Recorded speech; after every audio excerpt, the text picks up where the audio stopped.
माझे एक घोट पाणी पिऊन घ्या. 5 मिनिट तुझी मम्मी काहीतरी करा ना announce. काय problem? कोणाचं आहे?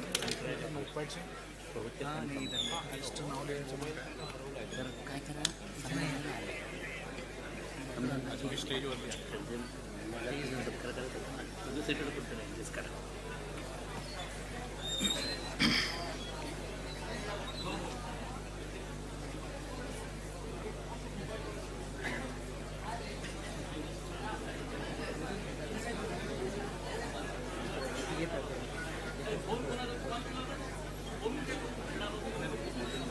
होत आहे ते सेटल होत आहे उद्या.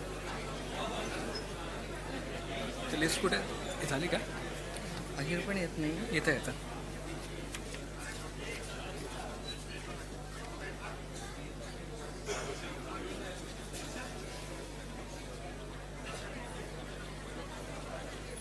सुरू कर. नमस्कार, सुस्वागतम, सुप्रभात. भद्रं कर्णेभिः शृणुयाम देवा, भद्रं पश्यमाक्षभिर्यजत्रः, स्थिररंगैस्तुष्टुवासस्तनुभिर्यशेम देवहितं यदायुः. आइए अपने कानों से आज कल्याणमय वचन सुने, अपनी आँखों से मंगलमय घटित होते देखें.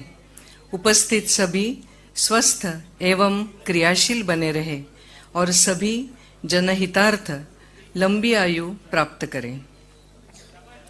Good morning, ladies and gentlemen, respected dignitaries, esteemed guests, and dear friends. On behalf of Hindu Research Foundation, I, Dr. Anita Santosh Tilve from Goa, welcome you all in today's Sapta Rushi Puraskar Shrunkhala 2023 program. Maitri Parivar Sanstha and Vishwa Mangalya Sabha also joins with HRF in welcoming you. I am absolutely delighted and honored to be a master of ceremony for today's felicitation program. With the hopes high and spirit soaring, let us begin this function with an atmosphere of learning, warmth, and camaraderie. I welcome you all to the beautiful orange city Nagpur and equally beautiful and elegant place, this Kalidas Auditorium. I now request Founder and Managing Trustee of Hindu Research Foundation and brain behind this magnificent function, Dr. T.S. Bhal, retired Additional Director General of Police, and Vishwamangalya Sabha's Nagpur President, Mrs. Ruchika Jain, to kindly bring all the distinguished personalities on the dais. And while coming to the dais, I request them to light the lamp and pay the tribute to Swami Vivekananda's Pratima by offering flowers. Swami Jitendranath Maharaj, Sri Hansaraj Ahir, Professor Penna, Dr. Sridharan, Dr. Kasturi Rangan, Dr. Anil Kakodkar, Dr. Vijay Bhatkar, Dr. Ganpati Yadav, Shri Sudhakar Gaidhani, and Dr. Anmol Sonavane. Kindly come to the stage and occupy the seats. Along with them, I request Mr. Suresh Kote and Mr. Bhagwan Rao kindly come on the stage.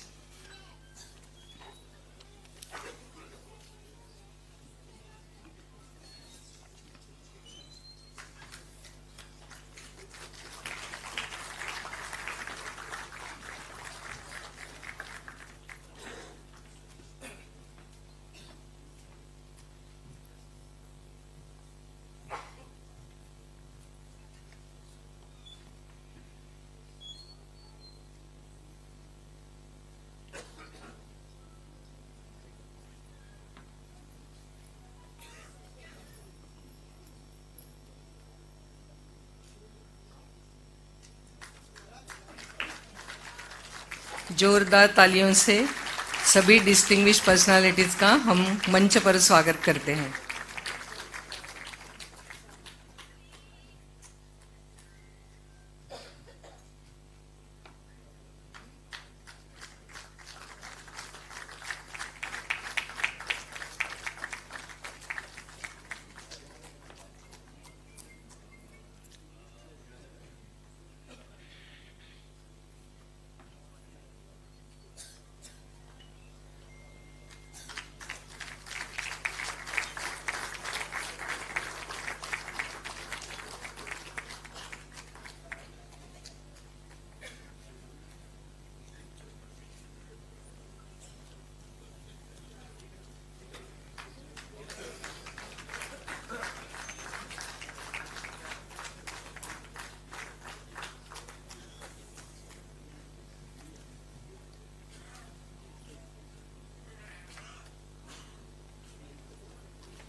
कृपया आप विराजमान होइए।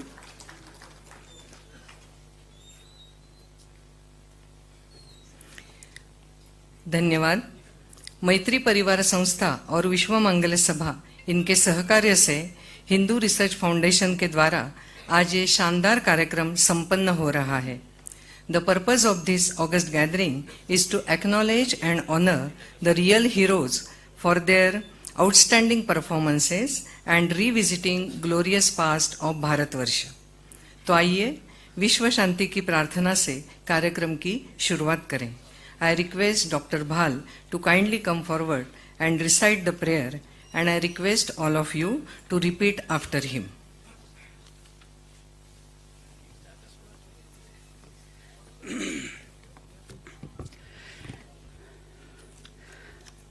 देवी और सज्जनों, भारतीय परंपरा के अनुसार किसी भी शुभ कार्य की शुरुआत ईश्वर स्तवन से की जाती है, हमारी परंपरा है। हम उस परंपरा को निभाते हुए विश्व शांति की प्रार्थना यहाँ पर सभी लोग गाएंगे। मैं पहले गाऊंगा वही वाक्य या स्टैंजा, आप उसको दोहराइएगा। ओम भूर्भुवस्वः देव तत्सवितुर्वरेण्यं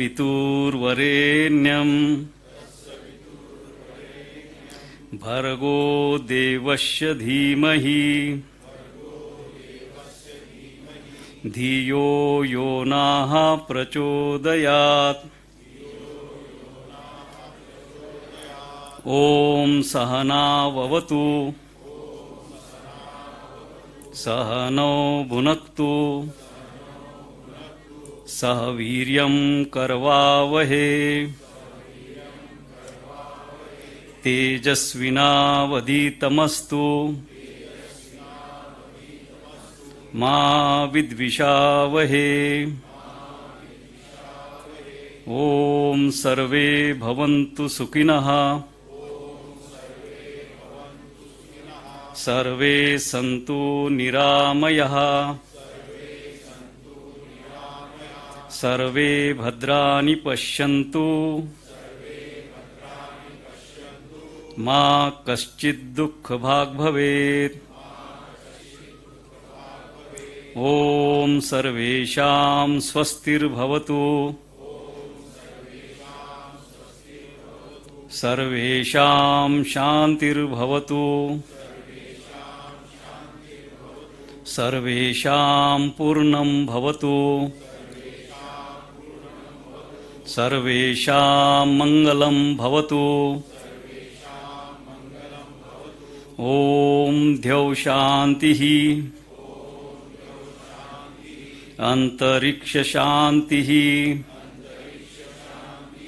पृथ्वी शान्तिः आपः शान्तिः औषधयः शान्तिः वनस्पतयः शान्तिः विश्वे देवा शान्तिः ब्रह्म शान्तिः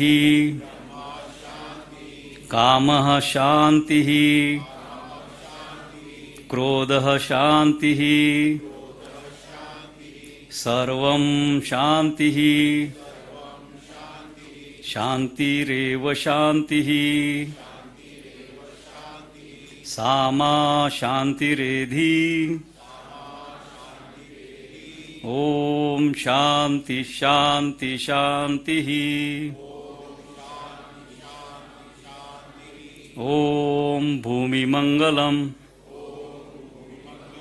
उदक मंगलम अग्निमंगलम वायुमंगलम गगनमंगलम सूर्यमंगलम चंद्रमंगलम जगतमंगलम जीवमंगलम देहमंगलम मनोमंगलम आत्ममंगलम सर्वमंगलम भवतु भवतु भवतु।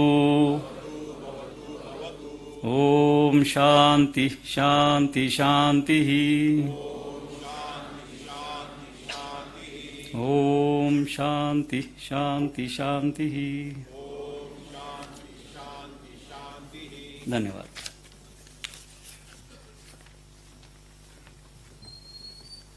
Dhanyawad Bhal sir. We are fortunate to have distinguished guests for this wonderful event.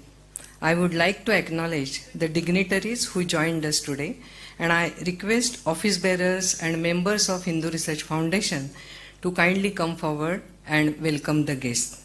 आइए शुरुआत करते हैं स्वामी जितेंद्र नाथ महाराज जो आज के कार्यक्रम के अध्यक्ष हैं. I request Dr. T.S. Bhal, Ravi More and Deep Patil to come forward and give him a warm welcome.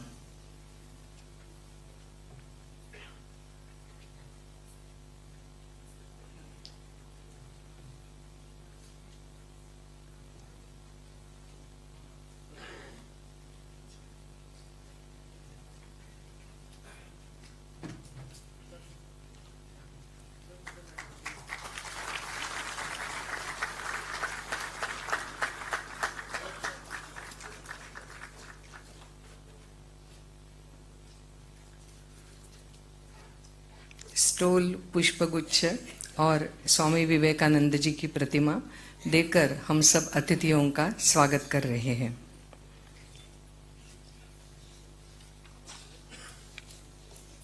इसके बाद आज मंच पर विशेष अतिथि के रूप में उपस्थित प्रोफेसर मधुसूदन पेन्ना जी.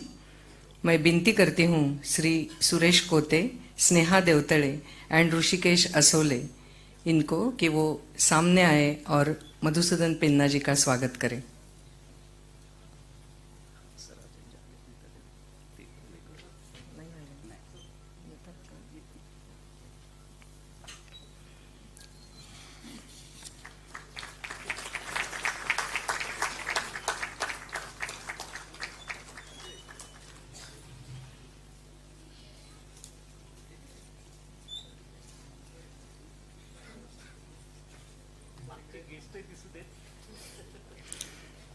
धन्यवाद. आज के चीफ गेस्ट श्री हंसराज अहिर थोड़ी ही दिन के बाद यहाँ उपस्थित बाद में करते हैं. And now we welcome our special invitees awardees of Saptarishi Puraskar. Padma Vibhushan doctor Sreedharan, Shri Pramod Chougule, Abhishek Chacha and Alok Chandak. I request you to welcome Padma Vibhushan doctor Sreedharan.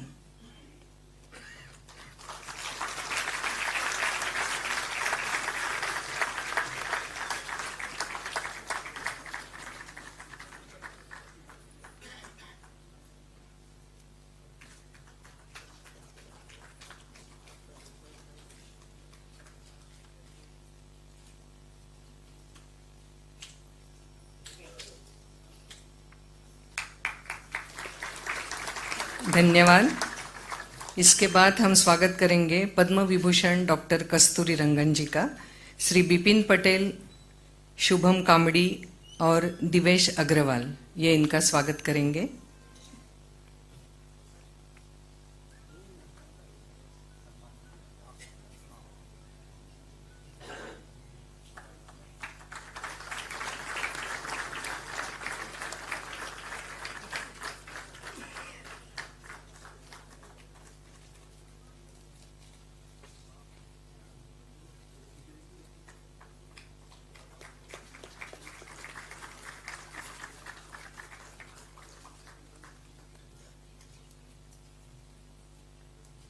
Thank you. Now we welcome Padma Vibhushan Dr. Anil Kakodkar. Shri Hemant Gore, Harsh Deshmukh and Manthan Charude will welcome him.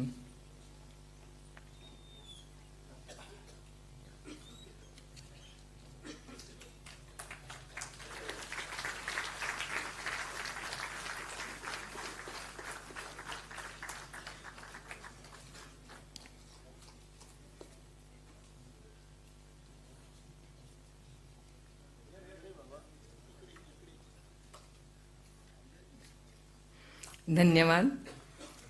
इसके बाद हम स्वागत करते हैं Padma Bhushan doctor Vijay Bhatkar ji का. Doctor Tushar Desai, Alok Gupta and Mayuresh Gandewar come forward and give warm welcome to Dr. Vijay Bhatkar.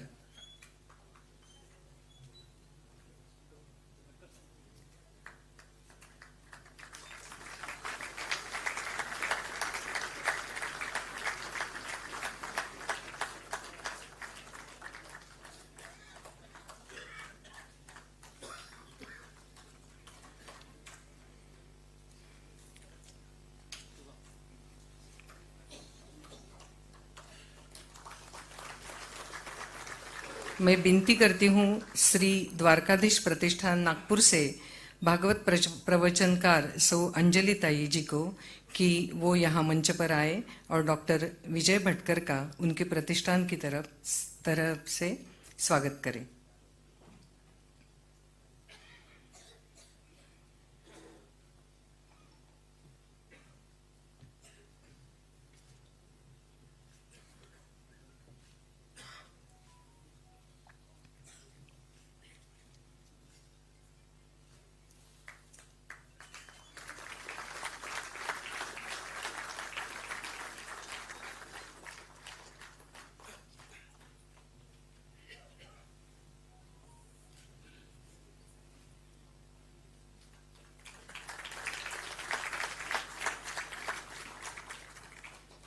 इसके बाद हम पद्मश्री डॉक्टर GD यादव जी का स्वागत करते हैं. डॉक्टर रंजन कोठारी, अभिषेक मोहगांवकर और निशांत देवतळे, इनको मैं विनती करती हूं कि वो आगे आए और डॉक्टर GD यादव जी का स्वागत करें.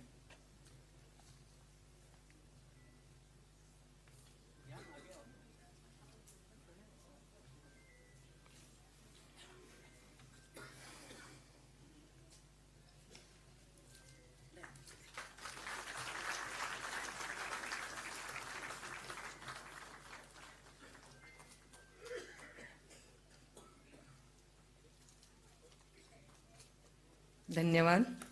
महाकवि श्री सुधाकर गायधनी जी का स्वागत करेंगे श्री अशोक शिंदे, शिवाजी राजे जाधव और प्रणय सराफ.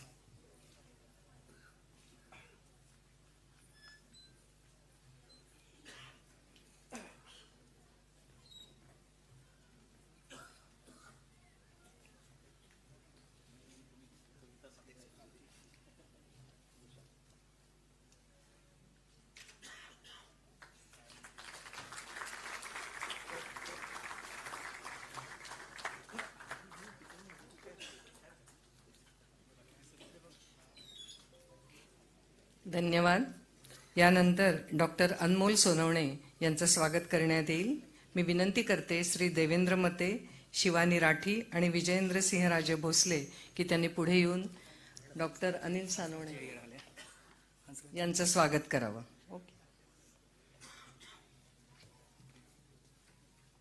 आपल्या कार्यक्रमाचे प्रमुख पाहुणे माननीय श्री हंसराज अहिर मंचावर आलेले आहेत. एकदा जोरदार टाळ्या वाजवून आपण त्यांचं स्वागत करूया.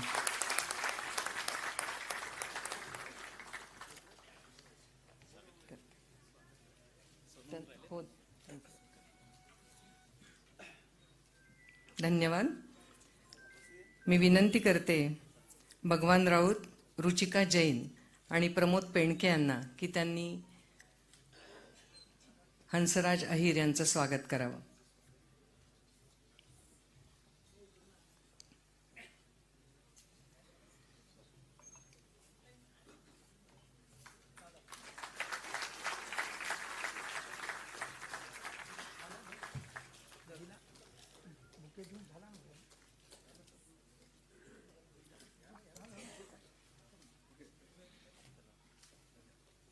धन्यवाद.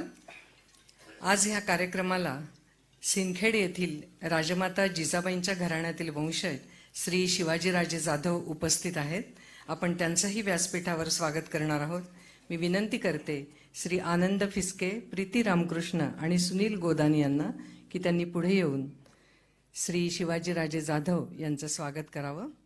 आणि श्री शिवाजीराजे जाधव यांनाही विनंती करते की त्यांनी व्यासपीठावर येऊन स्वागत स्वीकारावं.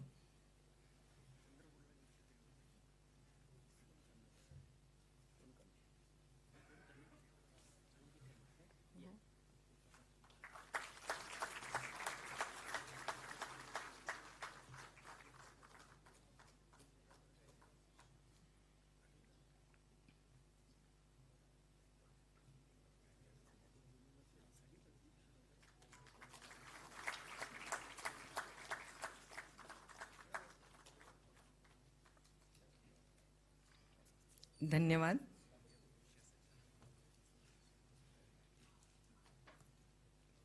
त्याचप्रमाणे तंजावर येथील शहाजी राजांच्या घराण्यातील वंशज श्री विजेंद्र सिंहराजे भोसले हेही आजच्या या विशेष कार्यक्रमासाठी आवर्जून उपस्थित आहेत. त्यांचंही मनपूर्वक स्वागत करूया. मी विनंती करते श्वेताली ठाकरे, निलेश ढोबळे आणि प्रथमेश खोत यांना की त्यांनी श्री विजेंद्र सिंहराजे भोसले यांचं मंचावर स्वागत करावं.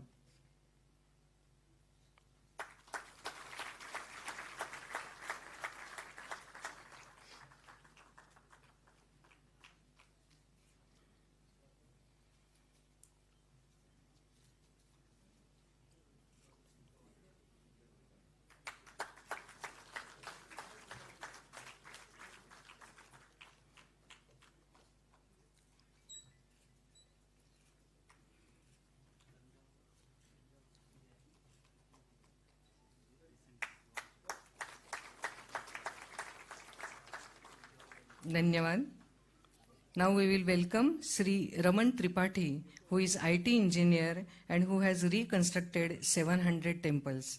I request Sri Raman Tripathi to kindly come on stage, and I request Dr. Bhal and Pramod Nandgaonkar to kindly welcome him.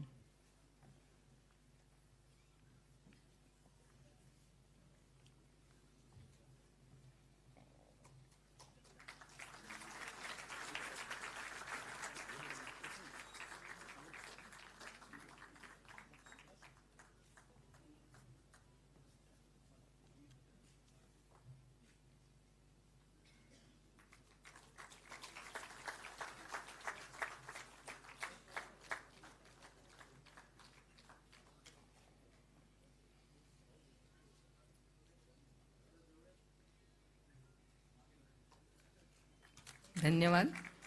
यानंतर ज्यांच्या कालिदास ऑडिटोरियममध्ये आपण बसलेले आहोत त्या पर्सिस्टंट कंपनीचे समीर बेंद्रे COO इथे उपस्थित आहेत. मी विनंती करते की त्यांनी मंचावर यावं आणि डॉक्टर भाल आणि डॉक्टर तुषार देसाई यांनी त्यांचं स्वागत करावं.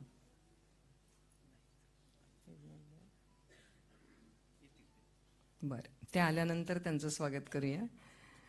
श्री वैभव काळे, Bank of Maharashtra Zonal Manager, kindly come forward, and I request Dr. Bhal and Suresh Kote to welcome him. And Bhagwan Raut join with him.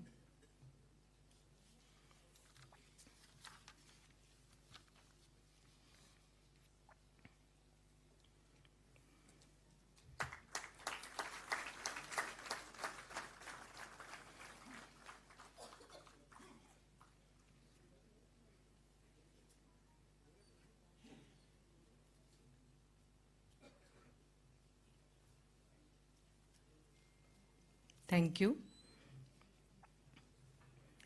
It says that dreams come true when you have the courage to pursue them. And here is the courageous man, none other than Dr. Bhal, who has turned the dreams into reality. Last year, in the same month, that is on 9th October, in the same picturesque auditorium, Hindu Research Foundation had felicitated Dr. Raghunath Mashelkar and Dr. Nambi Narayanan with Nagpur.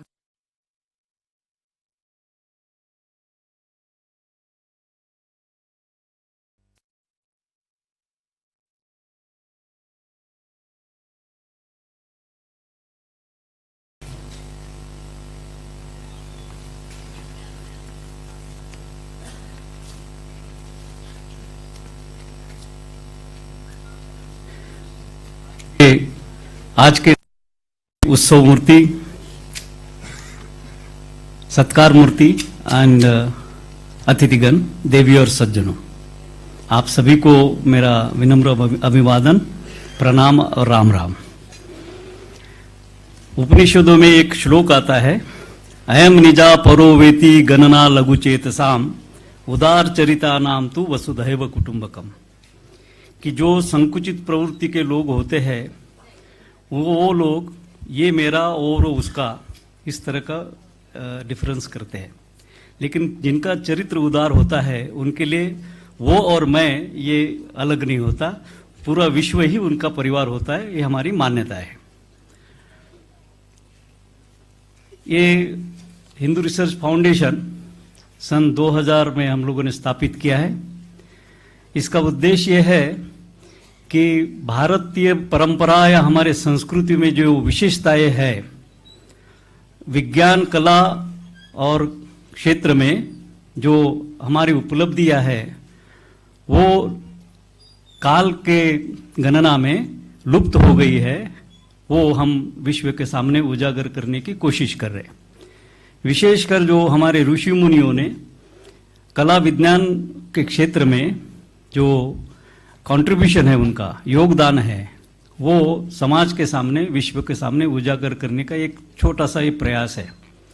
पिछले साल हम लोगों ने, इस संस्था ने, Hindu research foundation ने रघुनाथ जी माशेलकर, इनको नागार्जुन अवार्ड से विभूषित किया था, और श्री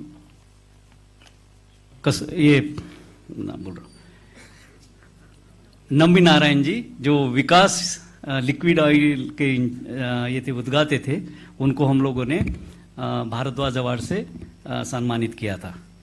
उस प्रतिसाद को देखकर हम लोगों ने इस वक्त सप्तर्षि पुरस्कार श्रृंखला ये हम लोगों ने निश्चित की थी।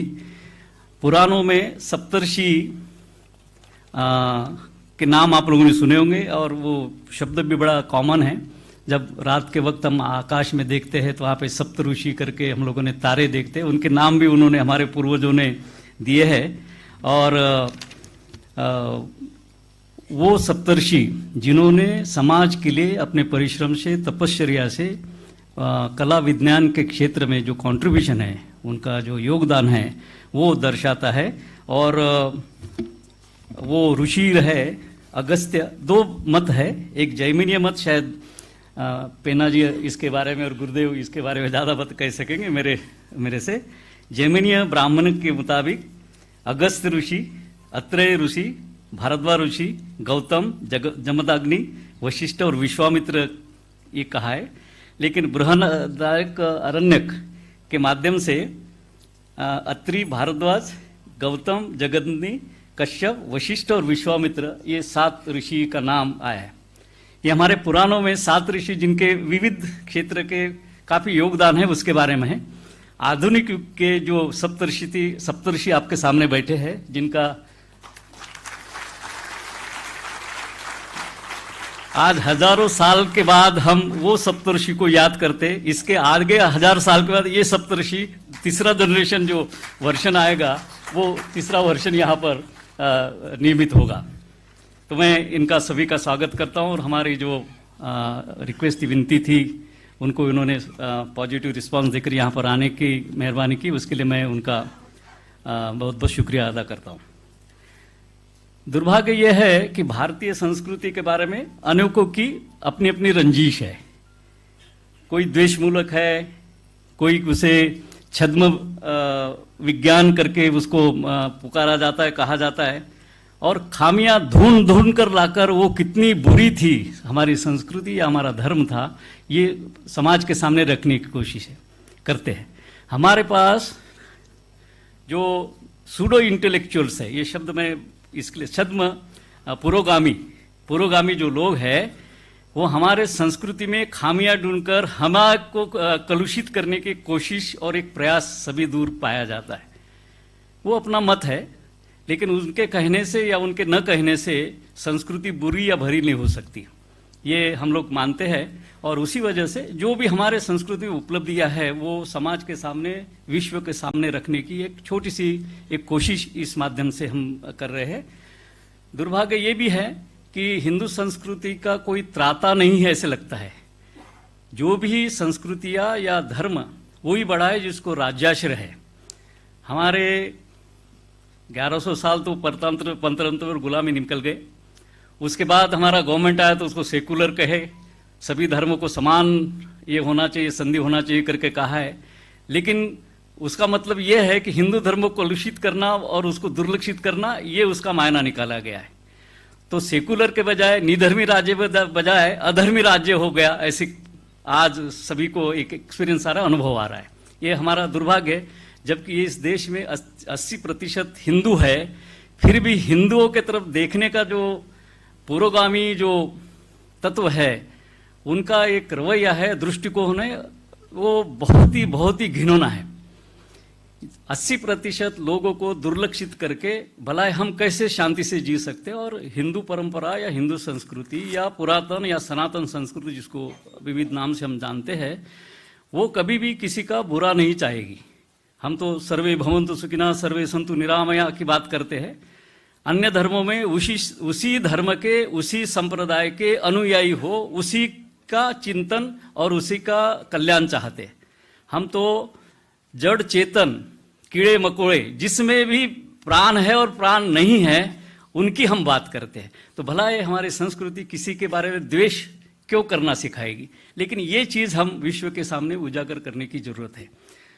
दुर्भाग्य यह है कि हमारे जो आज की व्यवस्थाएं है वो सेल्फ प्रमोशन में ज़्यादा है, धर्म प्रमोशन या संस्कृति प्रमोशन में नहीं है। वो उच्च कोटि का ज्ञान है। जब भी कोई भी हिंदू धर्म में या संस्कृति में बखान करते हैं या बयान करते हैं या प्रस्ताव करते हैं, तो वो पीएचडी लेवल की बात करें, मोक्ष, मुक्ति वगैरह वगैरह, जो सामान्य आदमी के समझने के परे है। वो अगर शुरू से कोई ABCD अल्फाबेट्स अगर बताए तो वो हमें पढ़ने पड़ते हैं। ये हमारा सबसे बड़ा दुर्भाग्य है। अन्य धर्मों में और संप्रदायों में जिनके ग्रंथों में जो जो चीज लिखी गई है, वो उसके हर एक अनुयायी को पता हो, इसकी कोशिश की जाती है। ये हमारे धर्म में सबसे बड़ी कमी है, हमारी संस्कृति में सबसे बड़ी कमी है। ये हमारा दुर्भाग्य कहे। और उसके वजह से भारतीय संस्कृति आज ये हाल है, एक अपंग, अनाथ, असहाय और ऐसे चीज या अनुभव हमें महसूस कर रहे हैं हम लोग। तो एक कोशिश है कि हमारे पुराण काल में, उसको हम लोग BC और CE कहते हैं, कि क्रिस्त पूर्व और क्रिस्त के बाद जो ऋषि मुनियों ने विविध क्षेत्र में, जो साइंस में, कला और आर्किटेक्ट्स, इसमें जो योगदान किया है, उनके नाम से हम लोगों ने ये 7 अवार्ड्स इस वक्त इस साल शुरू किए। पिछले 2 साल थे। समाज का प्रतिसाद जिस तरह से आएगा और उस तरह से इसके और लोग निश्चित है 16 अवार्ड जिन्होंने विविध, उसकी यादी आपके ब्रोशर में दी है, कौन ऋषि मुनि है और उनका कंट्रीब्यूशन क्या है उस दरमियान। हमारे समाज में और विशेषकर हिंदू समाज में और लोग हमारे बारे में कुछ ज़्यादा करते हैं, हमारे में से ही लोग उसको कलुषित करने की कोशिश करते हैं। वो हमारा दुर्भाग्य है। हमारे ही विद्वान जो एक बार पढ़े लिखे हो जाए तो हमारी कमियां निकालकर विश्व के सामने रखती। जरूर है उसके, वो एक हमारे पास मराठी में कहा, निंदकाचे घर असावे शेजारी, उस बहाने तो पढ़ लेते हैं। कुछ धर्म तो ऐसे है कि मैं वो नहीं करूंगा, वो नहीं करूंगा, वो नहीं करूंगा, मतलब कृष्ण को ईश्वर नहीं मानूंगा, राम को ईश्वर नहीं मानूंगा, विष्णु को ईश्वर नहीं मानूंगा। अरे नहीं मानना बात, क्या नहीं करूंगा, मतलब क्या करना चाहिए बता के धर्म स्वीकार करना चाहिए। तो क्या नहीं करूंगा ये करके धर्म स्वीकार, मतलब धर्मांतर करते। और दुर्भाग्य की एक बात है कि सत्ता के लालसा में हमारे बड़े बड़े राजनीतिज्ञ वो धर्मांतर के कार्यक्रम में उपस्थित रहकर अपने ही धर्म की गाली सुनते हैं और वहां तालियां बजाते हैं। सबसे बड़ा दुर्भाग्य है। तो ये नहीं होना चाहिए।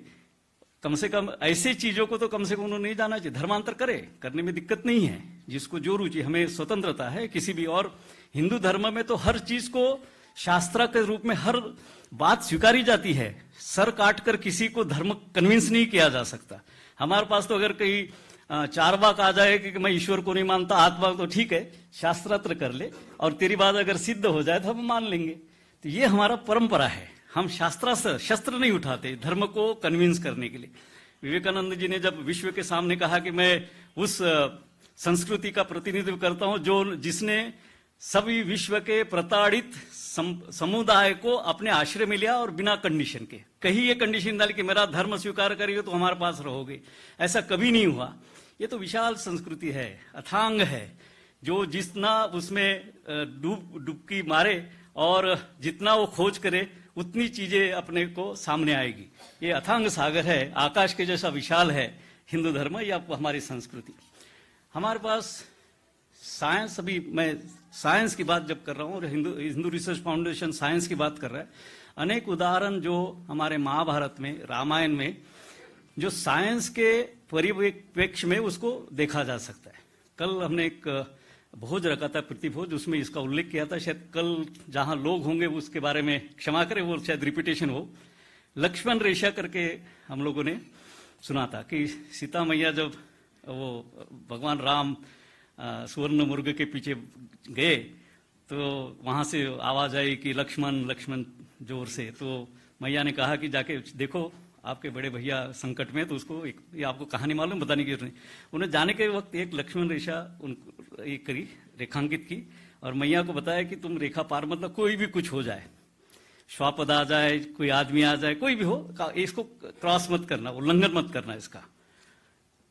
और वो निकल के बाद में तो आपको स्टोरी मालूम है, ये सिलेक्टिव इलेक्ट्रिसिटी, क्योंकि उसमें ऐसा है कि कोई आता है तो ही उसको मतलब ज्वाला उसको हड़प लेगी, लेकिन सीता मैया अगर क्रॉस करती तो उसको कुछ नहीं होगा। तो ये क्या चीज होती, इसमें साइंस में परिभाषित किया जा सकता है क्या ये हो, whether it is selective electricity और something else, and that too with the bow, एक बाण से वो करके ये करते। ये अनुभव अभी हमको आ रहा है, गांव के रहने वाले हम लोग काश्तकार है। अभी सोलर ऑपरेटेड वो एक तार आता है और खेत के सब चारों तरफ लगा दिया जाता है। सोलर बैटरी से अगर वो ऑन कर दो तो कोई भी हिरन हो या कोई स्वापद हो खेत में नहीं आता। अब ये इतने सालों के बाद हम अनुभव कर रहे हैं, तो ये कैसे डिसबिलीव कर सकते कि उस वक्त लक्ष्मण ने इस तरह की रेखा नहीं खींची होगी। कुछ न कुछ होगा, लेकिन उसके तरफ देखने का ही हम देखते हैं पुराणों के और आध्यात्मिक रूप से, कथा के रूप में, उसमें साइंस कोई नहीं देखता। एक कल और एक उदाहरण मैंने बताया था कि जब महाभारत में एक प्रसंग आता है, सिंधु नरेश जयद्रथ का वध, आपको मालूम है कि जब उसने कसम खाई थी अर्जुन ने कि कल शाम तक अगर मैं जयद्रथ का वध नहीं किया या शिरच्छेद नहीं किया तो मैं आत्मदाह कर लूंगा। वो कहानी होगी। जिस दिन वो वध करना, दूसरे दिन जब जयद्रथ को अर्जुन से काफी दूर रखा गया और अचानक दिन मध्याह्न में होते हुए सूरज डूब जाता है और सब लोग जल्लोष करते हुए कि अभी अर्जुन आत्मदाह करने वाला, चलो सेलिब्रेट करते हैं, आज की भाषा में बोलने के रहा तो, और सब आगे आ जाते हैं। और अचानक फिर वो सूर्य बाजू में हो जाता है और कृष्ण भगवान कहते ये जयद्रथ सूर्य है, इसको ठीक से ठिकाने पे लगा दे, ऐसी भाषा में कहा होगा आज की भाषा में। ये कहते हैं तो और एक कॉशन दिया जाता है कि अर्जुन एक ध्यान रखना, इसका शिरच्छेद करेगा ना तो वो जमीन पर गिरने न पाए, वो अगर गिर जाए तो तेरा मस्तिष्क के टुकड़े हो जाएंगे। ये सिर जो गिरेगा वो उसके पिताजी के लैप में गिरना चाहिए। सर आपलं स्वागत है।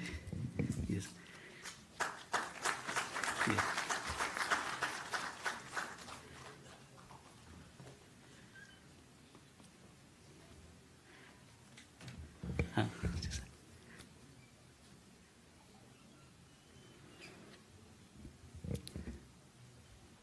तो ये एडवांस इंटेलिजेंस कृष्ण को होना कि इस तरह का अगर प्रसंग आ गया तो उसके परिणाम क्या हो सकते हैं। और दूसरा है कि एक बाण के द्वारा या तीर के द्वारा वो सर काट पर इस जगह पहुंचाया जाए कि तो उसी के पिताजी कहीं वो तपस्या कर रहे होते, वहां जाके वो उसके पांव में गिरा जाए और वो अपने बाण के द्वारा वहां भेजना है।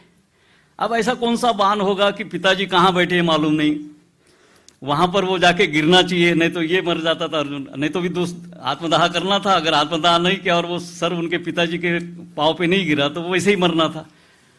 तो कृष्ण के द्वारा वो जो गाइड किया उनको या मार्गदर्शन किया, तो अर्जुन के बाण से जयद्रथ का सिर वो अपने बाण के नोक पर से जाकर उनके पिताजी के लैप में या पाँव में गिरता है और वो पिताजी का मस्तिष्क उड़ जाता है।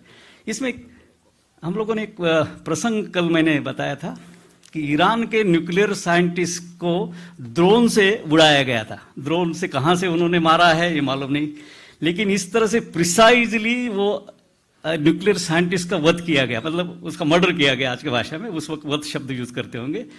अगर संभव है आज, तो उस वक्त हम कैसे नकार सकते हैं कि गाइडेड मिसाइल के द्वारा या गाइडेड बाण के द्वारा ये इस तरह का सर काटकर उसके पिताजी के जो जगह मालूम नहीं वहां जाके वो उनको गिराना, ये साइंस है। अगर ये साइंस का कोई ना कोई स्टडी होना चाहिए।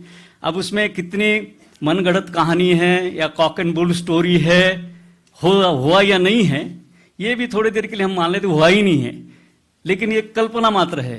तो व्यास जी की कल्पना की शक्ति तो भी हम लोगों ने एक्सेप्ट करना चाहिए कि उस जमाने में जिसका कालखंड अभी तक निश्चित नहीं हुआ, महाभारत कब हुआ अभी तक सभी अंदाज है, कोई 5,000 कोई 3,000 कोई 10,000 ऐसे बोलते हैं, वो है कब हुआ किसी को मालूम नहीं, लेकिन जब भी हुआ है तो उस वक्त इस तरह की विद्वत संस्कृति उपस्थित थी, ये जरूर मानना जरूरी है। उसकी विद्वत्ता, जो लिखने वाले की जो ऑथर है उनकी विद्वत्ता तो मान्य करे, लेकिन हमारा जो समाज है हम उसको स्वीकार ही नहीं करते। वो कहते कि कहानी है, कुछ तो भी कल्पना की है, लेकिन कल्पना के लिए विद्वत समाज की जरूरी है। उस वक्त का जो दर्शाता है, समाज दर्शाता है, उस वक्त की सामाजिक परिस्थिति दर्शाता है, उस वक्त का एजुकेशनल लेवल दर्शाता है। महाभारत के काव्य अगर कोई पढ़े तो आज पढ़ना ही मुश्किल है, क्योंकि इतना क्लिष्ट वो लिखा गया है, क्योंकि उस वक्त के वो प्रतिभाशाली संस्कृति का एक रिप्रेजेंटेशन है, ऐसे हम मानते हैं। तो जो भी हमारे शास्त्रों में, फिर महाभारत में हो, रामायण में हो, जहाँ भी जो साइंस या विज्ञान की जो बात है उसको हम विश्व के सामने उजागर करें। राम सेतु की बात, आर्किटेक्ट यहाँ पर मेट्रोमैन है जिनको यहाँ पर सम्मानित करने जा रहे हैं हम लोग। राम सेतु जो बनाया है पूना से लंका और इंडिया के बीच में, मद्रास के बीच में, वो उस वक्त नील और नल इन्होंने वो राम सेतु बनाया, न डूबने वाले पत्थर ढूंढे, वहां पर उतने समय में उन्होंने बांधा है। आज भी विवाद चल रहा है कि हुआ कि नहीं हुआ, साइंस के विविध मत है, लेकिन आज भी वहां पर वो ब्रिज है किसी न किसी रूप में। तो ये हमारा तंत्रज्ञान उस वक्त विकसित था।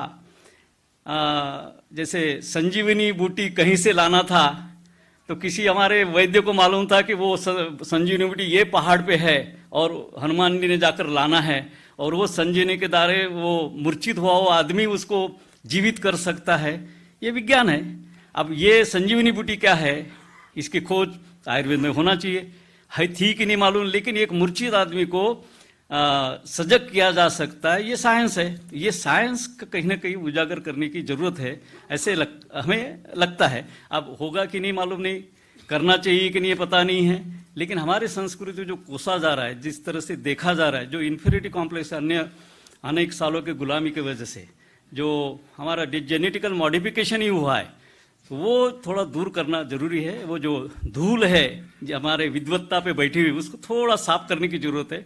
हो सकता है कि कुछ दिनों के बाद ये मान्यता आएगी। महाभारत में एरियल वारफेयर घटोत्कच द्वारा किया गया है, शक्तिवान कर्ण ने मार के अर्जुन को। अब ये शक्तिवान क्या होता है, वो वरदान क्या है? हमारे पास ब्रह्मास्त्र, अस्त्र, अण्वस्त्र, इस तरह का उल्लेख है। अब ये क्या है? ब्रह्मास्त्र जो है आज क्या ये, whether it matches with nuclear weapon, whether अण्वस्त्र matches with atomic weapon, and what was the intellectual level of those rishis and munis who have pronounced this type of concept, that is अण्वस्त्र, ब्रह्मास्त्र, इस तरह की जो बातें की है, कुछ ना कुछ तो होगा ना, इतनी सोच तो कहाँ से आएगी? तो ये जो हमारे संस्कृत में छुपा हुआ ज्ञान है, विज्ञान है, ये समाज के सामने उजागर करने का एक छोटा सा प्रयास है। और हम लोगों ने सोचा है कि पहले 2-4 साल हम लोग इसको हमारे राष्ट्र के लेवल पर रखेंगे और कालांतर से नोबल अवार्ड के धरती पर इसको विश्व स्तर पर इसको लेके जाएंगे, ताकि हमारे ऋषि मुनियों की जो मान्यता है विश्व इसमें विज्ञान के और कला के क्षेत्र में, वो विश्व के सामने उजागर हो। एक हमारी कोशिश है। आप सभी का धन्यवाद। आपके अगर आशीर्वाद रहे तो निश्चित हम कामयाब होंगे। Thank you very much.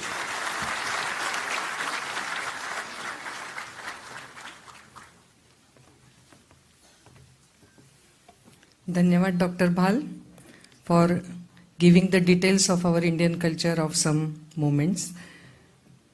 आमच्यामध्ये महाराष्ट्र राज्याचे माजी गृहमंत्री श्री अनिल देशमुख उपस्थित आहेत. मी विनंती करते डॉक्टर भाल यांना की त्यांनी त्यांचं स्वागत करावं. आणि श्री भगवान राऊत यांनी डॉक्टर भाल यांच्याबरोबर जाऊन माननीय अनिल देशमुख यांचं स्वागत करावं.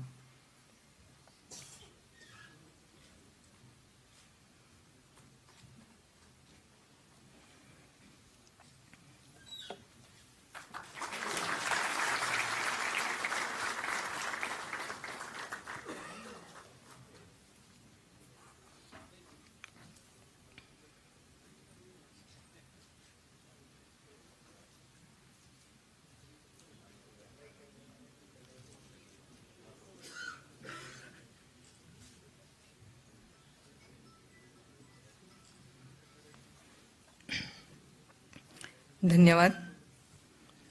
So as Dr. Bhal said, Hindu Research Foundation takes pride to acknowledge the achievements of such heroes who have contributed a lot to the mankind. A creative and intelligent man, no, I should say the creative and intelligent men who possessed vision and the ability to turn dreams into reality. And how it is possible? By dedication, dedication and dedication.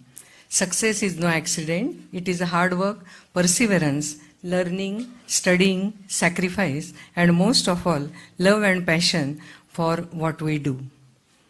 And we can see here the perseverance, practical of perseverance, reality, and the real heroes. It's a time to express our sincere gratitude to all the 7 stars for their great contribution towards literature, society, science, and humanity. We are honored to have all of you here. Today is the day of celebration, and it's time for recognition of hard work and great achievements of all the felicities. Let us have a big round of applause for these special guests. We are truly honored by your presence today, and we are thrilled to have you share this momentous occasion with us. Let us start the program of felicitation. लेकिन उससे पहले एक मैं विनती करना चाहती हूँ। आज मंच पर महान हस्तियाँ विराजमान है। इन सभी का भारत के विभिन्न क्षेत्रों में महत्वपूर्ण योगदान रहा है। आप में से एक एक के लिए ऐसा एक कार्यक्रम आयोजन किया जा सकता है, लेकिन ये बड़े सौभाग्य की बात है कि आप सभी आज एक मंच पर एक साथ हम देख रहे हैं, महसूस कर रहे हैं। लेकिन खेद की बात यह है कि समय की पाबंदी के कारण मैं आपके महान कार्य का और आपका विस्तृत परिचय यहाँ नहीं दे पाऊंगी। इसलिए आपसे और उपस्थित सभी से मैं क्षमा चाहती हूँ, क्योंकि अगर परिचय देने लगूं तो कार्यक्रम वही रह जाएगा और परिचय ही देती रहूंगी। तो कार्यक्रम आगे बढ़ाते हुए हम फेलिसिटेशन और पुरस्कार प्रदान की शुरुआत करते हैं। Let us start the program with doctor Anmol Sonawane. Dr. Anmol Sonone will be felicitated by Acharya Sushrut Puraskar. I request Prathamesh to kindly display artificial intelligence generated Acharya Sushrut. Namo Namah.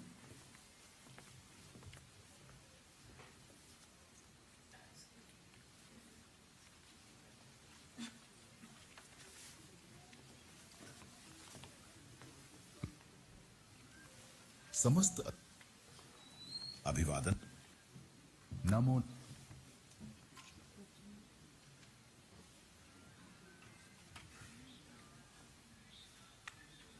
नमः।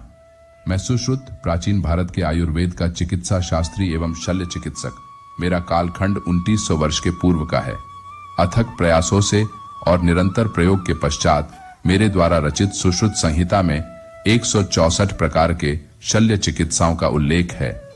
मेरे द्वारा मानव कल्याण हेतु ज्ञान सिर्फ ग्रंथों में बंदिस्त है, उसका अध्ययन होना आवश्यक है, अन्यथा मेरे और मेरे पीढ़ी के परिश्रम पूर्वक द्वारा संचय किया गया ज्ञान व्यर्थ होगा।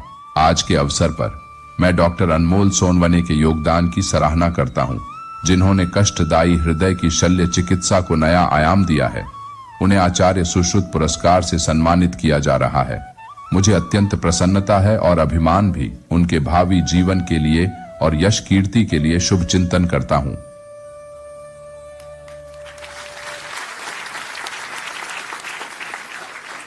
धन्यवाद। Dr. Anmol Sonone is an experienced cardiologist from Kapurbadi, Thane.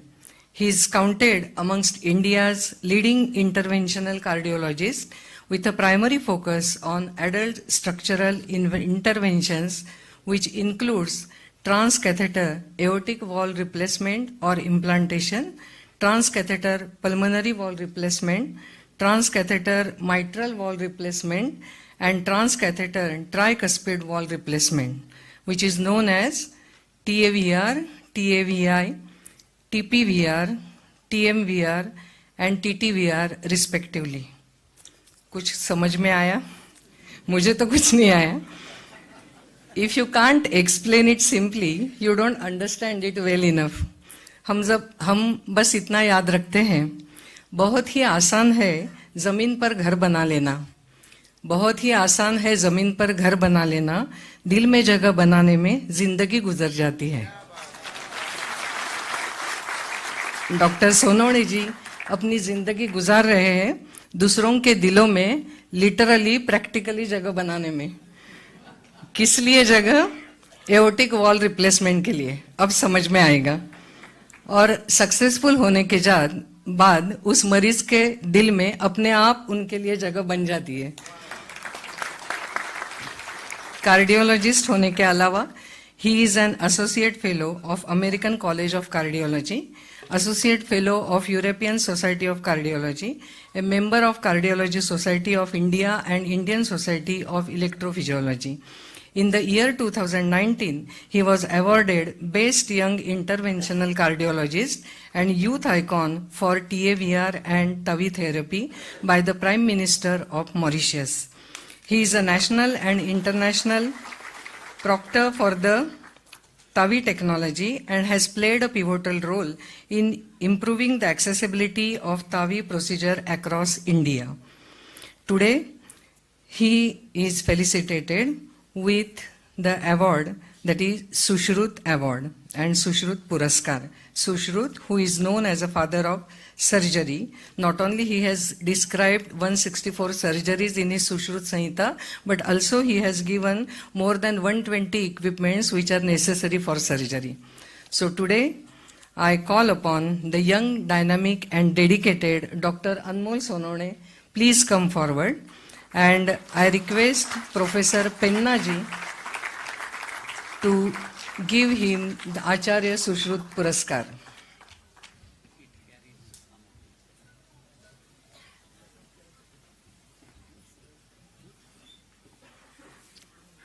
आपल्याला माहित असेल की हे जे पुरस्कार आपण देतोय या पुरस्काराचं स्वरूप शाल, श्रीफळ आणि 1 लाख रुपये हे त्यांना दिले जाणार आहे.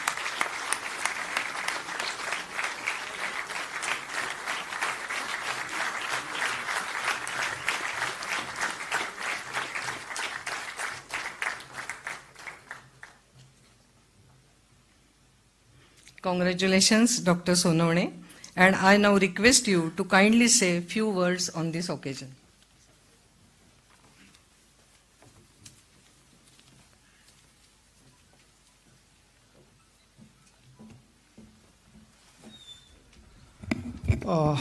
First of all, Mananiya Chief Guest, all legendary and dignitaries sitting on the dais, and ladies and gentlemen.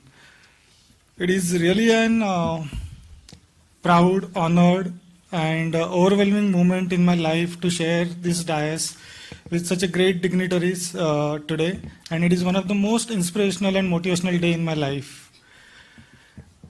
I must congratulate T.S. Bhal sir for such a great initiative to revisiting our culture and our values in Sapta Rushi Puraskar. And I am getting this award today, Acharya Sushrut, as it has been nicely described. Sushrut was called to be the father of plastic surgery or father of surgery, which has been invented in ages before. But we are really not aware of all these things. I am getting this prestigious award for my contribution in what complex words Madam has explained, like transcatheter aortic valve replacement. If I want to simplify it, let me take you through this journey of transcatheter aortic valve replacement in India. In simple words, the transcatheter aortic valve replacement means we are able to replace and transplant the heart valve without open heart surgery. Without any cut on the body, we'll be able to replace and transplant this valve today. That is what this innovation is. It is one of the groundbreaking innovation in the field of cardiology. I remember any new innovation or new concept or new thought, whenever it comes, it always has to face through a lot of criticism. Similarly, the inventor of this therapy, Professor Alan Kriebier, who was thought of this replacing the aortic valve without open heart surgery in 1980s. way back in 1980s. Then he has to go through a lot of criticism that time. People were laughing at him. It is not possible. How can it is possible? A human being who is alive, how can you deal with the main valve, which is when the heart pumps, it is the main valve which opens and supplies, blood goes through that and supplies the whole heart and the whole body. He has really worked for 15 to 18 years before, till 2002. 16th April 2002, the first in man, the heart valve replacement without open heart surgery has been done on this planet by Professor Alan Crebier. It took almost 11 to 12 years for it to come to India. The first heart valve replacement which was done in India in 2011 and second was in 2013, where my journey in transcatheter aortic valve replacement has started. Why it is important to replace the valve without open heart surgery? This disease is mainly a disease of elderly people. As the age advances, the valve degenerates. All these elder people are high risk for surgery, and some of them are not operable also. And if you don't treat this patient, the average survival of this patient is less than 1 year and less than even a major cancer patients. But if you treat this patient, the 5-year survival for this patient is nearly 5 years. 5-year survival patient is nearly 85% to 90%. In India, when I came back from my training from Istanbul and London in 2018, there were hardly 10 heart valve replacement has been done so far in that India by calling some expert from outside. When I have seen the only 2 companies who were preparing this valve and the cost of this therapy was exorbitant, then I thought how many of our people will afford this kind of therapy. Then I started working on to make made in India valves.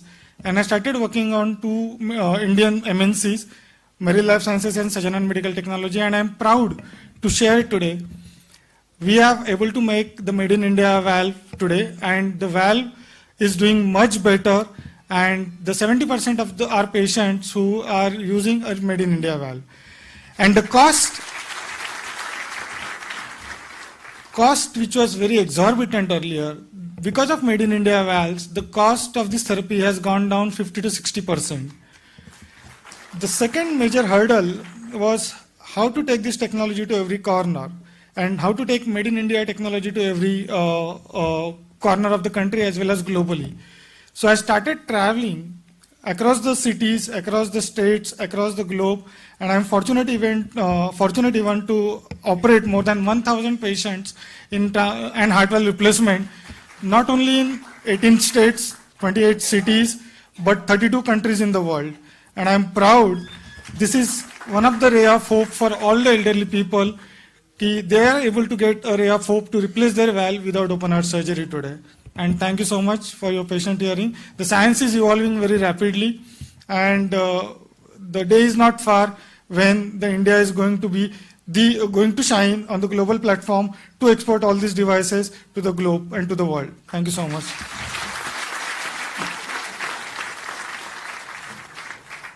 Thank you doctor Sonawane. देव तुम्हाला असंच यश देव आणि जास्तीत जास्त लोकांच्या हृदयावर तुम्ही राज्य करू. Our next award is Maharshi Valmiki Puraskar, and the recipient of this award is internationally famous and eminent poet Sudhakar Gaidhani, who is referred as Mahakavi in Marathi literature, and it's a pride for the Marathi literary world. I again request Prathamesh to display AI-generated Maharshi Valmiki. प्रणाम. मुझे आदि कवि महर्षि वाल्मीकि के नाम से जाना जाता है. मेरा कालखंड त्रेता युग का है. तत्कालीन प्रचलित संस्कृत भाषा में प्रथम महाकाव्य रामायण की रचना करने का मुझे सौभाग्य प्राप्त हुआ है. मैं मर्यादा पुरुषोत्तम दशरथ और कौशल्यानंदन श्री राम जीवन काल का साक्षी एवं शाश्वत दृष्टा भी रहा हूं, और सापेक्ष रूप से मैंने उसे अनुभव किया है. मेरे द्वारा रचित रामायण नामक ग्रंथ को त्रिकालाबाधित बनाने और उसे अमृतत्व प्रदान करने के लिए समस्त मानव समूह का कृतज्ञ हूं. रामायण तत्कालीन प्रत्येक घटनाक्रम का ऐतिहासिक एवं आध्यात्मिक विश्लेषण है. मैं प्रसन्न हूं कि महावाक्य देवदूत के रचयिता कविवर्य महाकवि श्री सुधाकर गायधनी जी को महर्षि वाल्मीकि मेरे नाम से पुरस्कार से सम्मानित किया जा रहा है. मैं सुधाकर जी का अभिनंदन करता हूं और प्रसन्नता अनुभव कर रहा हूं.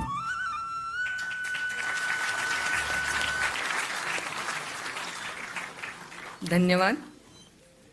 महाकवी सुधाकर गायधनी राष्ट्रीय आणि आंतरराष्ट्रीय कीर्तीचे ख्यातनाम कवी, पण त्याआधी ते नागपूरचे आहेत, त्यामुळे नागपूरचे आणि आंतरराष्ट्रीय आणि राष्ट्रीय कीर्तीचे महाकवी सुधाकर गायधनी. मराठी, हिंदी आणि इंग्रजी यावर सारखंच प्रभुत्व असलेल्या या महाकवींचे 6 कविता संग्रह, 2 आधुनिक महाकाव्य, 3 नाटकं आणि अनेक नभोनाटकं प्रकाशित झालेली आहेत. यापैकी त्यांच्या देवदूत ह्या अत्यंत गाजलेल्या दीर्घ काव्याला अनेक पुरस्कार प्राप्त झाले आहेत. महाराष्ट्र शासनाचा उत्कृष्ट वाङ्मय पुरस्कार, साहित्य अकादमीचा पुरस्कार, मसपाचा कविवर्य नारायण राणे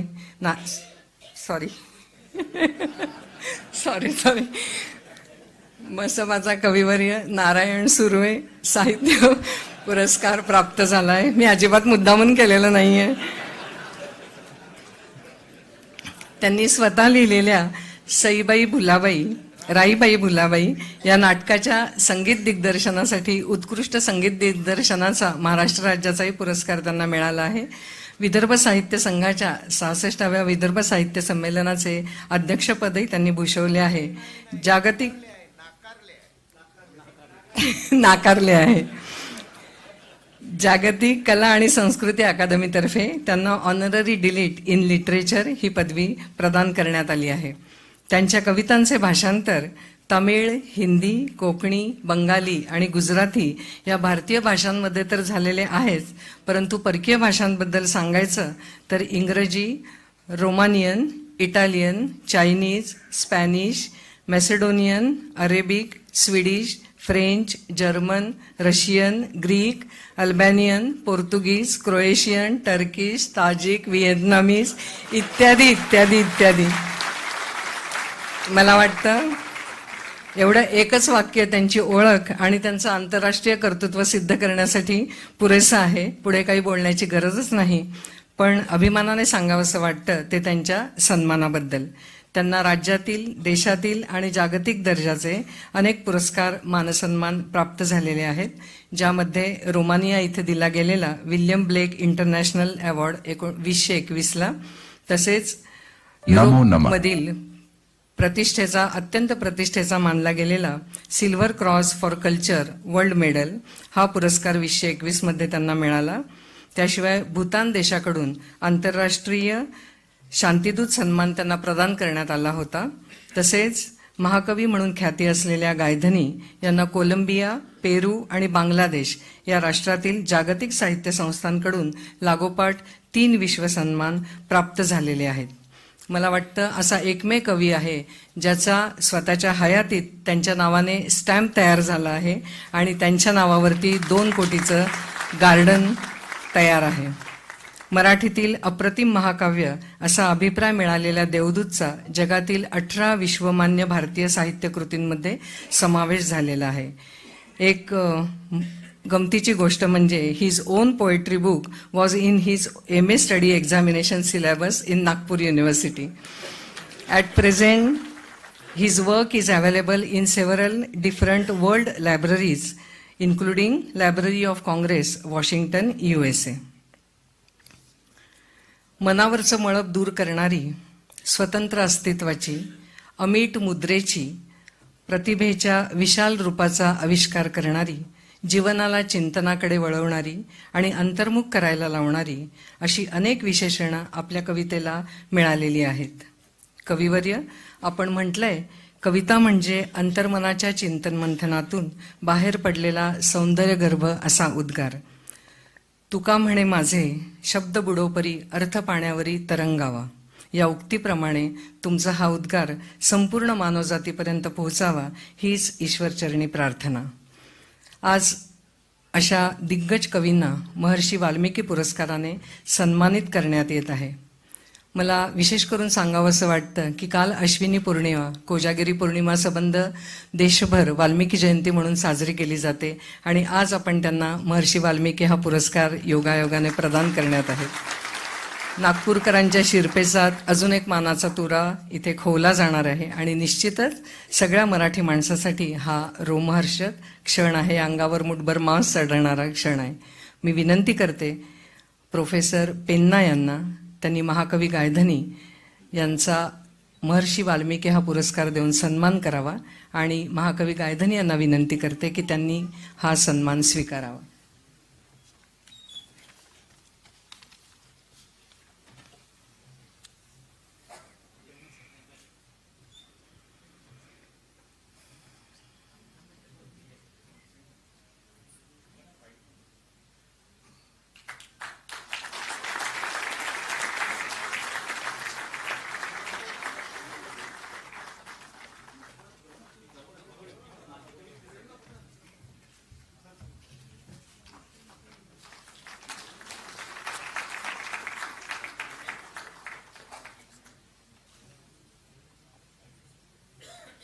धन्यवाद. सोनं पांघरून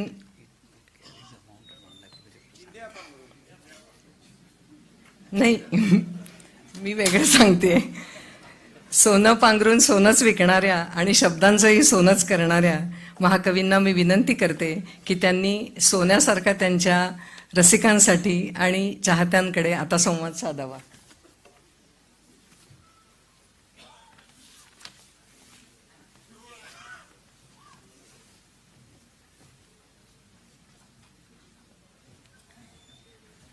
सर्वप्रथम तुम्हा रसिकांना माझा मानाचा मुजरा. तुम्ही नसाल तर काही होऊ शकत नाही, मंच शून्य होऊन जाईल.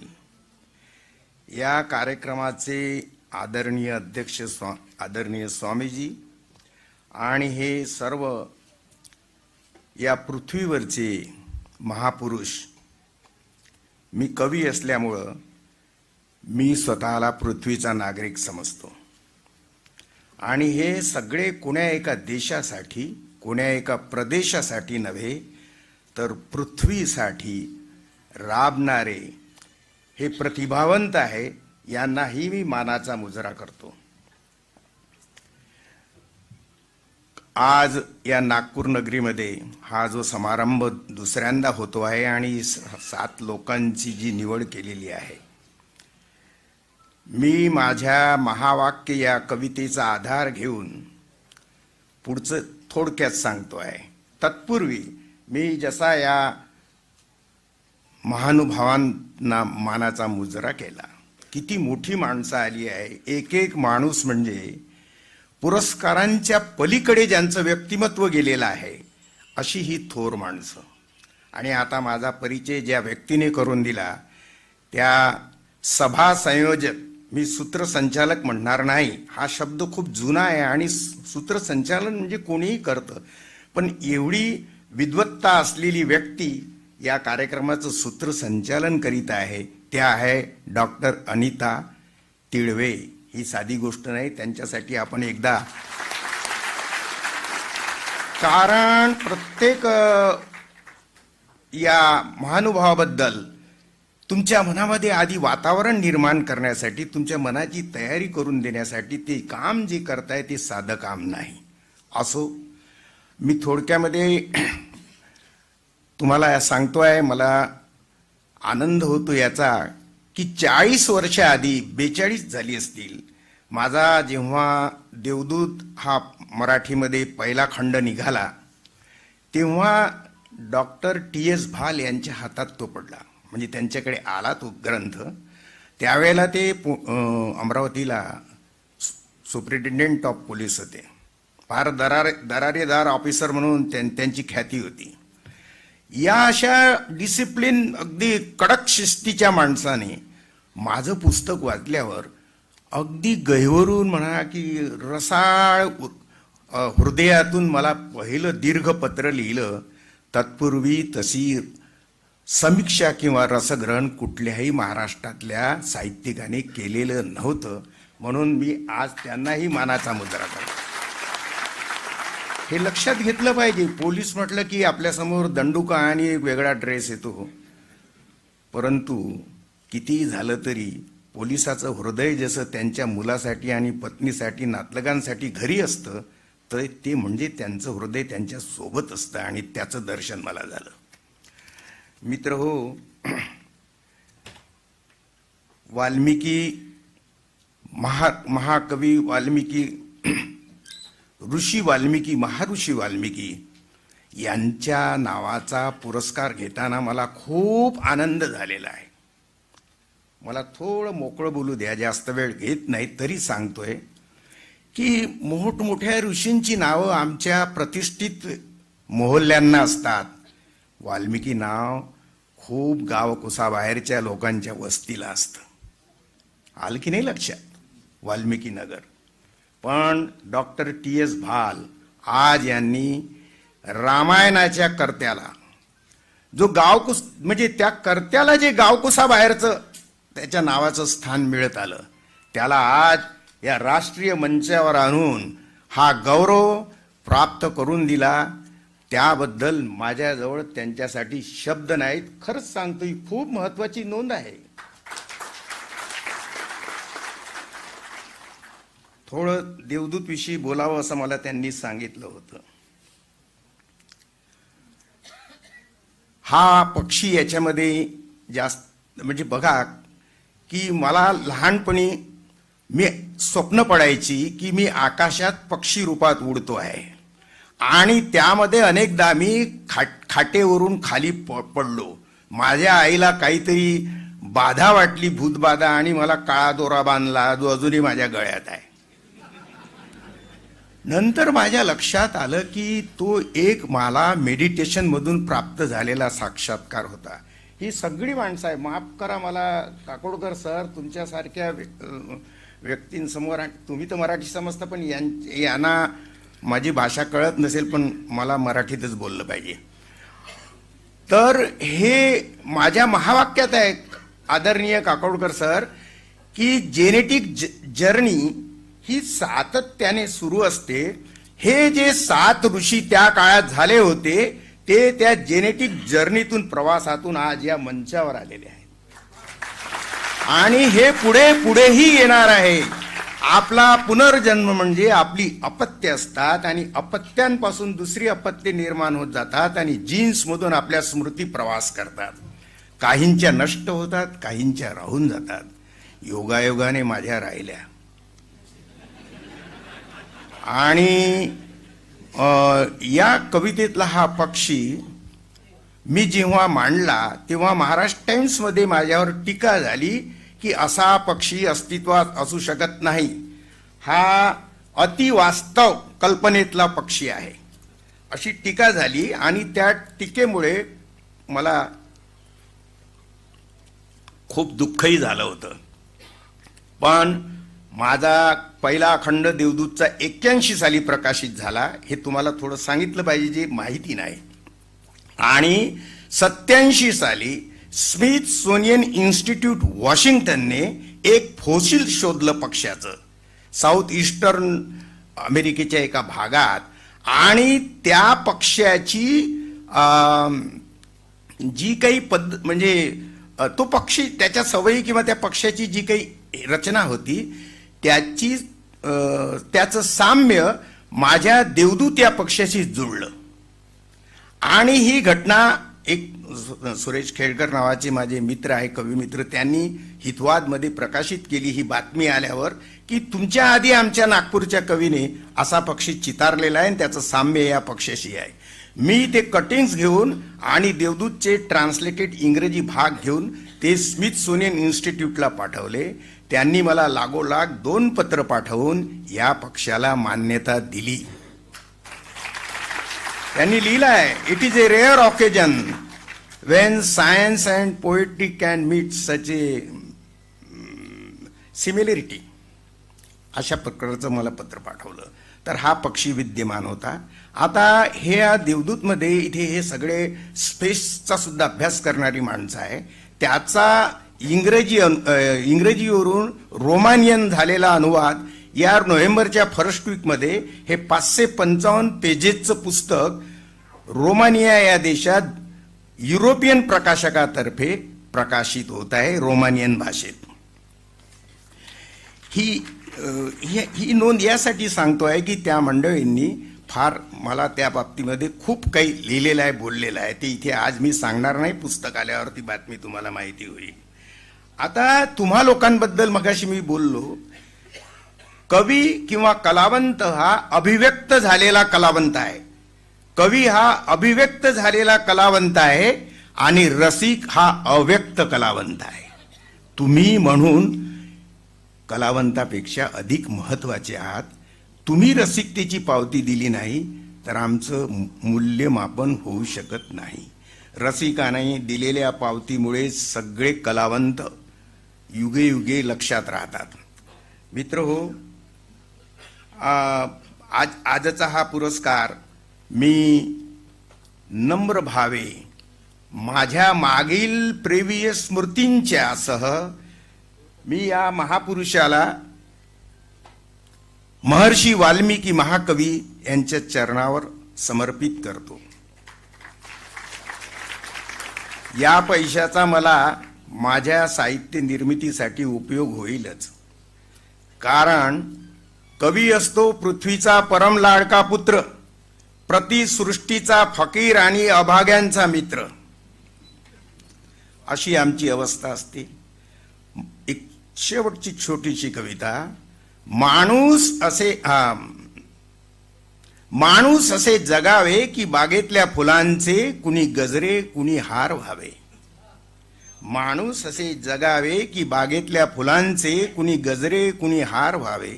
माणूस असे खल्लास होत जावे की जसे हळूहळू कुप्पीतले अत्तर उडावे. अलमस्त जगावे मौज करावी लुटून घ्यावा काळ. जशी झटकली सकाळ राजा तशीच संध्याकाळ.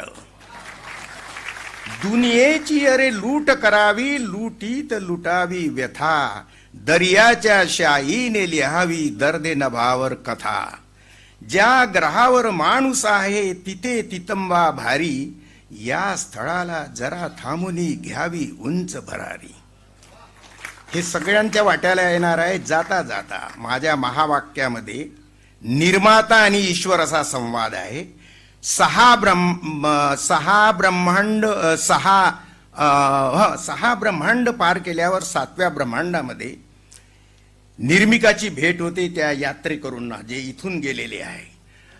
यामध्ये एक महाकाय पक्षी, त्या महाकाय पक्ष्याचं असं आहे की रामायणामध्ये पारध्याच्या बाणाने क्रौंच पक्षाचा वध झाला आणि त्यात दुःखी होऊन महर्षी वाल्मिकींनी रामायण त्यांना सुचलं. माझ्या महावाक्यामध्ये जो महाकाय पक्षी आहे तो समुद्र पक्षी आहे. तो युगे युगे उड्डाणे समुद्रावरून करायचा. एके दिवशी पारध्याच्याच मुलाने त्याला बाण मारला आणि जखमी होऊन तो एका आयलँडवर कोसळला. आणि मरायच्या आधी त्याच्या भोवती जमलेल्या पक्षी समुदायाला त्याने ब्रह्मांडाचं दर्शन करवलं. त्यामध्ये तो म्हणतो की हे बाबांनो, हा निर्मिक आहे ना, हाच या सृष्टीचा करता करविता आहे. मग ते विचारतात पक्षी, मग देव कसा आला?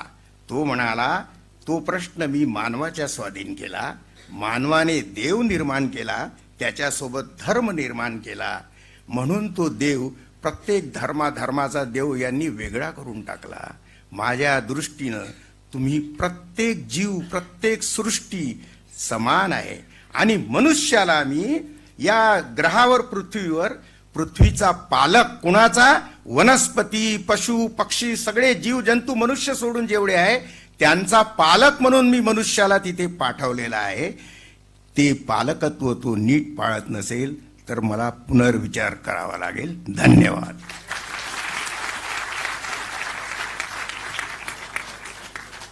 धन्यवाद सर. आपण नुसतेच मोठे कवी नाही आहात तर मोठ्या मनाचे कवी आहात.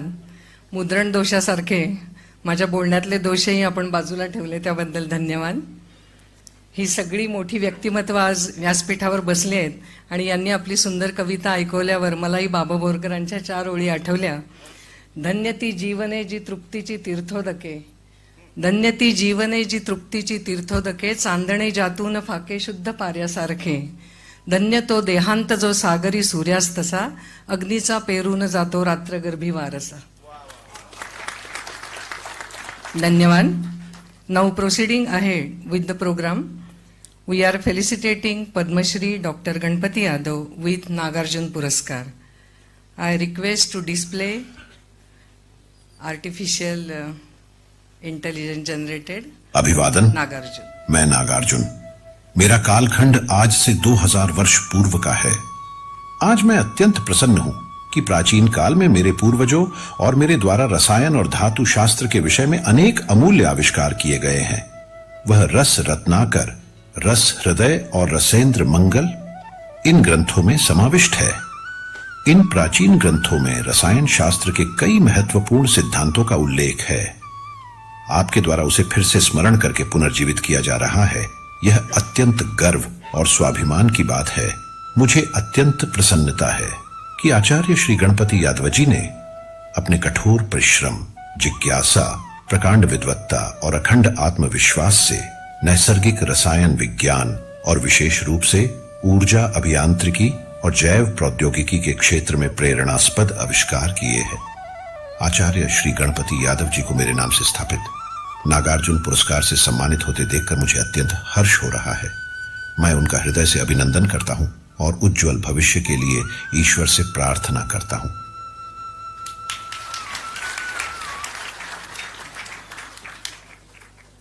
Thank you. Dr. Ganpati Yadav is an Indian chemical engineer, inventor and academic known for his research on nanomaterials, gas absorption with chemical reaction and phase transfer catalysis. He is known to have done pioneering research on catalysis with special focus on nanomaterials, green chemistry, nanocatalysis, energy engineering and biotechnology. He served as a Vice Chancellor of the Institute of Chemical Technology, VD City, Mumbai from 2009 to 2019 and currently he is the Emeritus Professor of Eminence at ICT Mumbai. The Government of India awarded him 4th highest civilian honor of the Padma Shri in 2016 for his contribution to science and engineering. In 2022, he was elected member of the United States National Academy of Engineering.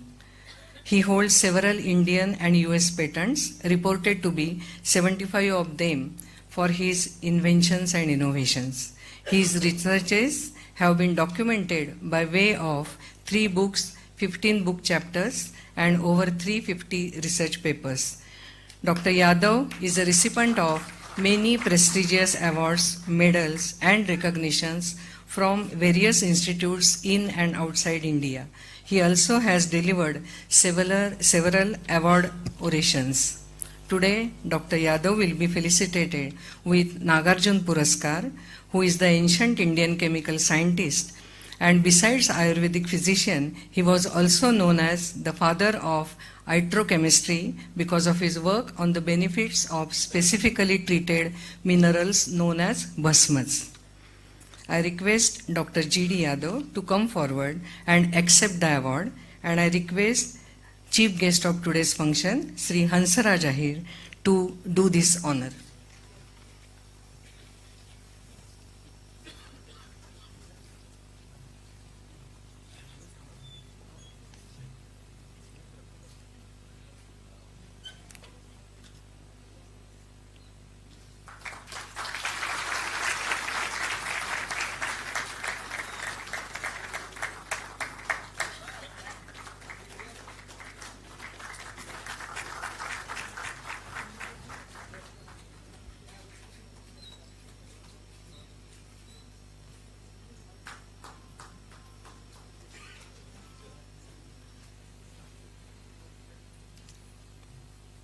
अभिनंदन doctor Ganpati Yadav sir.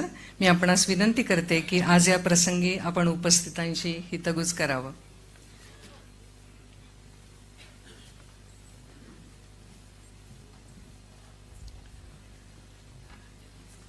At the very outset,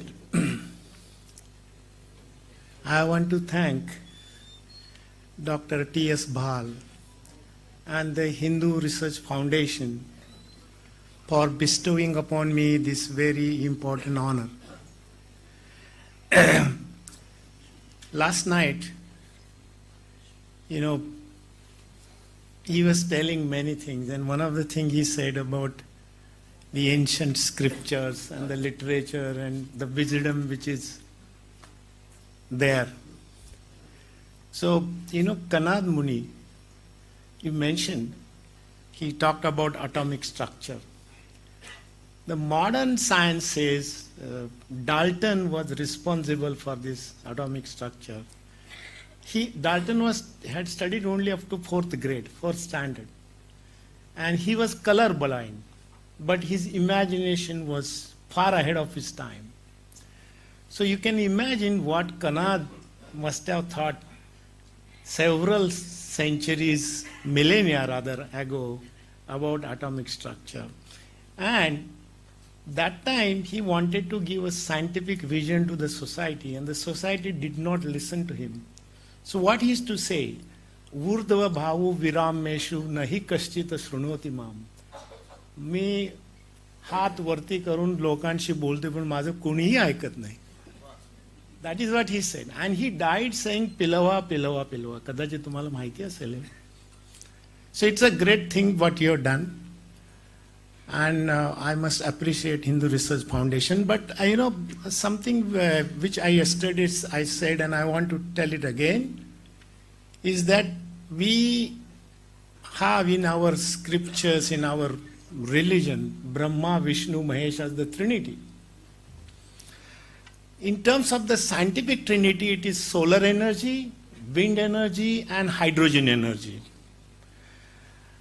So everybody knows. In this, I assume hydrogen as the prime devas. Devas in Sanskrit means deity. Bhagwan, okay? So why hydrogen should be the prime devas? The reason is that by 2050, we will not have any crude oil. We will not have any crude oil. It will be all gone, dead. So what are you going to do with it? So that is the time we will be using all waste biomass, purposely grown grasses and others. And in that, hydrogen will play a very, very important role in converting all these things into materials, chemicals, polymers, whatnot. And our government of India's policies now, they have declared a hydrogen mission and hydrogen policy, green hydrogen in that. Believe me, hydrogen doesn't have any color, but people think green hydrogen means what? Green hydrogen means that you split water and get hydrogen. So non-carbon sources is green hydrogen. Blue hydrogen means because every hydrogen ton, which is now hydrogen also is used by refineries. 1 ton of hydrogen produces 11 tons of carbon dioxide, and that is the greenhouse gas. And we don't want that. If you capture 90% of that, that is blue hydrogen. So refineries produce grey hydrogen. If you produce it from coal, it will give 19 tons of carbon dioxide. So you can imagine. So very recently, Government of India, just I think about 3 weeks ago, they said our green hydrogen definition will be 2 kilo of carbon dioxide per kilo of hydrogen, which is not acceptable to international community. But this is an incentive to our industry. That is why it is accepted. But it's okay. So hydrogen will help us. Hydrogen can be used in fuel cells, in 2-wheelers, 3-wheelers, 4-wheelers, SUVs. And what people think hydrogen is dangerous, hydrogen is not dangerous. Hydrogen is safer than petrol and diesel. Okay, so let it be known. Hydrogen is not deuterium. Hydrogen bomb is deuterium bomb. Okay, so it is not that. So that is one misconception about hydrogen. And decarbonization. We are talking about decarbonization of economy means we don't want to have carbon going into the atmosphere. We want carbon in the soil. We want carbon for our survival, but we don't want carbon in the atmosphere. That is decarbonization. And currently, last year we emitted as a world 36.4 tons, that is 36.4 billion tons of carbon dioxide. And that has to be brought down to 10 gigatons. So-called net zero. People talk, all politicians talk about net zero without knowing what it means. Net zero means that the carbon dioxide which you generate must be converted back into something. Maybe plant more trees, and how many trees you can plant. So we have to develop technology to take carbon dioxide from atmosphere, convert it into chemicals, materials, fuels. For example, carbon dioxide can be converted into methane, it can be converted to methanol, it can be converted to dimethyl ether, it can be converted to formic acid, and dimethyl ether is a very good substitute for LPG gas and diesel. So my personal belief is that, and India has committed to have 900 gigawatts of green energy by 2030. And hydrogen is going to play a very important role. Our aim is to have 5 million tons of hydrogen by 2030.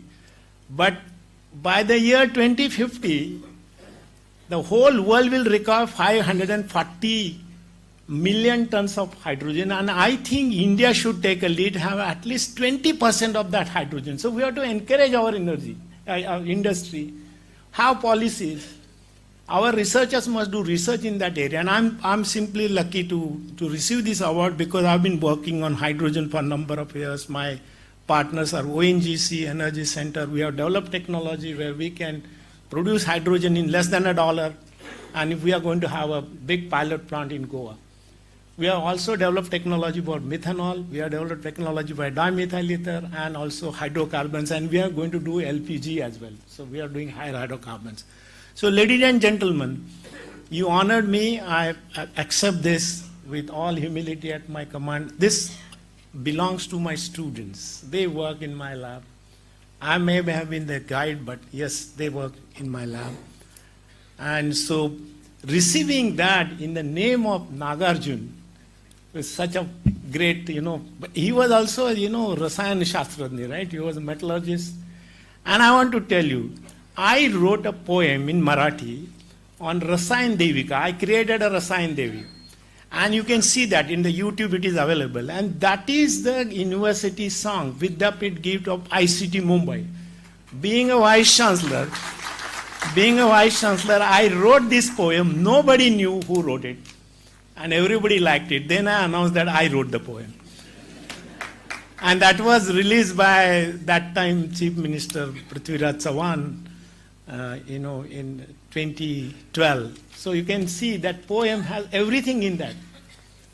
Well-being of every individual, every life, the combination of biological sciences, chemical sciences, solar energy, wind energy, and that Rasayan Devika is that symbol. Not only that, we made a statue of Rasayan Devika. It is there in ICT.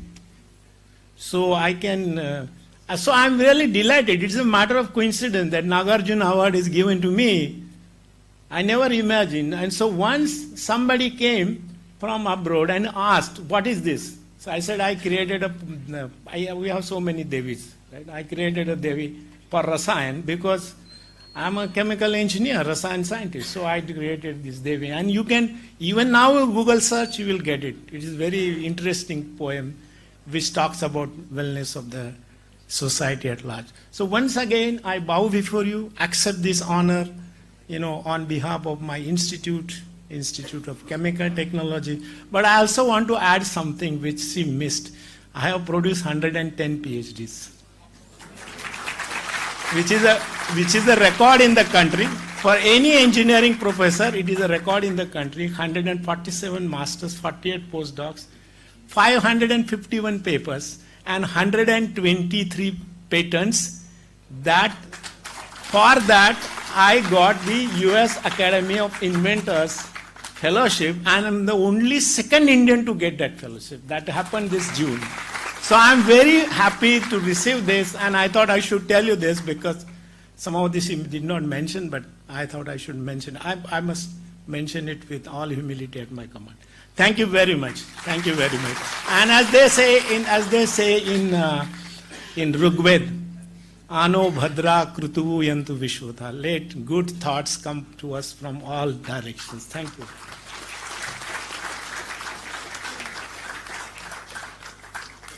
Thank you, sir.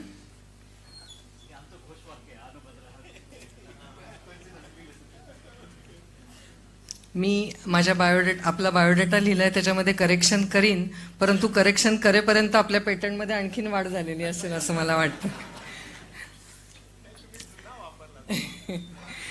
Next in the line is Padma Bhushan Dr. Vijay Bhatkar. He will be felicitated with Aryabhatta Award. I request Prathamesh to display Aryabhatta.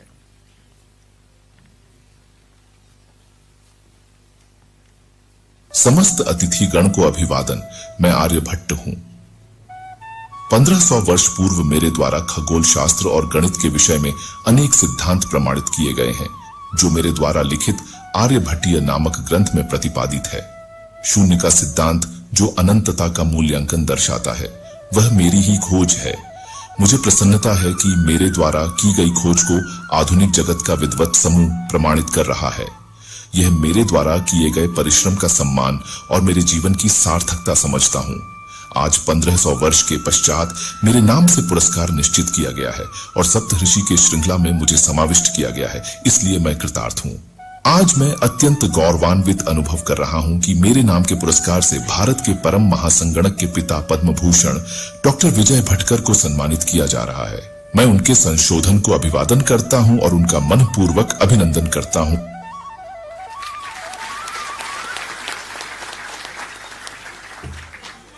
धन्यवाद.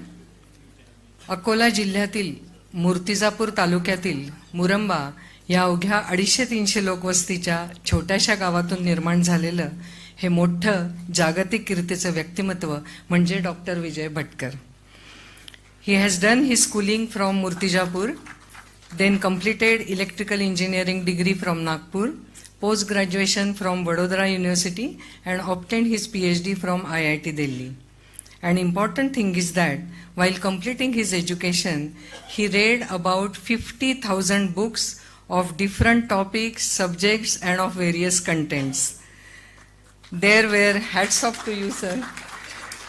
There were many offers from foreign countries, but according to Dr. Bhatkar, nation cannot be developed on borrowed technology, and therefore he preferred to be in Bharat and has done tremendous work for the society. आप एक भारतीय computer वैज्ञानिक, IT नेता और शिक्षाविद हैं.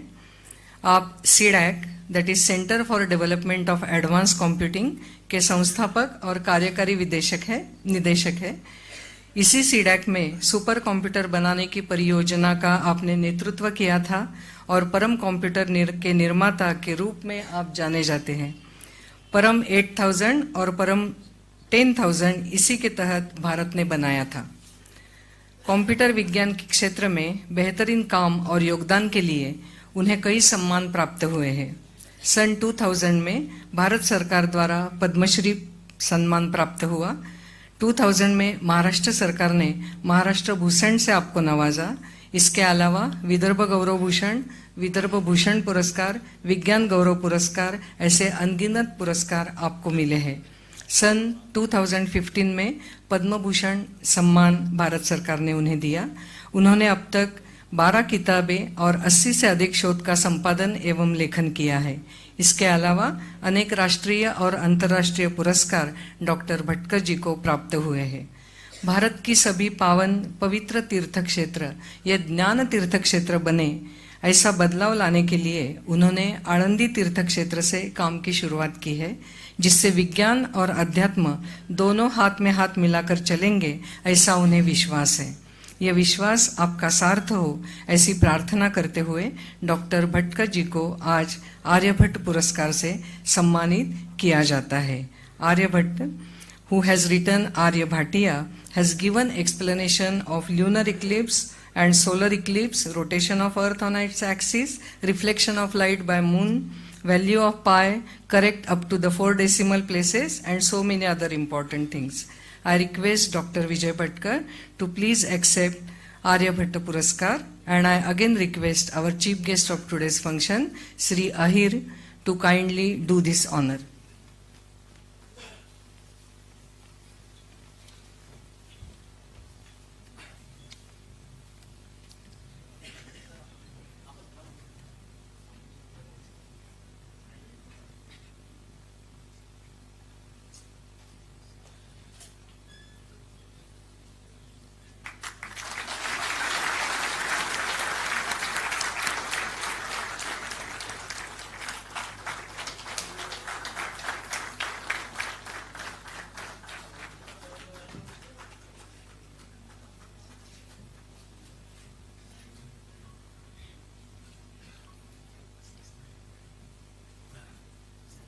Congratulations, sir.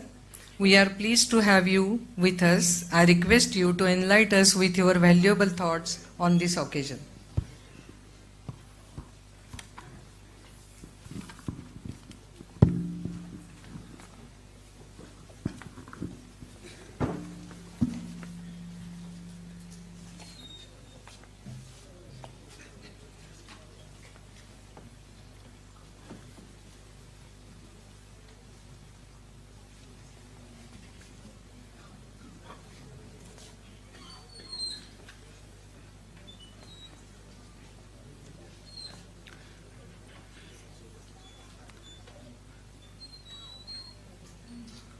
Yesterday I was traveling with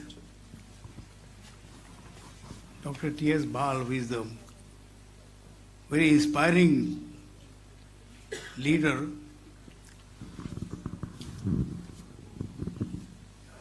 for all of us. What a man can accomplish, what a leadership can accomplish.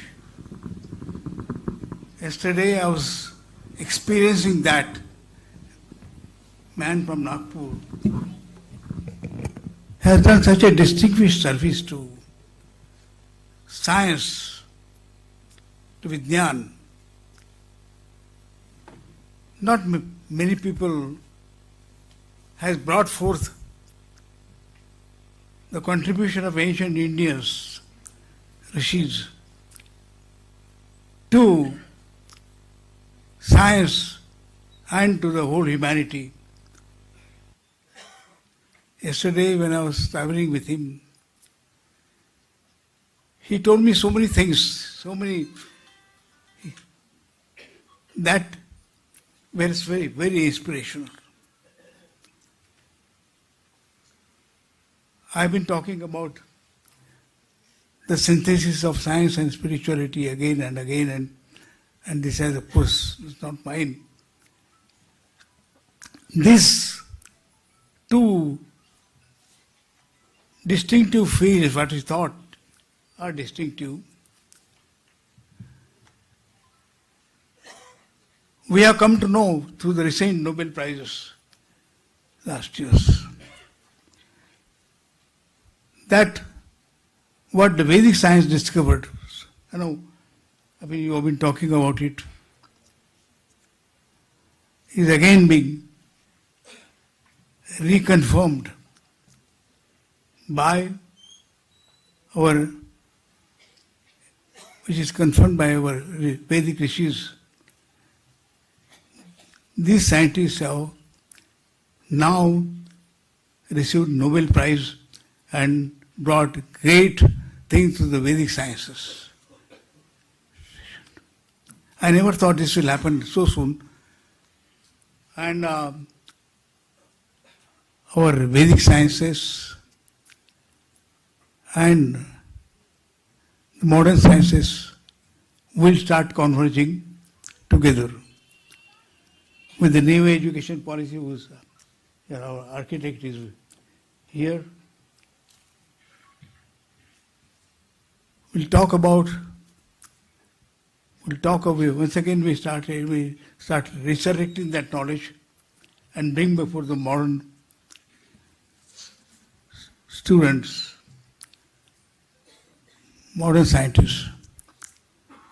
I am very pleased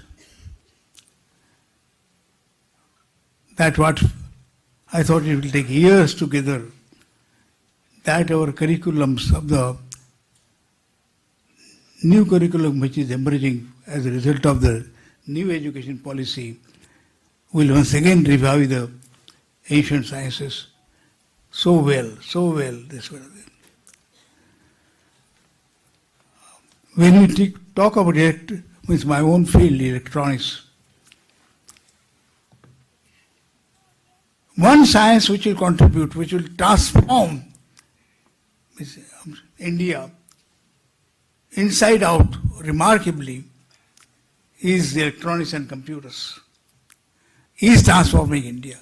The whole skyline of cities in Nagpur and all cities in India and all that has been changed by one science, which I should not claim that It is a contribution of electronics and computers.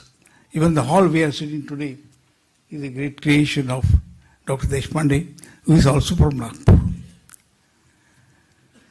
When I was invited to the concept of supercomputers, which we required at that time, very badly required, and we are almost humiliated to the point it was denied to Rajiv Gandhi when he went for the negotiations on advanced technologies.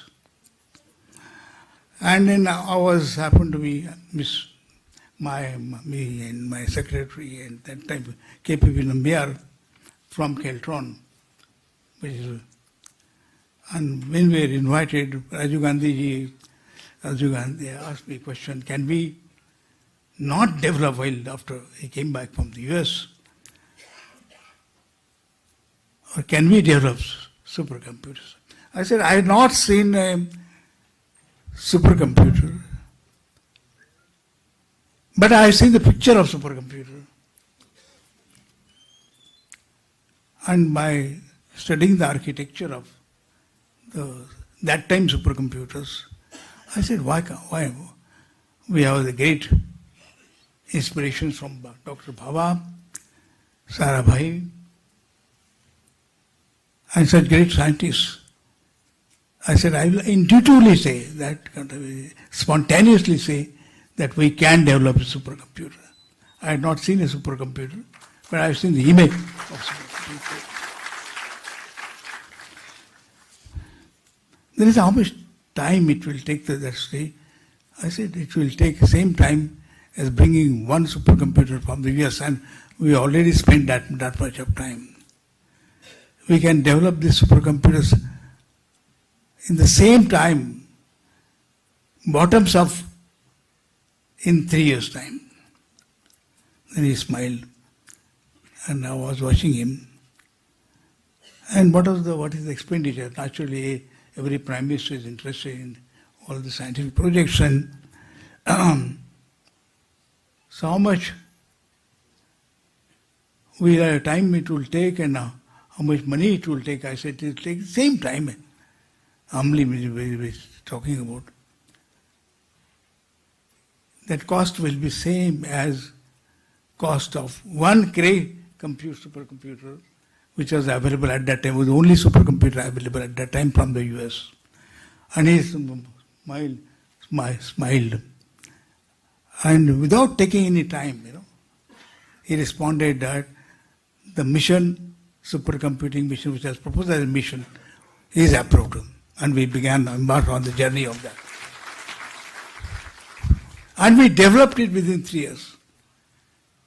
No chips were available at that time. No critical technology was available at that. Were denied to us. We did not know how to write like so many IT engineers are here in this hall, persistent hall kind of things. And we see that kind of thing. What we can accomplish. What the magic, I myself did not know that this magic will happen. We'll start developing softwares in such a manner that this software will create the entire image, will alter, will change the image of India, and never after that the Indian image remains the same. And what we see today, I think that I've seen before my eyes what transformation technologies can bring about. My dear friends, and what has happened? One after another, India started making the color televisions and all. Today, Asian Games are happening. We are transmitting this one. All these basic technologies were developed by India much before even the Asian countries of Korea, this one, and other, Japan. I also remember that when the supercomputer was denied to us, the technologies were emerging very fast in computing. And when I was asked to develop a supercomputer with my team, very competent team coming from all engineering colleges of India, IITs, and did not come, IT engineers did not come at that time. These engineers did not know how to write a compiler. Even I would say the BRC did not know how to write a compiler or so on. At that time, our engineers accepted the challenge. Grounds up, they developed compilers like softwares, and these softwares, we could develop India's supercomputer grounds up. Today, the situation is such that every supercomputer, I think, which is to be imported in the country, is no more imported. All the research labs, all the academic institutions are having India's supercomputers for the advanced research and education. No supercomputer is imported in the country today. We never anticipated that this will happen. I did not happen because we always loved to import things. When Modi started that, we must manufacture everything ourselves, and that was a big challenge for us, for many, many scientists, this one, and that is actually when Prime Minister declares that we will not import critical technologies also from abroad, that is, people inspire so many people, and we are now remarkably developing all major critical technologies in India, and we are all proud of it. Friends, tomorrow, one technology which is advancing very, very, very fast is artificial intelligence. Today we have seen the demonstration of AI technologies, that our ancient rishis are appearing before us. We can actually, this will also happen. They will come before us and talk to us and introduce as they have introduced themselves, and that in their image, in their inspiration, we are bestowing the awards in their name, which Dr. Bal, I really appreciate this, that the young students or young scientists of today this will really create love for our ancient rishis, who have, I think, made what India is today. Our India's heritage is because of them, our rishis, and who themselves were scientists. This is a message for young students. On creating such advanced technologies, the Nobel Prizes are being awarded in the concept of what they advanced years and years before. And I am very pleased to see this. In a way, science and spirituality is now converging, and now they will become almost one. I imagine they will almost become one, and indistinguishable from each other. So I'm really, by getting the award in the name of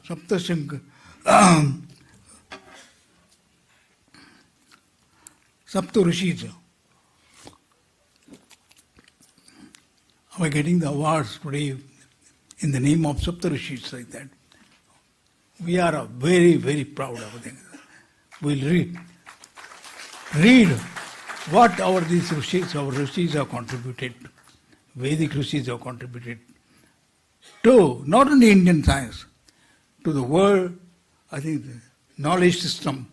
And today, the education policy, we talk about the Indian knowledge system, which is actually the world knowledge system. We never believed it belonged to a particular nation. And Anu Bhadra Krato Antu Vishwada is a world knowledge. And we are very proud of it. And I am very proud that this science is contributing to the development of the entire world, like never before, this one. But we have cautions to be exerted, that they are all also the destructive power, the way science is advancing, it can destroy the entire humanity also simultaneously. It can, the AI, I think what is created, what people are wondering, what artificial intelligence can do, can undo the entire contributions of many sciences put together. And people are worried about that kind of thing. So the young people must exercise that advancement, not exercise this one, but remember that it has the potential to destroy whatever we have developed within no time, kind of thing. Many people are worried on that. But our young people would be very wise people. And that's why I say that the science and spirituality contributing to advancing the wisdom of society must come together for the survival of humanity and for the prosperity of humanity. I hope this request God to fulfill that wish, and India will emerge. The Indian science will emerge. World science will emerge with this wisdom, and with this wisdom will go into the future of our humanity. Thank you very much for the invitation.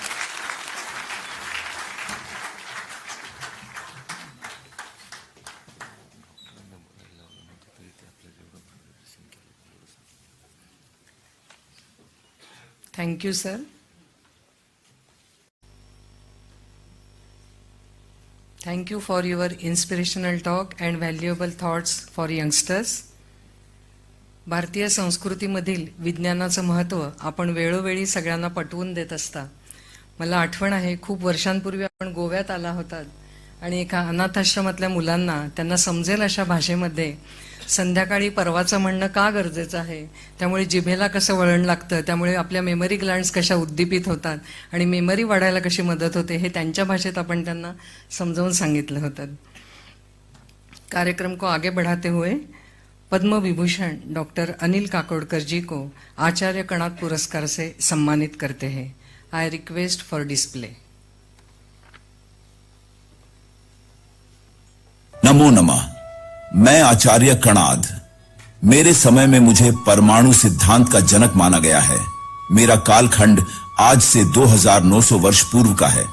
मेरे आविष्कार के अनुसार मनुष्य के सामान्य चक्षु द्वारा अदृश्य प्रतीत होने वाले अणु, रेणु और परमाणु की शक्ति सहस्त्र सूर्य के सामर्थ्य से भी अधिक विध्वंसक और संहारक एवं अमर्याद, अविरत और अविनाशी भी है. 2900 साल पूर्व के मेरे द्वारा किए आविष्कार को लेकर मुझे स्मरण किया जा रहा है. यह मेरा सौभाग्य है. आज के विज्ञान और प्रौद्योगिकी क्षेत्र में विश्वमान्य परमाणु वैज्ञानिक पद्म विभूषण डॉक्टर अनिल काकोडकर जी का योगदान अत्यंत प्रशंसनीय है. परमाणु ऊर्जा का उपयोग शांतिपूर्ण प्रकार से मानव कल्याण के लिए करने का मेरा हेतु एवं विश्वास उनके कार्य में प्रतीत होता है. ये मेरे लिए अतिशय गर्व का क्षण है कि महर्षि कणाद नाम से स्थापित पुरस्कार से आज आधुनिक युग के ऋषि डॉक्टर अनिल काकोडकर जी को सम्मानित किया जा रहा है. मैं उनका मनपूर्वक अभिनंदन करता हूं.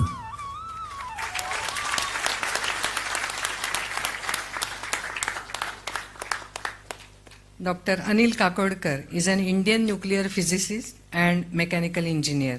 He obtained a master's degree in experimental stress analysis from the University of Nottingham. Dr. Kakodkar was the chairman of the Atomic Energy Commission of India and the secretary to the Government of India. He was the director of BARC from 1996 to 2000. Dr. Kakodkar has been a key contributor to India's strategic program.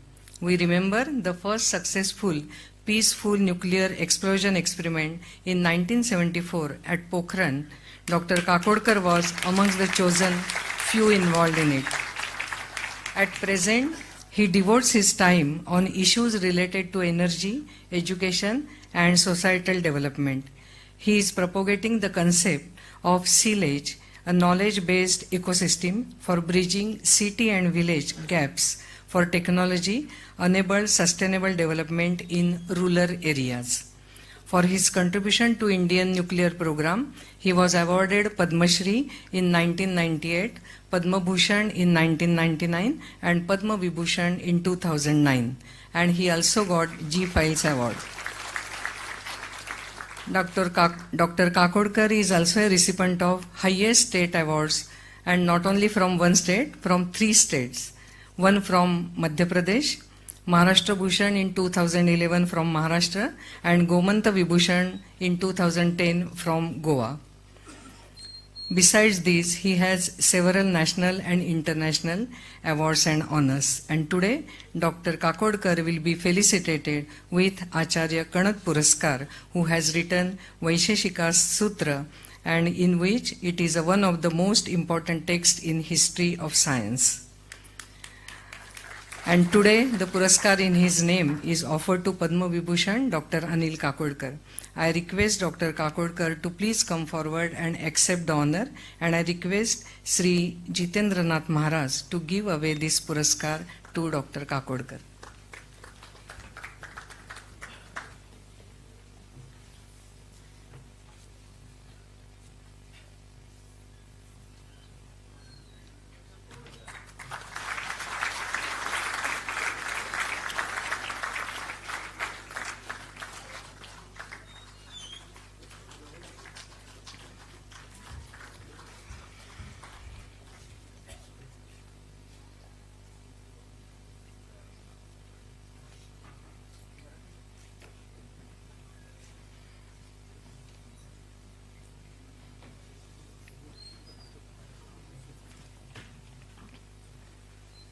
Sir, तुमका हो पुरस्कार मेळ्ळा याची समस्त गोंयकारातर्फे तुमका परबी.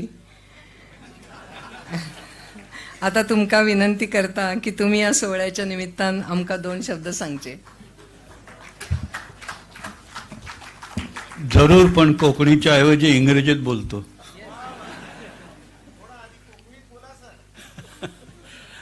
हो, कोकणीत बोलणं म्हणजे माझी परीक्षा होईल.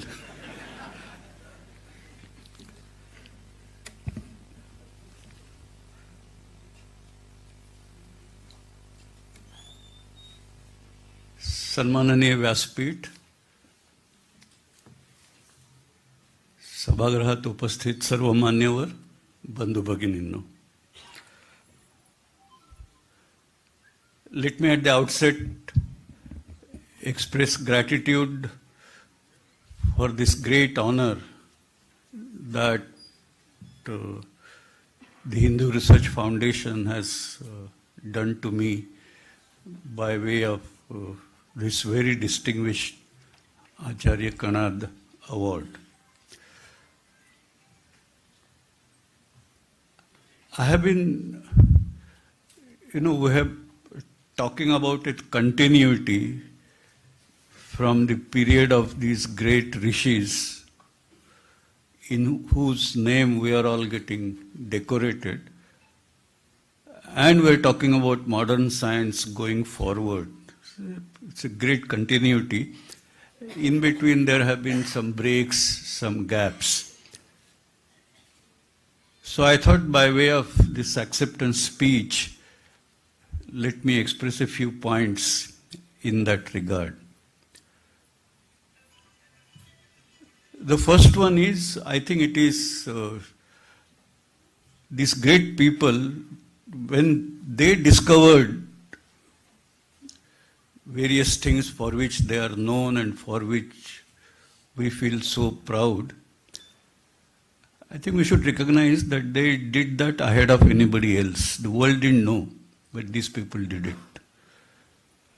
And you can, any one of the 7 rishis on whose name we have these awards, and many others.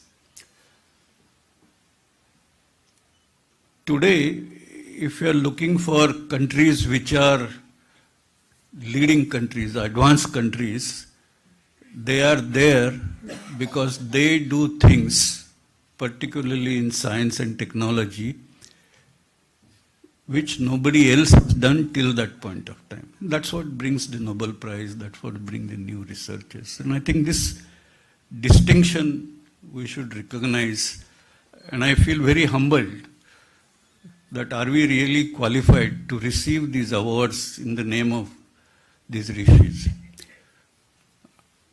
At least I feel I'm of course very proud of whatever I could do, whatever I could contribute.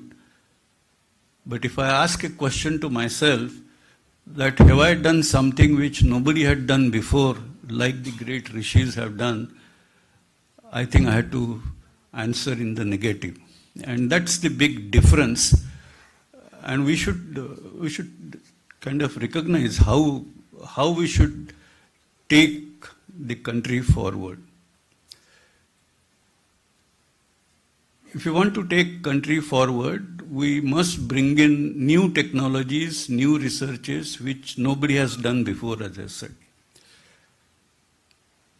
And now, what are the new areas? Of course, we are all talking about artificial intelligence, machine learning. As Dr. Bhatkar says, there is a big fear that, see, so far we had the technologies, and whether the technology would be used for good or for the evil purposes would depend on human mind. So we did expect that as long as the humanity or human values survive, mankind will always make use of technology for good purposes, or otherwise there will be some other evolved human minds which will bring things under control if they go out. Now we are talking about artificial intelligence. So now if you have technologies which evolve themselves not by human mind but by artificial mind, and you already see some of these blogs, at this moment they are essentially blogs, but they are talking about that, look, as Dr. Bhatkar says, that it has the power of destroying the humanity itself. Now at that time, who will control that? An evil mind, evil human mind can be controlled by a bias, a benign human mind. An evil artificial intelligence, you probably have to generate a benign artificial intelligence to control. So, and things are happening way faster today than they were happening in past. So there is a challenge. Talking more generally, I think governance anywhere, the way things are evolving, are we able to evolve governance systems to manage things at the speed at which the new things are coming forward? And you will notice that there is a challenge. How are we going to deal with this challenge unless these issues are addressed and addressed promptly? So the point is, we need to bridge this gap of the advancement in technologies which is taking place and the advancement in technologies which we are doing in our country. And if you ask a question whether that gap is getting close or widening, I will leave the answer for you to figure out. I am at least worried about this. The second part is with respect to the what one may call that we have our own society to serve. If you have the best of technology, and if that best of technology gives a lot of power in the hands of a few, it may be few nations, it may be few people, that's an invitation to disparity. And that's what we are seeing. Now, if you want to eliminate that disparity, then you need to bridge this disconnect. And you want to bridge this disconnect, then translation of research, technology, and the societal benefit has to be a continuum And if you want to do that, again we need to mend our ways to be able to do that effectively. So I think there are lots of cultural issues that need to be addressed in sorting out both these distinct scenarios. One of going forward in a manner that we bridge the gap between us and the best of the world, and another where we make sure that taking new science, or for that matter existing science, for the benefit of our own people as a continuum. One, we need to eliminate, dissolve silos across disciplines. And for the second, we need to dissolve silos across people of different kind. I can't say I'm a researcher, I can't say I'm a technologist, I can't say I'm an entrepreneur, I can't say I do business, I can't say I do social service. These are all silos, I think, and you can't be looking at them in isolation. It has to be a continuum, and that is what we need to be concerned about, and we need to be doing something about. People in past, they understood the principle of self-similarity. Acharya Kanat could figure out that the power of, you divide things, make it smaller and smaller. But just because it's becoming smaller doesn't mean that it becomes less power. In fact, its power is higher. The power of atom is far more than power of electrons, which is chemical energy. And power of subatomic particles is even more compared to power of atom, which we are yet to see. Maybe we'll see it at some day. Now, you could notice, or rather our ancestors had noticed, that there is something similar between this and what we observe in the sky, what we observe in the universe.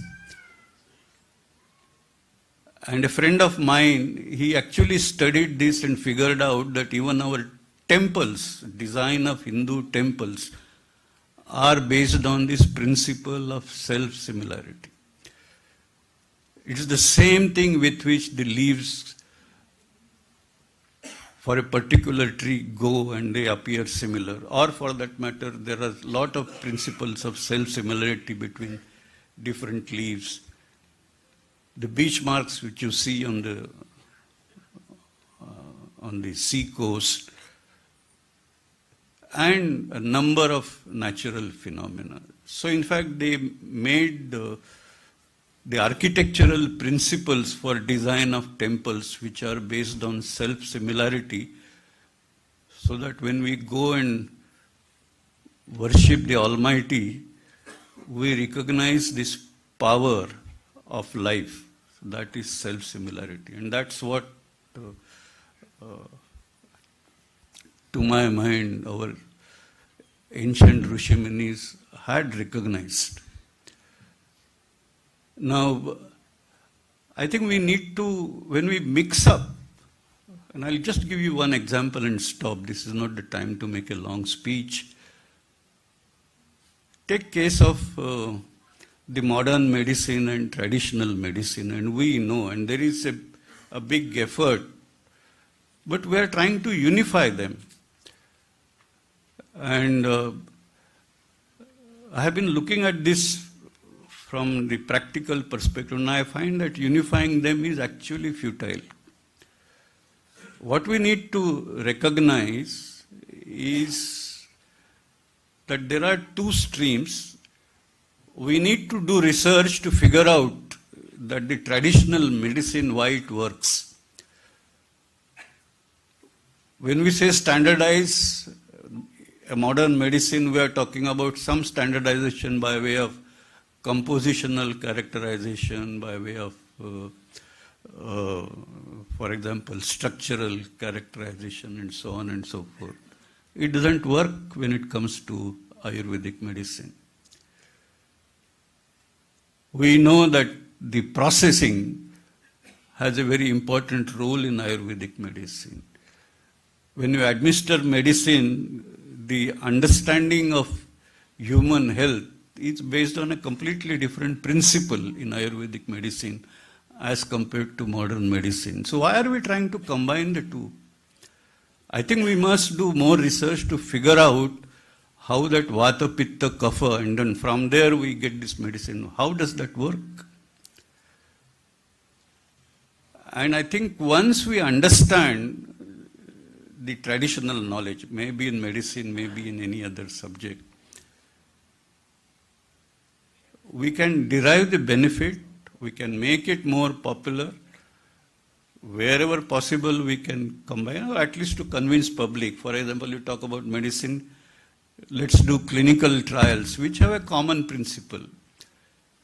But I think mixing up, I have some difficulties. We must understand our ancient past. We must understand the great wisdom. We must understand the great wisdom our people displayed way ahead of others.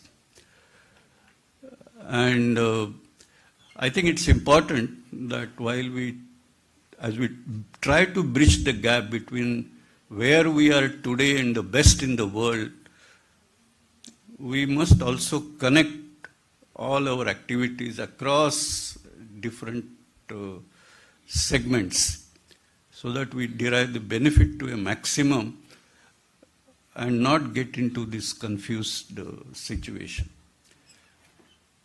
So I want to thank Hindu Research Foundation for trying to figure out what is it that our people knew. And I think we must really take that research to great depth to figure out how our people generated so much of wisdom, so much of knowledge without the modern labs.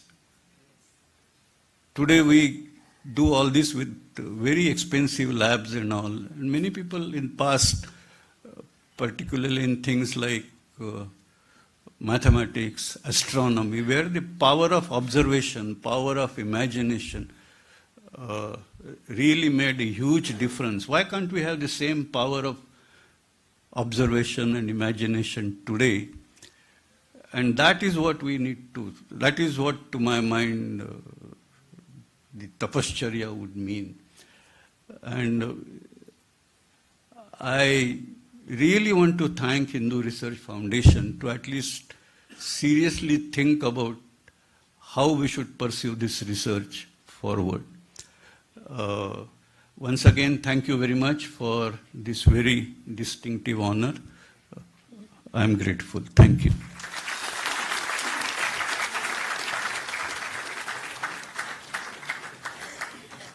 Thank you, sir, for giving different angle and different perception of our ancient past. Dev bare karu. Now it's a time to felicitate two senior most scientists. First we will have Padma Vibhushan Dr.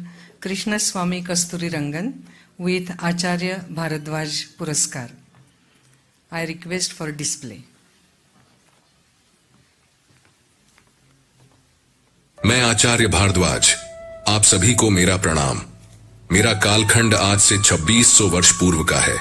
मेरे द्वारा अभियांत्रिकी, विज्ञान और आयुर्वेद के विषय पर गंभीर चिंतन, अभ्यास, परिश्रम और प्रयोग के पश्चात इन विषयों पर कुछ ग्रंथ अंकित किए गए हैं।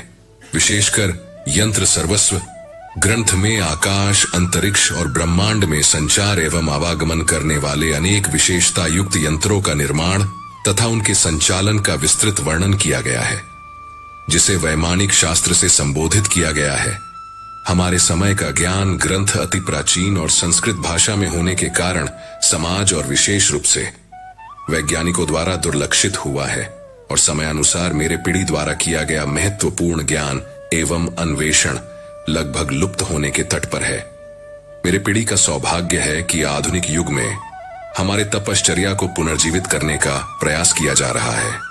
आज अंतरिक्ष के क्षेत्र में उच्चतम श्रेणी प्राप्त और विश्वविख्यात गणमान्य आचार्य श्री कस्तूरी रंगन जी को मेरे नाम से स्थापित आचार्य भारद्वाज पुरस्कार से सम्मानित किया जा रहा है।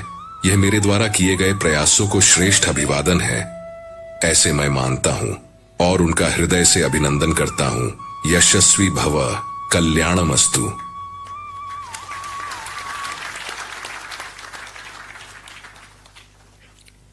Dr. Krishnaswamy Kasturi Rangan is one of the India's foremost space scientists and has played a key role in the success of country's space program. He has headed the Indian Space Research Organization ISRO. He was the chairman of Inter-University Center for Astronomy and Astrophysics, Chancellor Center University of Rajasthan, Emeritus Professor at the National Institute of Advanced Studies, Bengaluru. He is a member of several national and international science academies.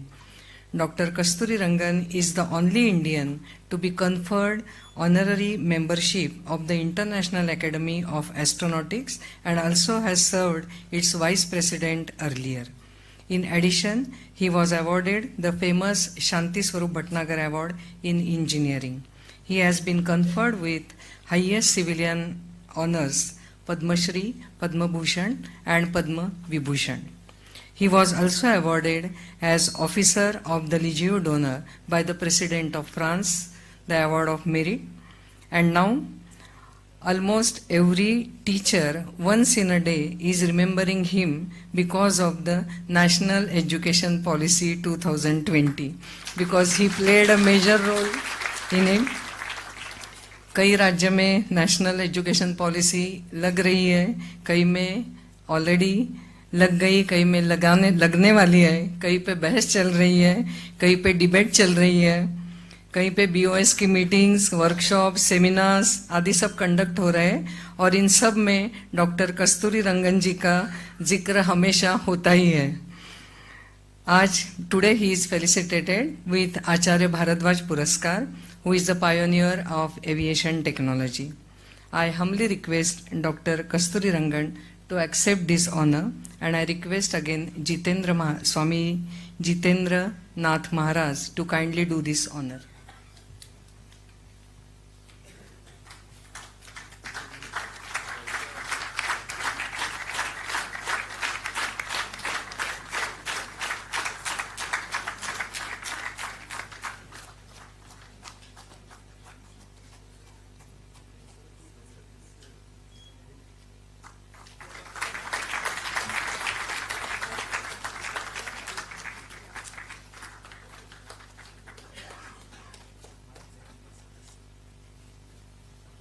Thank you.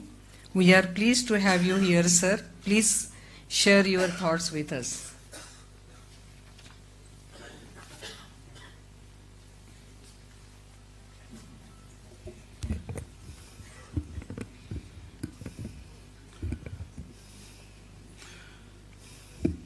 I don't know what to say on this very august and memorable occasion.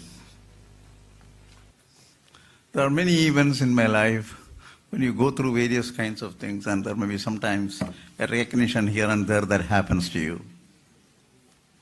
But something different strikes me today when I'm here with all of you on this very interesting, very thoughtful, very innovative, and most important, divine way of looking at things by conferring an award which is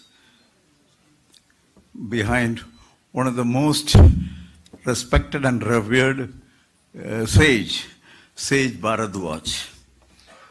I don't know, I'm really awestruck with the kind of awards name that it carries. You may have a Padma Shri, you may have a Padma Bhushan, Padma Vibhushan, but this is awesome. It's very difficult to see. How do you do this? Why do I say this? I was just trying to look at, years back about Bharadwaj in a different context. When you do this education policy, you want to really look at what you call as a perpetuation. How do you try to make it continuous? How do you respond to the dynamic changes that knowledge society witnesses and so on and so forth? So you look at not only what is going to be done here, what is going to be the future, but in India's case, we can look with pride at the past too. We have a very rich heritage, very rich legacy. In this connection, I looked at Bharatvarsha. Sage Bharatvarsha, of course, he's aeronautics, mechanical engineering, all kinds of genius things that he did. But one thing that struck me was he had an unquenchable thirst for knowledge. And he was never satisfied with what he knew. He wanted to know more. He wanted to know more. And as he learned more, he asked more questions to himself, and then he had to answer them. So he was really finding, how am I going to learn everything about this universe, about this world? So he went to Brahma. And he asked Brahma, look, I have been working on this. I am trying to understand everything that is around me, everything about this universe, about the scheme of things. But I feel that I don't seem to have understood everything. Can you do me something by which I can learn the whole universe and what is all knowledge represents? So Brahmaji showed him 3 mountains. And those 3 huge mountains they were. And he put his divine hand and took out from one of the mountains this much of sand. And he dropped it like this. See, in your life, this is all you can learn out of those. Then there are 3 mountains of knowledge. And this is all you can learn. So he was very disappointed. What do I do? This kind of a knowledge, and this is the level to which I can learn. So how can you bless me so that I can still have a look at how I can master those 3 mountains of knowledge? And then he asked Brahma, whether can I be born in all the yugas, the 4 yugas, and see whether I can learn during that period of yugas, you know the number of years in a yuga, and whether in a whole cycle, and then go, of course, you know, Bharat is very, very rich in the kind of definition of schemes and times and so on. Then the yugas, you know, the 4 yugas, then Mahayugas, then Brahma's day, Brahma's night, and the whole kind of thing is there. There is a time scale for this. Of course, others, just to give a little different thing on this, these yuga calculations, if you try to do, sometimes I did a back of the envelope calculation, what does this yuga represent? And I found that if you put this Brahma's day and Brahma's night and make it into one cycle, that cycle comes to about 15 to 16 billion years, as per the number of years in each of the bhagavata. And the best of the cosmic radiation explorer of the US says that universe is 13.6 billion years. Can you imagine the kind of thought that these ancient Indians had, that they could say something about the length of the universe to be something like 13, 14 billion. Just look at the kind of numbers, very close. But where would they got this kind of a thing? And how did they segment it in terms of times? Something remarkable. So, but then Brahma gave him the boon. So you will see Bharatvarsha's name in Ramayana, you see Bharatvarsha's name in Mahabharata, and I am sure today his spirit is pervading here also. That is a kind of a thing. So, why did I have to put this long story about Bharatvarsha? Once you are giving me this, so I know, when I said it's awesome, I can't believe that I can carry that kind of a burden. Even in the context of trying to understand that part of the thing that Brahma took and showed what is the present knowledge possibility for you.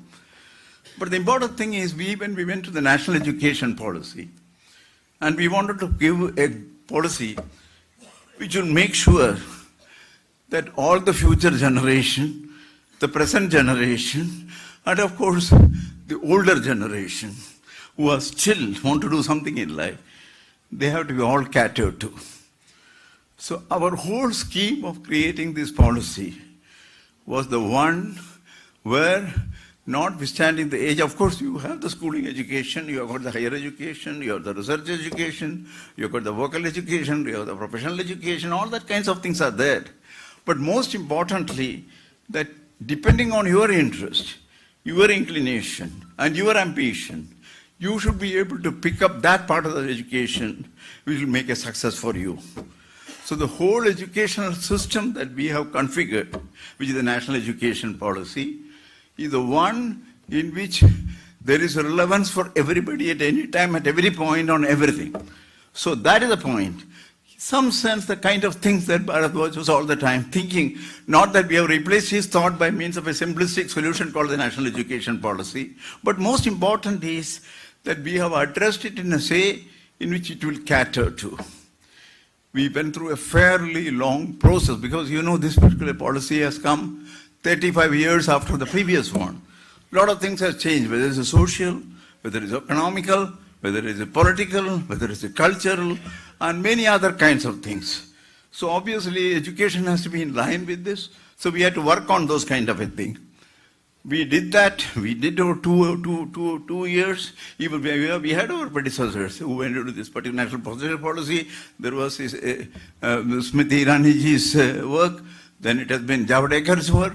Then again, mostly the present minister, Dharmendra Pradhan's work. And of course, overseen and originally conceived as a necessity for this country by Sri Modi ji himself. So that is the kind of a thing. We have to meet up the challenge, and the minister told us that we have to have this, at least we'll be able to keep the test of time for about 20 years or 25 years.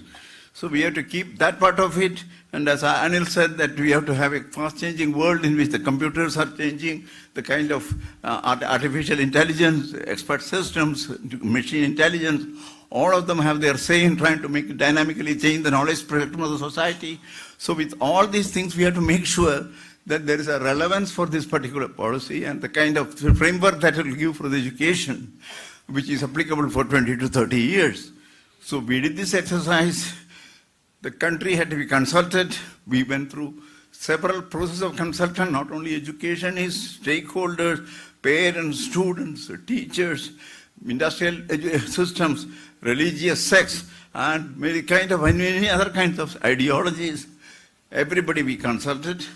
The outcome is the report that we have submitted. It has found a currency across the spectrum. I'm not trying to sell this policy, but I want to say the process we adopted to make sure that it becomes applicable and acceptable. And finally, when we put it in the public domain, we got something like 200,000 responses. 85% of the responses were in favor of this policy. So you can see the amount of effort that has gone and the type of appreciation that has gone into it, and the critical assessments that have been made, and the kind of solution we have propounded for this. So this is the pattern, and I think in a sense, this particular effort and the curricular framework that we have now formulated recently for the school education, and I am sure the higher education is finding its own pace of development for implementing this policy, I am sure India will have a fairly vibrant, dynamic knowledge society for meeting the challenges of the 21st century. Coming from space and having spent nearly all my life in space, I cannot completely overlook not saying about it because the education overrides all other things at the current juncture. Space has grown out of the vision of Sarabhai. Today we have reached the level where we are in the planetary exploration. We went through rocket developments, or satellite developments, application one of the foremost in the world, and currently we are in the development of heavy launchers. We are trying to develop a human space station, and also we have now landed on Moon, and we are in the process of trying to look at how to land on the Mars, and then to have a planetary exploration program for the 21st century as a part of both national as well as international collaboration. So this is the whole scheme, and this is, what is interesting is, it does need tremendous amount of interdisciplinarity. It needs tremendous amount of cross-linkages and interfaces between areas of technology, science, social sciences, and so on. So when I look at the 7 rishis, the thought, as Anil said, has gone into them at that particular point. One thing I found was they were all multidisciplinary people, the rishis. They could think of subjects, whether it is algebra and some solutions of quadratic equations, concept of a zero, the concept of a heliocentric world. All this, they had to understand the totality of the systemic knowledge. And that is precisely that has been brought to bear into the space in trying to make it into a successful venture. And I am sure that we have much to learn because of these kind of similarities in the way of thinking, the way of systematizing the knowledge, and the way in which this can be adopted. We need to have work not only with the present areas, the present research, but also our past legacy and past heritage. I am so happy to see that this Hindu Research Foundation, which Sri Balji yesterday explained to me, the objective and the kind of direction he are taking, certainly is a very important. It's not an academic activity alone. It has implications with respect to even looking at the future. There may be things. Remember, we talk of universe, and when we talk of universe, we are talking of 4% of the samples of matter.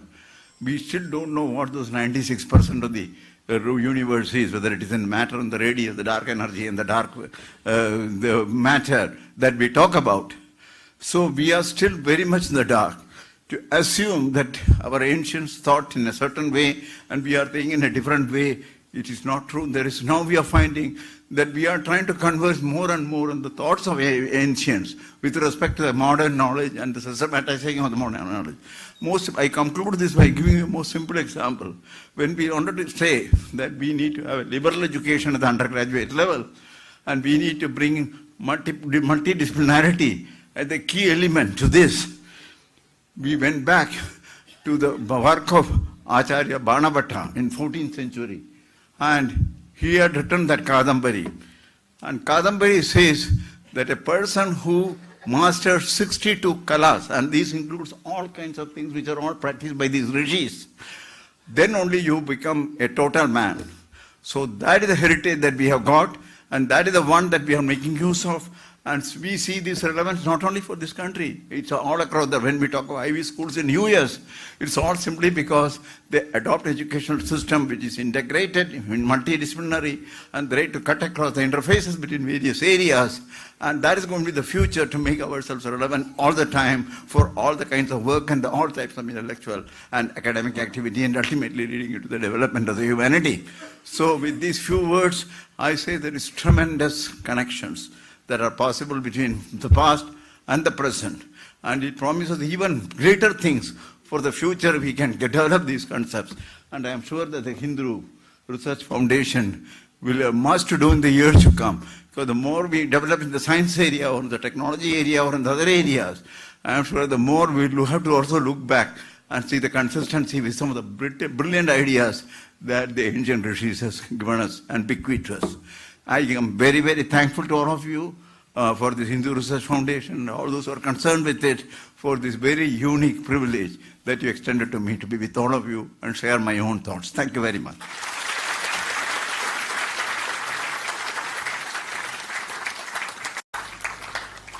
Thank you, sir. My God, what a tremendous energy. तरुणांना सुद्धा लाजवेल असा उत्साह आहे त्यांच्या वागण्यात बोलण्यात.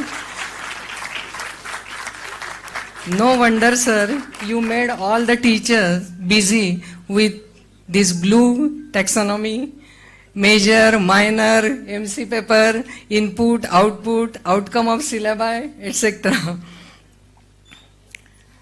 And coming towards the last felicitation, we have our beloved and again another young and energetic Dr. Sridharanji. We are felicitating him today with Vishwakarma Puraskar. I request to display. अभिवादन। मैं विश्वकर्मा, इस विश्व का प्रथम यांत्रिकी और वास्तुकार। मेरा और मेरे कौशल्य का संचार एवं उल्लेख चारों युगों पाया जाता है। प्राचीन काल में देवताओं के वास्तु और अस्त्र शस्त्र अण्वस्त्र आदि का मैं निर्माता हूँ। विष्णु के लिए सुदर्शन चक्र, शिव जी का त्रिशूल, पुष्पक विमान, इंद्र का वज्र भी निर्माण करने का मुझे सौभाग्य प्राप्त हुआ है। सतयुग में इंद्रपुरी, त्रेता में लंका, द्वापर में इंद्रप्रस्थ व द्वारिका एवं हस्तिनापुर, कलयुग में जगन्नाथपुरी आदि का निर्माण मेरे ही द्वारा हुआ है। इसी कारण मुझे देवशिल्पी भी कहा जाता है।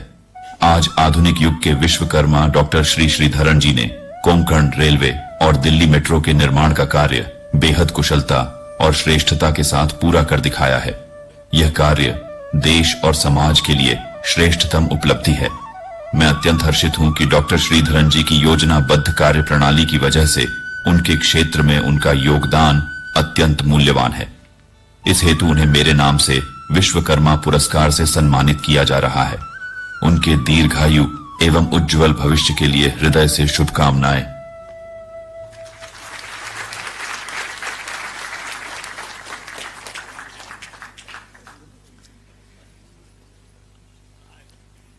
Dr. Sridharan ji. He is an Indian engineer and politician from the state of Kerala.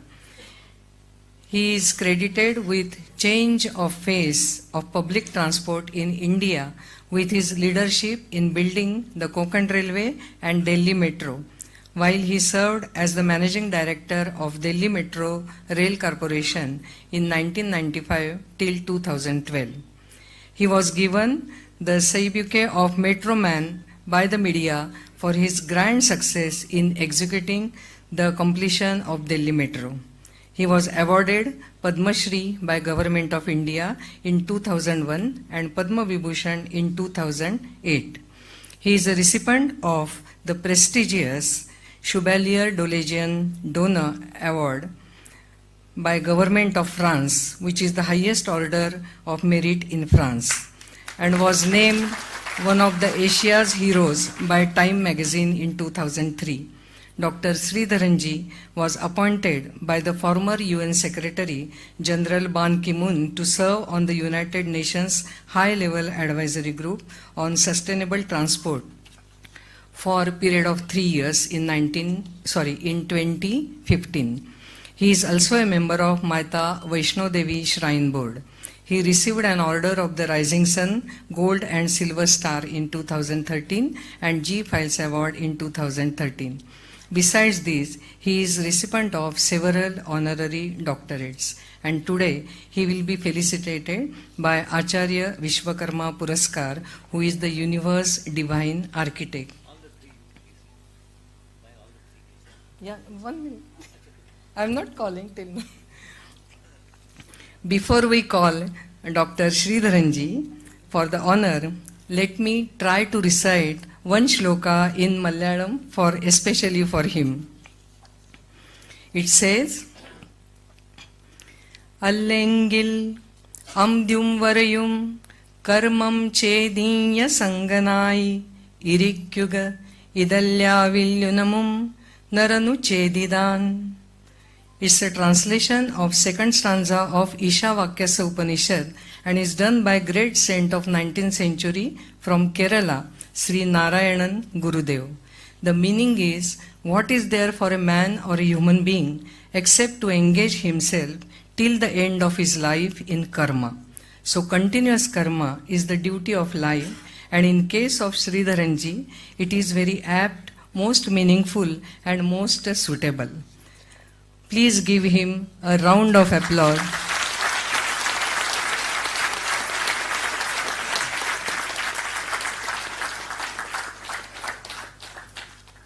Now I call upon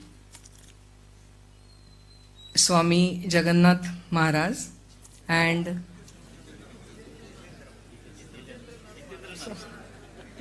Jitendra, sorry, very sorry, Jitendranath Maharaj, and I also request Professor Penna and Sri Ahir to kindly join with him to do the honor of Dr. Sridharan ji.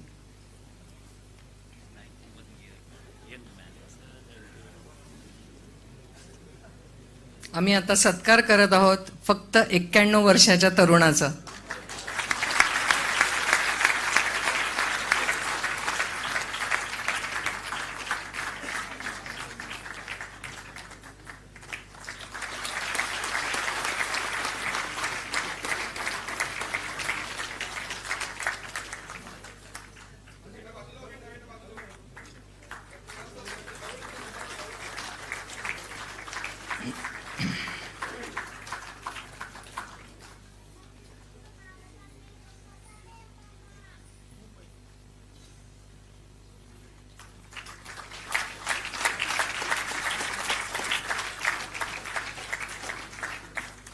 Congratulations, sir.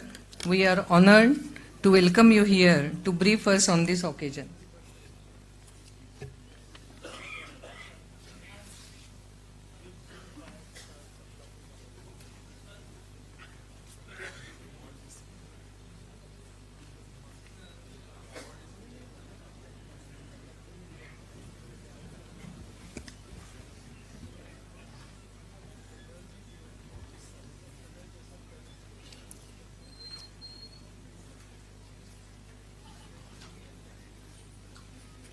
I wish all of you well.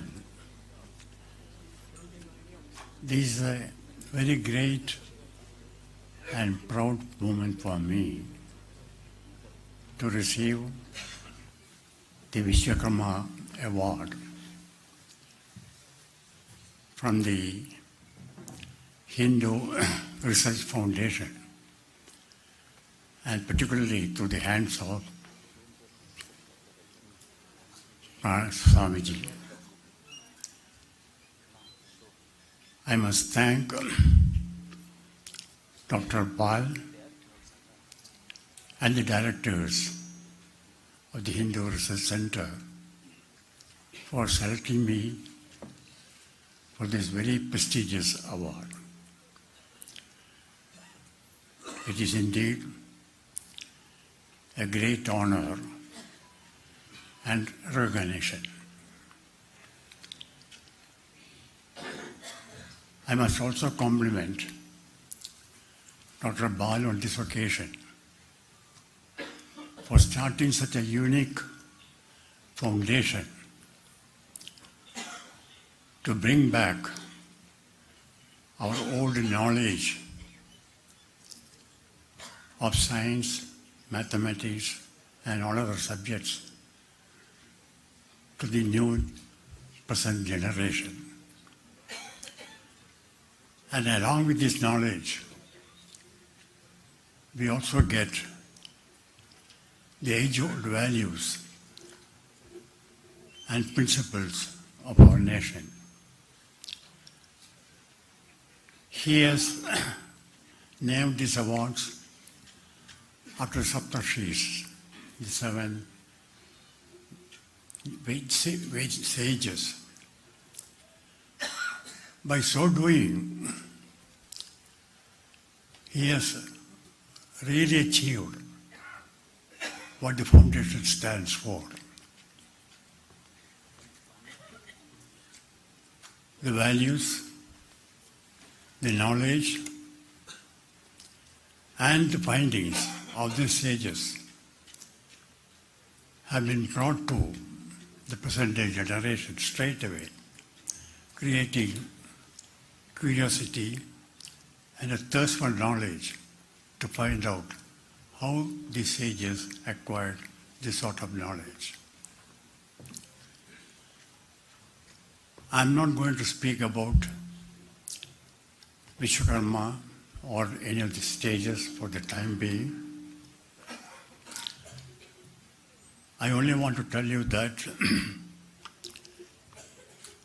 I've been able to achieve very many important infrastructure projects completed on time and within the estimate. And this achievement, such as Konkan Railway, Delhi Metro, and many other metros, and many other infrastructure projects as well. But I want to place before you what I have achieved in completing these projects is not an achievement of one individual. In all these projects, there has been a team. Team consists of designers, engineers, contractors, suppliers, and this is a collective contribution from all these people that I've been able to complete these projects the way I have done. Therefore, today's award I am receiving on behalf of these people who had helped me to complete this project in such a magnificent fashion.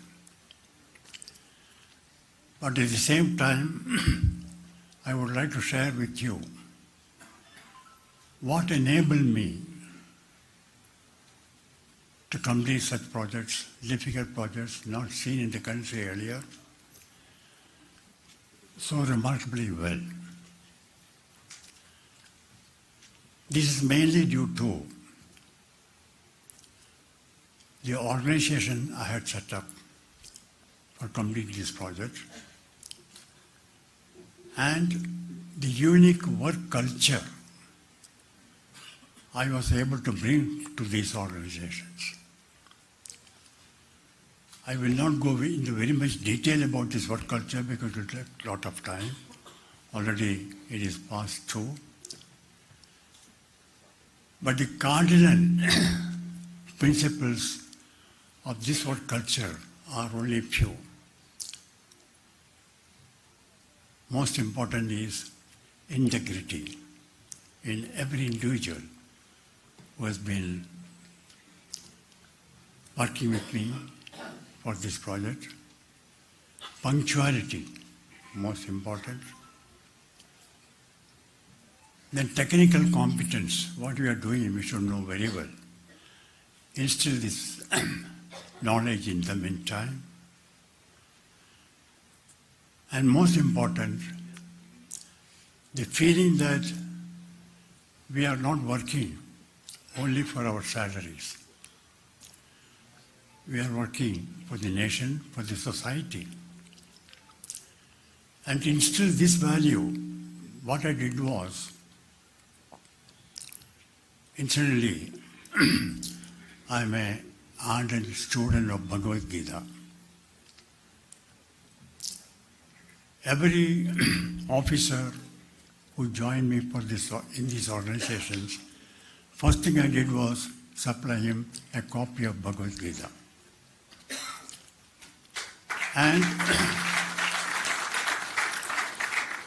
not only just supply, but encourage them to read, understand, imbibe the values contained in this Bhagavad Gita, and put them into practice.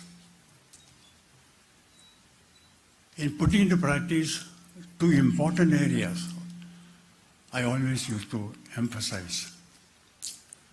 One is nishkama karma. Do your work without expecting any fruit thereof. You are not expecting any particular advantage for yourself. And then perform your duties as an offering to God.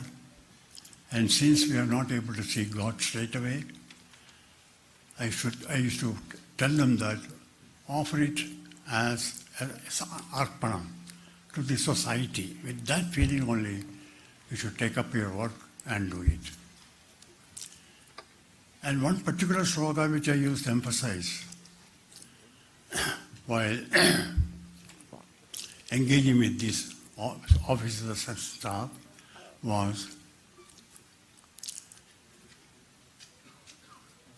Yat karoshi, yat asnasi, yat juhoshi, jadasi yat, yat tapasasi kaunteya, tat kurusha madarpanam. The short meaning of this is, whatever you do, whatever you even eat, what oblations you do, what danas you do, or what austerity you undergo, do all these things as arpanam to the Almighty. If with that attitude, if you work, then you are not bothered about the outcome, what happens. And you are always, I've seen that, crowned with success in whatever venture you take up. These values I was able to instill in them, and that is how organization like Konkan Railway, while now looking back, I find such a huge railway project, 760 kilometers long, with 93 tunnels, measuring to about 82.5 kilometers of tunneling, so many bridges. How we were able to do it just 7 years' time. Similarly, Delhi Metro, a modern metro, world-class modern metro was not known to this country at all. How we are able to get the technology, transplant the technology to the country, and execute the project and do it before time. Most of the targets were before we were able to achieve. All this was possible only because, as I mentioned, the values, what the ethics, and what culture that we have brought about in these organizations. My listeners, what I want to place before you is, if you have these good principles in your work, if you employ these good work principles, victory is always there. Krishna told Arjuna, Nahi kalyana kachit durgadim tada gacchati. A person who does good deeds will not face any adversities in life. And that has been my experience. I have been for the last 68 years in my professional life. I have come across very many people. I have learned quite a lot from them. But I have been able to generate a large body of people with these values and with this mission, who are now today managing many metros in the country. The success of Delhi Metro led to a metro revolution itself in the country. That's why about 22 cities in the country now metros are coming up, including in Nagpur. And most of the metros, I had the privilege and opportunity to get involved in the planning, starting, setting up the organization, and guiding them initially. Therefore, on this occasion, I wish to particularly thank Dr. Bal, the directors of the Hindu Research Foundation, for the opportunity given to me to be with you and share particularly my philosophy in carrying out the projects. Thank you very much.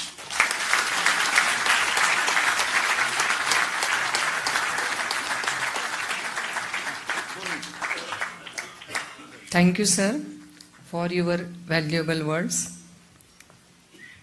पुरस्कार वितरण सोहळा इथे संपन्न झालेला आहे. ही सगळी उत्तुंग व्यक्तिमत्व जी आपण आपल्या समोर मंचावर बघत आहोत, ते स्वतःच एक एक जण आपल्यामध्ये एक संस्था, एक विद्यापीठ आहेत. त्यांचे विचार, त्यांचं कार्य आपल्या तरुण पिढीला नक्कीच प्रेरणादायी ठरेल, स्फूर्तिदायक ठरेल, मार्गदर्शक ठरेल, याबद्दल हिंदू रिसर्च फाउंडेशनला अजिबात शंका नाही.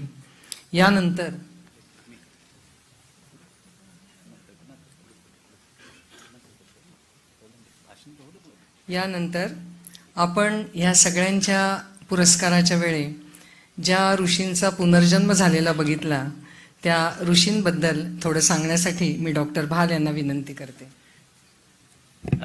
थोडं व्यवधान तुमच्या कार्यक्रमामध्ये. ऋषींबद्दल मी सांगणार नाही, पण ह्या ऋषीला परत जिवंत करणारे जे दोन तरुण 9 वर्षाचे या ठिकाणी आहेत, अनय आणि अबीर. ते 9 वर्षाचे, they are 9 year old.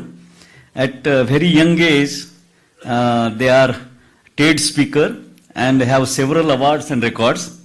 Anay and Abir founded 2 startups at the age of 8, and one is for the profit venture And second one is for universal artificial intelligence, which leverages artificial intelligence.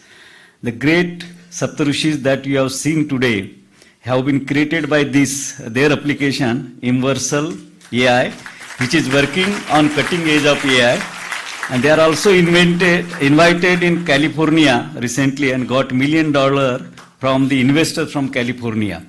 They have not only created this artificial intelligence, but they have donated out of their profit and earning 1,000 rupees to this program this year. I call them on the stage, this 9-year-old scientist. They are future. Yeah.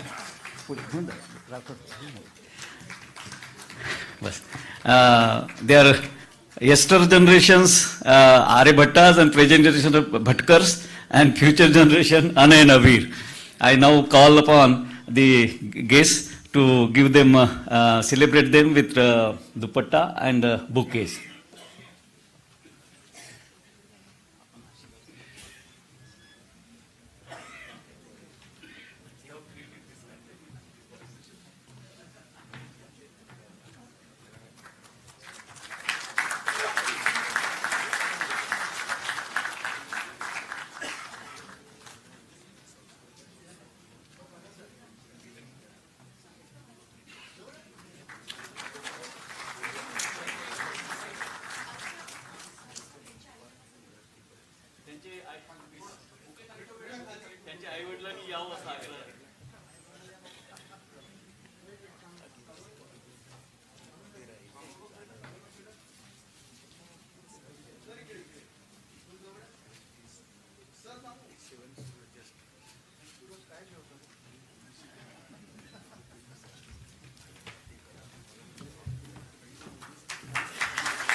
Give them a mic. Anay and Abir, 9-year-old scientist. Very good. My name is Abir Ramakrishnan, and here is my twin brother and co-founder, Anay Ramakrishnan. They are twin brothers. We don't know who landed first.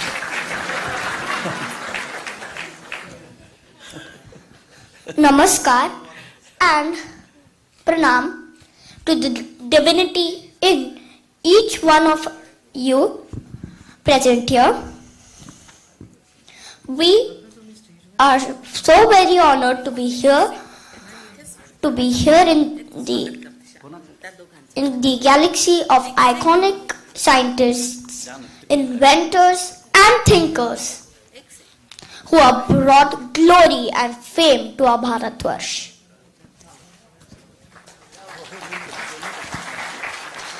We bow with utmost humility to the divinity in each of you. We have built Inverse AI with a sole mission to immortalize humans. It started when we lost our grandfather, who was a doctor, succumbed to COVID. We thought, how can we immortalize him? Whenever we miss him. Our light bulb moment was when generative AI and other various AI models came, which can convert text to text, text to voice, text to video, and many more. Our app Inverse AI generates iconic legends with whom we can talk and interact with. Our app is available in Play Store and App Store. And our web version, which is beta.inverse.ai, is also ready. We seek your blessings with folded hands. Dhanyavad.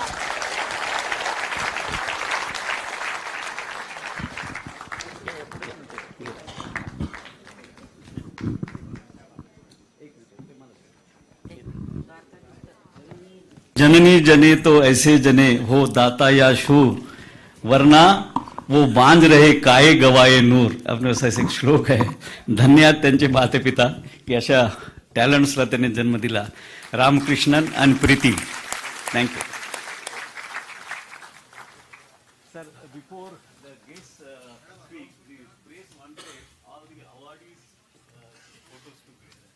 Sapta Rushinचा photo पाहिजे. किती उभं राहावं लागलं sir? इथे उभं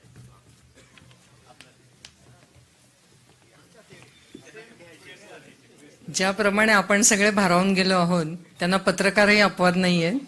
त्या सगळ्यांना त्या सप्तर्षींचा एक ग्रुप फोटो हवाय. त्यामुळे आपण कार्यक्रमात आधीमध्ये हा एक ग्रुप फोटो काढूया.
धन्यवाद. सगळ्या सप्तर्षींसाठी एकदा जोरदार टाळ्या वाजवून आपण त्यांचं अभिनंदन करूया. आणि कार्यक्रमाच्या पुढच्या भागाकडे वळूया. कार्यक्रम में इसके बाद विशेष अतिथि के रूप में मंच पर आमंत्रित प्रोफेसर मधुसूदन पेन्ना जी अपने विचार प्रकट करेंगे. Madhusudan Penna ji has worked as officiating VC of Kavi Kuluguru Kalidas Sanskrit University. In his academic career, he was meritorious student and throughout gold medalist. He has so many awards at national and international levels. He has Sahitya Academy Award, Honorary Delete Vachaspati, Shastra Ratnakar, and he is the recipient of Madhu Bharati. इदानीम अहम आमंत्रयामि कवि कुलगुरु कालिदास संस्कृत विश्वविद्यालयस्य मान्यान् आचार्य मधुसूदन पेन्नाजी वर्यान्. मान्याः आचार्यः कृपया अत्र आगत्य एतस्मिन् पावन निमित्ते स्वीय मनोगतपूर्वकम् अस्माकम् उद्बोधनं कुर्वन्तु इति. धन्यवाद.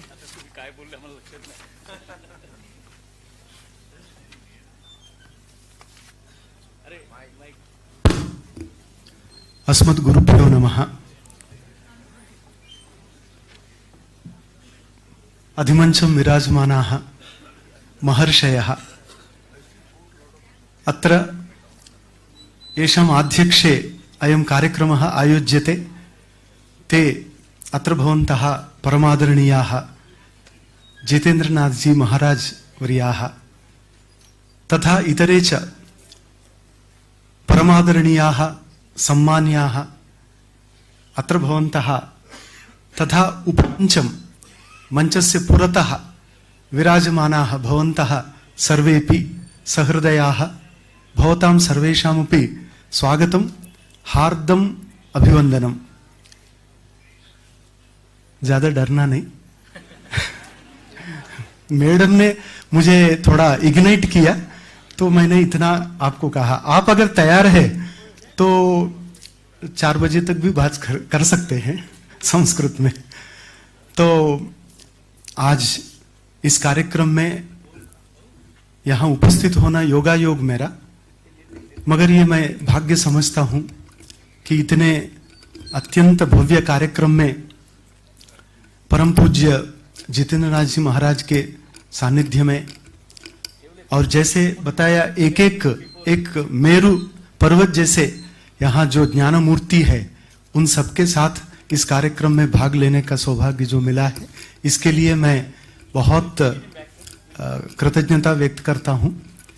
और इन सभी ऋषियों को एक जगह में लाने का जो बहुत बड़ा कार्यक्रम, बहुत बड़ा एक यज्ञ जैसा किया है, ऐसे भाल सर को मेरे तरफ से बहुत बड़ा एक दंड प्रणाम है। और उनको ये क्रेडिट जाता है, पिछले साल भी देखा और ये साल भी देखा, तो हम सबके तरफ से उनको बहुत बड़ा अभिनंदन एक जाना चाहिए। क्योंकि एक जगह में इतने महर्षि आना मुश्किल होता है, मगर सर ने किया तो ये संभव हो पाया। तो मैं इस Hindu foundation, Hindu research foundation, इसके जो मुख्य अध्वर्यु है, इनको कृतज्ञता व्यक्त करता हूं। और सच में ये भारतीय परंपरा का एक प्रतीक है, जहां सामने है और जिनके नाम से ये पुरस्कार दिया जा रहा है, एक एक के बारे में अगर हम थोड़ा भी जानते हैं तो रोमांच हो जाता है कि इसमें जैसे एक सुश्रुत पुरस्कार, वाल्मीकि पुरस्कार, भरद्वाज पुरस्कार और कणाद पुरस्कार, आर्यभट्ट पुरस्कार, एक का नाम काफी है हमारा जीवन सार्थक करने के लिए। क्योंकि ये सब ऋषि, ऐसा जो नाम दिया गया है, संस्कृत में ऋषि ये शब्द ऋष दर्शने ऐसे एक धातु से आता है, अर्थात जिसकी दृष्टि दर्शन बना है तो वो ऋषि बनता है। अगर ये दृष्टि नहीं है तो हमारा जीवन एक साधारण पशुतुल्य जीवन बन जाता है। ये इसीलिए मुझे लगता है ज्ञानेश्वरी माऊली ने ज्ञानेश्वरी में एक 14वें अध्याय में ऐसा बताया, मोराचा अंगी अशेषे अस्ति पिसे पण एकली दृष्टि नसे। एक बोलते हैं मोर, उसके है बहुत सारे पंख और दृष्टि, डोळस असे, मगर दृष्टि नहीं है, आंख है दृष्टि नहीं। बाकी सभी मनुष्य आंख है मगर अंदर की दृष्टि नहीं रहती है, इसीलिए साधारण जीवन बिताते हैं। और ये जो महर्षि है, ये अपने जैसे साधारण केवल दृष्टि अर्थात आंख नहीं है, दृष्टि का अर्थ होता है ज्ञान, और वो ज्ञान के कारण यहाँ महर्षि के रूप में बैठे हैं। इन सबको अभिवादन करता हूं। जिनका नाम लिया, एक देखिए, अगर सर ने जैसा कहा भरद्वाज महर्षि, भरद्वाज महर्षि का बहुत बड़ा यज्ञ यंत्र सर्वस्व आज नहीं मिल रहा है, मगर उसका एक चैप्टर प्रकरण जो है वैमानिक प्रकरण, वो लेकर अभी जग में एक बवाल मचल गया है कि ये एक इतना अद्भुत एक प्रकरण है। बाकी सभी प्रकरण मिलते हैं तो पता चलता भरद्वाज महर्षि ने क्या कंट्रीब्यूट किया है। उस एक में 32 सूत्र में उन्होंने जिस प्रकार से बताया कि विमान 3 प्रकार के हो सकते हैं, उसमें रौमक विमान भी है और सौमक विमान भी है। ये विमानों के प्रकार बताते समय उसमें जो फ्यूल उन्होंने बताया वो मर्क्यूरी।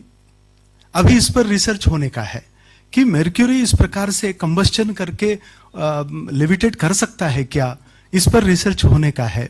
और उन्होंने इंटरप्लैनेटरी विमानों के बारे में भी जिक्र किया है। और एक विचित्र बात उसमें आती है कि पायलट प्यास और भूख नहीं लगना करके पायलट को एक टैबलेट के देने का उल्लेख उसमें मिलता है, और वो कौन सा अभी तक पता नहीं, उस पर भी रिसर्च होने का है। कि 1955 में जब वो पुस्तक प्रकाशित हुआ तो लोगों को लगा कि एक विचित्र आविष्कार हुआ है, फॉरेन में भी इस पर काम अभी भी चल रहा है। ऐसे एक भरद्वाज महर्षि, मगर आर्यभट्ट महर्षि का नाम लेते हैं तो आश्चर्य होता है। तो उन्होंने उस समय में कहा कि ये भूपिंडः विविध शक्तिभिर्धृतः आकाशे नियतम तिष्ठति, ऐसा एक वाक्य आता है। तो आर्यभट्ट जी कहते हैं ये भूमि पिंड अर्थात एक स्फेरिकल ऐसा एक है, पिंड का गोल का अर्थ होता है गोल, मगर उन्होंने कहा ये एक पिंड आकाश में है, इसको कोई अपने ऊपर धारण करता है ऐसा नहीं, अलग अलग शक्तियों से ये या आकाश में स्पेस में धारण किया गया है।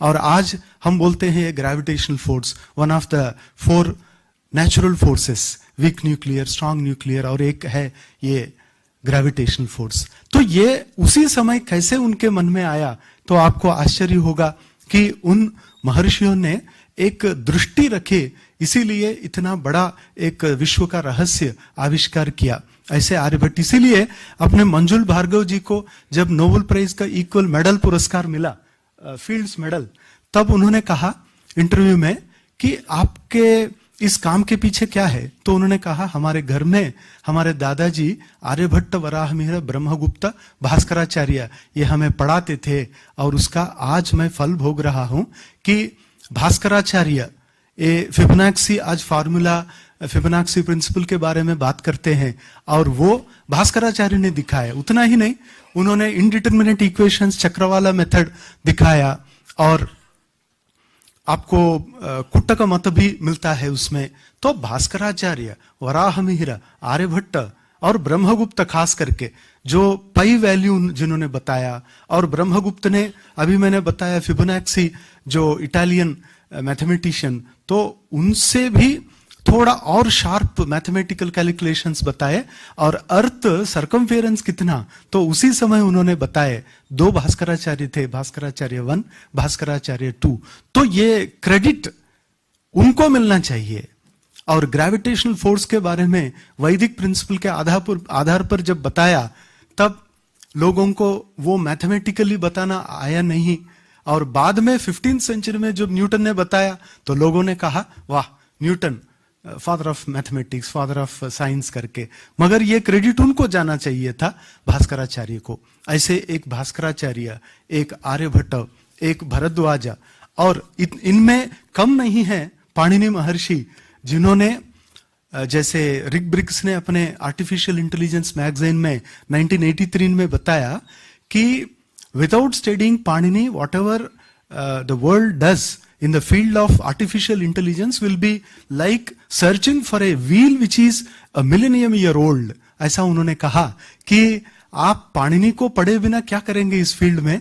पाणिनि एक सॉफ्टवेयर साइंटिस्ट विदाउट ए हार्डवेयर, ऐसा बताया उन्होंने कि उनका आपने पढ़ना चाहिए। अभी तक हम प्रेज करते आए, अप्रिशिएट करते आए, और जैसा कहा जाता है कि classics are those which everybody wants to read but nobody reads, ऐसा हम भी कालिदास के बारे में बोलेंगे, हम पाणिनि के बारे में बोलेंगे, भरद्वाज बोलेंगे, आर्यभट्ट बोलेंगे, मगर पढ़ने वाले कितने बोले तो मुझे नहीं लगता कि संपूर्ण नागपुर में एक 5 या 10 या ज्यादा से ज्यादा एक 20 लोग मिलेंगे जो सीरियसली उसका अध्ययन करते हैं। तो आज भारत देश को अगर इनका नाम प्रतिष्ठित करना है तो पहले उनका अध्ययन करने की आवश्यकता है, और वो अध्ययन अगर पूर्ण होता तो और भी महर्षि यहां बन सकते हैं, ऐसा लगता है। तो इस सिलसिले में जैसे श्रीधरन सर ने कोट किया भगवद गीता से, सर मैं आपके सामने और एक श्लोक याद दिलाना चाहता हूं कि 13वें अध्याय में श्री कृष्ण जी कहते हैं ज्ञेयम यत्तत् प्रवक्ष्यामि यत् ज्ञात्वा अमृतमश्नुते। सो ये ज्ञेय करके एक रखा, ज्ञेय अर्थात हमें जो अवश्य अपने जीवन में जानना चाहिए, तो ये एक रखा एक्स जैसा। इसको उपनिषदों में यक्ष बोलते हैं कि केनोपनिषद में जैसे एक सामने आया तो किमेतद यक्षम ऐसा पूछते हैं, अर्थात व्हाट इज दिस एक्स, तो XYZ बाद में आया, सो यक्ष कहते थे हमारे। तो वो ज्ञेय एक कुछ तो रखकर उसके तरफ अलग अलग प्रयत्न करके जाने का विधान अपने शास्त्रों में बताया। अब पहले भाषण में जिक्र हुआ और भाल सर ने भी बहुत सुंदर उसे प्रस्तुत किया कि ये सारा एक यूनिट के रूप में देखते हैं। एक यूनिट है ये विश्व, और उस यूनिट के अंतर्गत हम अलग अलग प्लैनेट्स में कुछ और होंगे, हम इस प्लैनेट पे है, और हम मनुष्य, प्राणी, कृमि, कीड़ा, सो इस प्रकार से इस माइक्रोब के रूप में इस प्लैनेट को चिपक कर हम है। और ये अगर सूरज से देखा तो 15 करोड़ किलोमीटर दूर है, अगर द सेंटर ऑफ गैलेक्सी देखा तो लगभग 24,000 लाइट ईयर दूर में है। इतना एक छोटा मिनिकल ऐसा लगता है ये अर्थ, और इसमें रहकर हम सारे विश्व का रहस्य जानने का प्रयास करते हैं। और इस प्रयास में हमसे थोड़ा जो आगे गए हैं, ऐसे जो महर्षि अलग अलग क्षेत्र में उन्होंने एक दिव्य दृष्टि प्राप्त करके हमारे सामने कुछ और एक्सेलेंट काम रखने का प्रयास किया। ये न्याय के बारे में उदयनाचार्य करके एक 10वें शतक के न्यायाचार्य, न्याय विद्वान एक विषय उपस्थापित करते हैं कि 5th चैप्टर में कार्यायोजन धृत्यादेव पदात् प्रत्ययत श्रुते है वाक्यात संख्या विशेषाच्च साध्यो विश्वविद अव्ययः। वो एक्स के रूप में ही रखते हैं ईश्वर। वो ऐसा नहीं बोलते हैं कि मेरा पर्सनल मैं बताता हूं आप सब एक्सेप्ट करो, ऐसा नहीं कहते हैं। This is reasoning. तो वो कहते हैं ये सब हेतु से मैं ये दिखाता हूं, आप उसी हेतु से उसके तरफ जाओ। तो मानना ही पड़ेगा, बाद में जब हम उसी प्रोसेस में अगर गए तो मानना ही पड़ेगा। उन्होंने क्या दिखाया उसमें? कार्य, आयोजना, धृति। तो ये स्पेस में ये सारे जो सेलेस्टियल बॉडीज है वो कैसे अपने अपने एक्सिस में है, कैसे वो एक दूसरे से टकराते नहीं, इन सबको होल्ड करने वाली फोर्स कौन सी है, ये अगर आपने सोचा तो कभी ना कभी उस एनर्जी की तरफ आएंगे। उसका नाम हमने ईश्वर ऐसा रखा बोले। तो ये कार्य, आयोजन, धृति। धृति एक बहुत बड़ा कि संपूर्ण गैलेक्सीज को, यूनिवर्स, मल्टी यूनिवर्स को होल्ड करके रखने वाली एनर्जी। और उसके बारे में कहते समय ब्रह्मसूत्र में भी धृतेश्च महिम्नः अस्यास्मिन् उपलब्धेः साच प्रशासनात् अन्य भाव व्यावृत्तेश्च, 3 सूत्रों में इसको एक्सप्लेन करने का प्रयास किया कि ये सारा कहां है।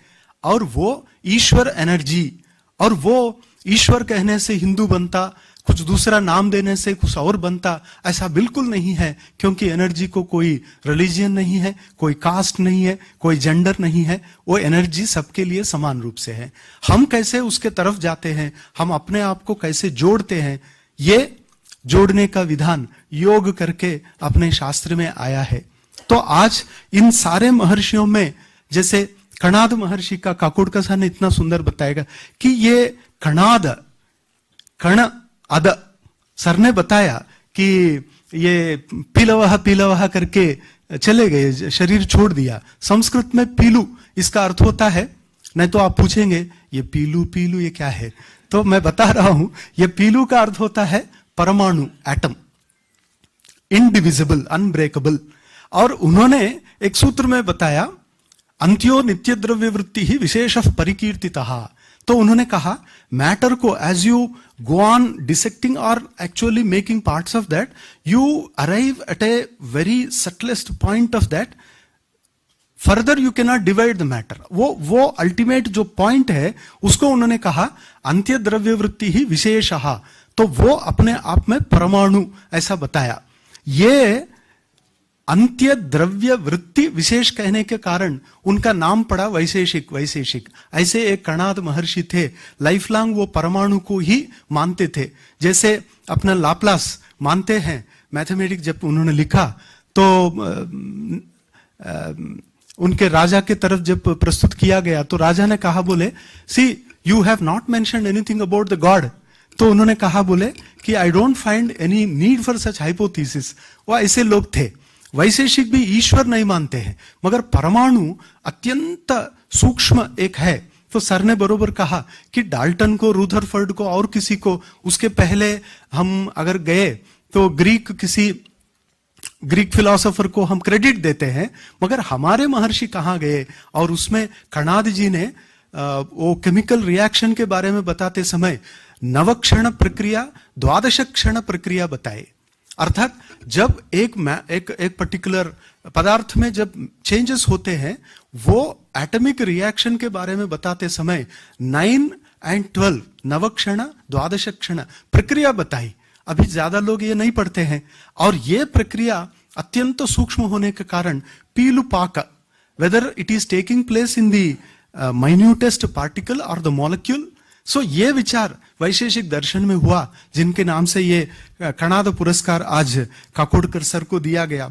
तो ये सारे इतने भव्य महर्षि, इनको याद दिलाने का एक बहुत बड़ा कार्यक्रम है. ये हर साल सर कर रहे हैं, भाल सर, कि इन एक्चुअली ये भारत देश को एक अलग सुवर्ण युग में ले जाने का जो सेंट्रल लेवल पे मोदी जी कर रहे हैं, मैं समझता हूं अपने लेवल में भाल सर कर रहे हैं, कि ये बहुत बड़ा एक सच में सराहनीय है.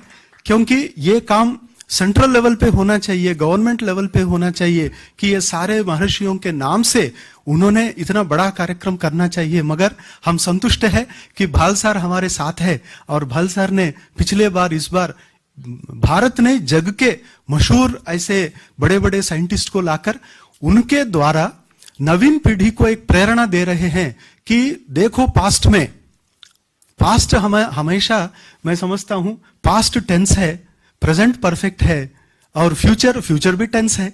तो प्रेजेंट परफेक्ट है, तो ये प्रेजेंट में से सर एक फ्यूचर के लिए इन पुरस्कारों के द्वारा एक सुवर्ण रास्ता दिखा रहे हैं. और इसके लिए मैं एक बार आपको बहुत बहुत विनम्रता पूर्वक नमन करता हूं सर. और इन सभी महर्षियों का आशीर्वाद हमारे साथ रहेगा, और हम ऐसे ही आगे बढ़ेंगे. और महर्षियों का ऋण, जैसे वेद में बताया जाता है, जाय मानो वै नरस्त्रिभी ऋणै ऋणवान भवति, तो जन्म से ही हमारे साथ कुछ ऋण आता है. और ऋण मौली कहते हैं ज्ञानेश्वरी में, न फेड़ोनी मरूनिया मणुनी पाया पड़े मी सोड़विले, मिया सोड़विले, ऐसा कहते हैं वो, कि अरे इसको न पढ़ते हुए मैं मर जाऊंगा क्या, इसीलिए उसको करना है ऐसा. तो ये ऋण कैसा है कि एक उसमें पितृऋण है माता पिता का, दूसरा इंपॉर्टेंट ऋषि ऋण है. और ये ऋषि ऋण हमारे सामने दिखा रहे हैं कि इस प्रकार से हम ऋषि ऋण से बाहर आ सकते हैं, ऐसा भाल सर और ये सारे महर्षियों का आशीर्वाद हमें प्राप्त हो, ऐसा कहते हुए ज्यादा समय हुआ. नमस्कार, धन्यवाद.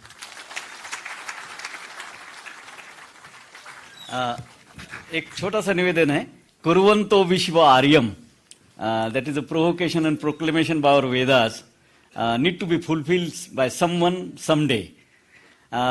हम एक प्रपोजल रखते हैं, आप वाइस चांसलर है संस्कृत विद्यापीठ के, कि कुछ पोस्ट ग्रेजुएट स्टूडेंट को एक कनाद या अन्य ऋषियों के नाम से जो भी संशोधन हो, उसके लिए हम स्कॉलरशिप प्रिस्क्राइब करेंगे, और आप उनसे ये करके पेपर पब्लिश कराइएगा. Will stand by it, whatever conditions and terms you will give us, will abide by it. Thank you sir. आप लोग सपोर्ट करोगे ना? धन्यवाद प्रोफेसर पेन्ना जी. इसके बाद आज के प्रमुख अतिथि माननीय श्री हंसराज अहीर अपना मनोगत व्यक्त करेंगे. Shri Hansraj Ahir is an Indian politician and present chairman of the National Commission of OBC.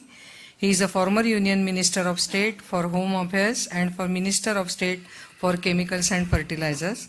4 times he was elected as a member of Lok Sabha. मी विनंती करते श्री हंसराज अहीर यांना की त्यांनी इथे आपलं मनोगत व्यक्त करावं. धन्यवाद. आम्ही सगळेजण या ठिकाणी फार भव्य अशा कार्यक्रमात आहोत याची जाणीव आहे मला. आणि दुसरी जाणीव याची आहे की आपल्याला फार वेळ मी घ्यायचा नाही. हिंदू फाउंडेशन यांनी या आयोजित केलेला कार्यक्रम आहे, हिंदी रिसर्च फाउंडेशन, मला वाटतं की एक राष्ट्रीय कार्यक्रम आहे. फार मोठ्या विचारातून आणि भावनेतून हा कार्यक्रम आयोजन मला आल्यावर कळलं. या ठिकाणी या कार्यक्रमाचे प्रमुख अध्यक्ष सन्माननीय स्वामी जितेंद्रनाथ महाराज जी, ज्यांना मी पुरस्कृत केलेला आहे, सन्मान केलेला आहे विविध ऋषींच्या नावांनी, असे सन्माननीय सर्व मान्यवर ऋषी तुल्य आणि तपस्वी, ज्यांना आपण सगळ्या समक्ष सन्मान दिला, असे सन्मान्य सुरेंद्र श्रीधरनजी, तसेच डॉक्टर के कस्तुरंगनजी, तसेच डॉक्टर अनिल काकोडकरजी, डॉक्टर विजय भटकरजी, डॉक्टर गणपती यादवजी, सन्मान्य श्री सुधाकरजी गायधनी आणि डॉक्टर अनमोल सोनवणे, कार्यक्रमाला उपस्थित मधुसन पेन्नाजी, ज्यांच्या आग्रहानं आणि सूचनेवर मी आलो आहे असे डॉक्टर आमचे IPS अधिकारी भालसाहेब आणि सर्व हिंदू रिसर्च फाउंडेशन सर्व सन्मान्य पदाधिकारीगण. मी भाषण द्यावं असं मला वाटत नाही आहे, फक्त मी सन्मान करता आलो आहे. मला फार बरं वाटलं की हा जो कार्यक्रम आहे, हा कार्यक्रम ही कल्पकता एक फार भयानक आहे. ज्या ठिकाणी सप्त ऋषीच्या नावाने या ठिकाणी जे आपण सन्मान मूर्ती बोलवलेले आहेत, हे सर्व फार मोठे तपस्वी आहेत. त्यांनी आपल्या जीवनभर एकाग्रतेनं एक काम केलेलं आहे. यश सहज मिळालेलं नसतं. सुदैवानं का म्हणा की या ठिकाणी मी सगळे पाहत आहो, या सगळ्यांची दखल सरकारने घेतलेली आहे. पद्मश्री, पद्मविभूषण, पद्मभूषण असे त्यांना सन्मानित करण्यात आलेले आहे. म्हणून ही दखल घेण्यालायक व्यक्तित्व आहेत, ऋषितुल्य आहेत. म्हणून या ठिकाणी भालसाहेबांनी यांना बोलावून, टीमनी बोलावून सन्मान करताना पुढच्या जी पिढीला आहे या पिढीला एक मार्ग दाखवला आहे. आम्ही राजकारणी मंडळी आहोत आणि ह्या अशा प्रकारच्या कार्यक्रमामध्ये आम्ही खूप कमी रुची घेत असतो. हे दुर्दैव आहे आमचं. आम्ही सगळ्यांनी काम केले पाहिजे, हे मला आज मार्ग मिळालेला आहे. मी गायधनी साहेबाशी बोलताना इतका भावूक झालो आहे की असा कार्यक्रम आम्ही कधी आमच्या मनात का आला नाही, कल्पना काय आमच्या मनात आलेली नाही. पण ते खरं आहे की या देशाला आपण जे म्हणतो की विश्वगुरू आणि गुलामगिरीतून बाहेर निघालेल्यानंतर हा देश उभा होत आहे देश. आणि जे ऋषी मुनींनी दिले जे आपल्याला इतकं मोठं विचार आहेत, संशोधन आहे, रिसर्च आहे, मार्ग आहे, हे कुठेतरी दबलं होतं. दाबण्याचा प्रयत्न केला, परक्यांनी केला, जाळलेत. मी हे ऐकलं, तुम्ही पण वाचलं असेल की नालंदा युनिव्हर्सिटी जाळली परक्यांनी. 3 महिने ती जळत राहिली. इतकं साहित्य या देशामध्ये ऋषीमुनींनी दिले, जो रिसर्च होते इतकं मोठं. विचार करू शकतो आपण की आपला देश किती महान देशाचे आपण नागरिक आहोत. अशा महान देशाच्या सुपुत्रांना ठिकाणी बोलवलेलं आहे आणि सन्मान करताना त्यांची जी भाषणं आपण ऐकलेली आहेत, याच्यातून मी सगळं एकच सांगेन की मी पण 4दा लोकसभा खासदार राहिलो आहे, आमदार राहिलो आहे. देशाची श्रीमंती मी पाहिली लोकसभेतून. हा देश नावाचा गरीब आहे, पण आहे श्रीमंत आहे, सर्व दृष्टीनं आहे. मग त्यामध्ये हे विज्ञानी आहे, ज्ञानी आहे आणि संशोधनीय आहे. ही सर्व ठेव जी आहे आपली ऋषीमुनींची आहे. भगवान श्रीकृष्णांनी या देशाला भगवद्गीता दिली, ज्ञान दिलं, ज्ञानासोबत विज्ञानही दिलेलं आहे. आणि अशा महान जेव्हा श्रीकृष्णांनी म्हटलं आहे की कणकण में भगवान है, कणकणचा अर्थ मी समजतो की परमाणु ऊर्जा आहे प्रत्येक व्यक्तीची, आणि ऊर्जा आम्हाला दिलेली आहे त्यांनी. म्हणतो आपण कुठेतरी त्याला आपण गमावलं होतं.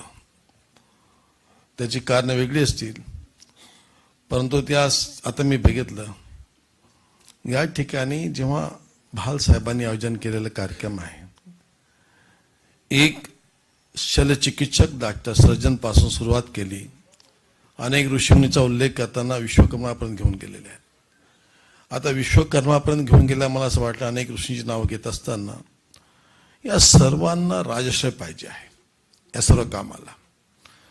हा राजश्रय दिला आता मिळालेला आहे मला असं वाटतं. म्हणजे मी याकरता म्हणतो की प्रधानमंत्री मोदीजींनी जेव्हा चंद्रयान-1 जेव्हा सक्सेस झालं नाही, काही कारणानं त्याला यश मिळालं नव्हतं, तर तेव्हा मोठे वैज्ञानिक त्या ठिकाणी अपयश झाल्यानंतर रडकुंडीला आलेले होते. आणि तेव्हा जे प्रधानमंत्री स्वतः त्यांच्यापाशी गेले, ते इस्रोचे वैज्ञानिक आहेत के शिवन, त्यांना जाऊन ते गळा भेट घेतली, त्याने भेटले, त्याला गळ्याला लावलं आणि त्याचे अश्रू पुसले. मला इथं राजश्रय दिसला. मला राजश्रय हाच राजश्रय असतो की या देशाच्या संशोधन करणाऱ्या या टीमला पूर्णपणे सहकार्य करायची भावना प्रधानमंत्री दिसते या ठिकाणी. हे पहिले घडलं असतं तर वेगळं झालं असतं. आणि या अशा प्रयत्नातून जेव्हा देश उभा होत असताना हे सगळे ऋषीमुनी रिसर्च करतात, संशोधन करतात, त्याची कदर केली पाहिजे. मी अनेक वेळा मेट्रो संबंधी जे विषय आहेत, कोकण रेल्वेच्या बाबतीत श्रीधरनजी गडकरी साहेब किती नाव घ्यायचे, किती हा राजाशाही झालेला आहे. कुणी दखल घेत आहेत आणि ती दखल प्रधानमंत्री घेऊ लागले आता या सरकारच्या काळामध्ये. मी पक्षाचा आहे म्हणून म्हणत नाही. मला वाटतं की या देशात समोर जात असताना जगामध्ये या देशाचं नाव लौकिक होत आहे. आता विचार करा की देशाचे प्रधानमंत्री या सर्व गोष्टींना घेऊन गरिबांसाठी विश्वकर्मा योजना जेव्हा देतात तेव्हा कुठे ना कुठे ते या देशाच्या ऋषी मुनींची दखल घेत आहेत. आणि त्यांनी जे दिलेलं आहे ते स्वीकार करून देश उभा करायचा आहे. एवढंच नाही तर मी एक उदाहरण सांगतो. मी अनेकदा हा विषय लोकसभेत मांडलेला होता.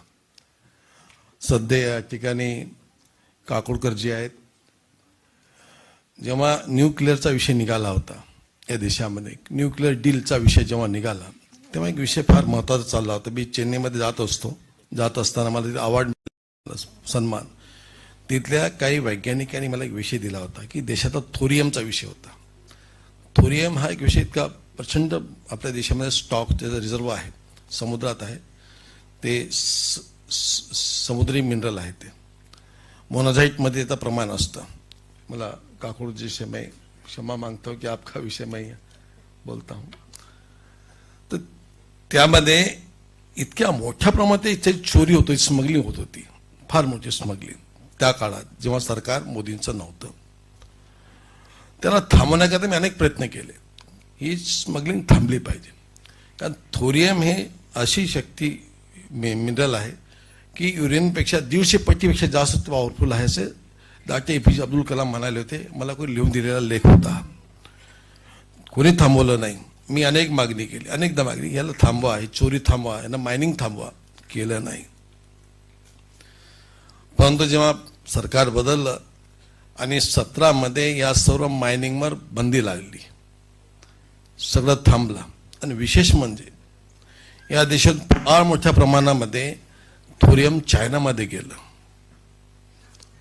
चायनामध्ये गेल्यावर थोरियम आधारित, न्यूक्लिअर बेस आधारित, थोरियम बेस आधारित तिथं 2 मेगावॅटचे पॉवर प्लांट बनले.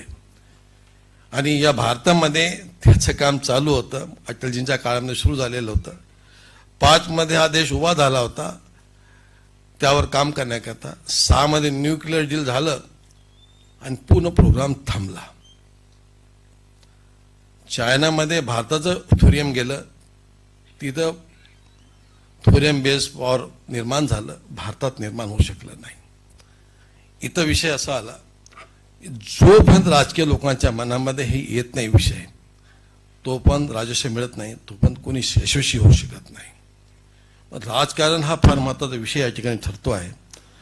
म्हणून ह्या सर्व ऋषी मुनींसारख्या तुल्य तपस्वी लोकांचा सन्मान करताना मला जे जाणीव आहे, देश स्वातंत्र्य प्राप्तीनंतर उभा होत आहे आता. आणि बेस काय, हेच रिसर्च आहे, हेच ऋषीमुनी आहेत. या देशाला खूप मिळालेलं आहे. म्हणून म्हणतं की ज्ञान विज्ञानाची या ठिकाणी भरमसाठ देण असताना आणि सर्व प्रकारचं मिनरल देशामध्ये असताना या देशाला आपण मागं ठेवलं. त्याला कारण अनेक असतील तरी एक कारण आहे की कधी राजकीय नेत्यांनी राजाश्रय मिळाला नाही, हे सगळं मागं पडलं होतं. पण तो भालजींना मी आश्वस्त करतो म्हणजे मी सरकारमधला मनुष्य म्हणून बोलत नाहीये. हे आपण विश्वास ठेवला पाहिजे. आता हा देश थांबणार नाही. आता एक चंद्रयान 2 जसं यशस्वी झालेलं आहे, आदित्यकडे आपण गेलो ते यशस्वी होत आहे. म्हणून जेव्हा या जगामध्ये एक दहशत निर्माण करणाऱ्या घटना घडल्या इस्रायलमध्ये, त्यालाही सहकार्य भारताचं मिळालंच पाहिजे, ही भावना पूर्ण युरोपियन कंट्रीची का आहे, जगाची का आहे, की भारत देशा शक्ती घेऊन उभा राहिलेला आहे. शक्तिशाली भारत निर्माण झाल्यामुळं आपण जगाच्या पाठीवर आपली दखल होऊ लागलेली आहे 2014 नंतर. आणि 2014 पासून या सर्व रिसर्चचं कदर होत आहे.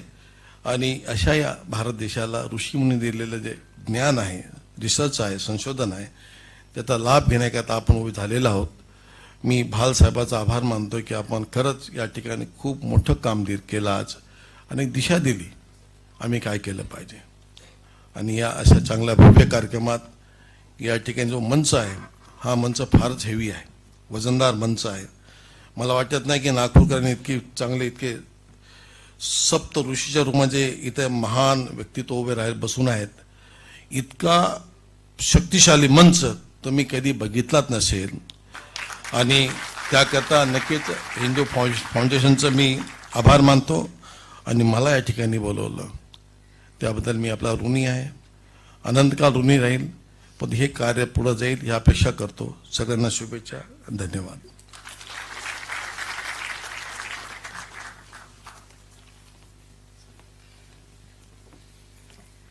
धन्यवाद. अतिशय समर्पक शब्दात माननीय श्री हंसराज आहिर यांनी आपले विचार इथे व्यक्त केलेले आहेत. And now it's time to listen to the president of today's function, Swami Jitendranath Maharaj. Acharya Swami Jitendranath Maharaj विश्वमांगल्य सभेचे सभाचार्य आहेत. 600 वर्षांपासून भारतात चालणाऱ्या तेजस्वी नाथ परंपरेचे ते 18वे पीठाधीश्वर आहेत. स्वामी जितेंद्रनाथ यांच्या मार्गदर्शन व आशीर्वादाने अनेक सामाजिक कार्य भारतभर सुरू आहेत. महाकुंभ, संतसभा, धर्मजागरण, वनवासी क्षेत्र, आरोग्य क्षेत्र, शैक्षणिक क्षेत्र, धर्मपीठे अशा निरनिराळ्या क्षेत्रात ते समन्वयक आणि मार्गदर्शक या रूपाने कार्यरत आहेत. श्री देवनाथ वैदिक university and ancient art research सेंटरचे ते संस्थापक व कुलाचार्य आहेत. मी विनंती करते श्री स्वामीजी आचार्य स्वामी जितेंद्रनाथ महाराज यांना की त्यांनी आता आपलं अध्यक्षीय भाषण करावं.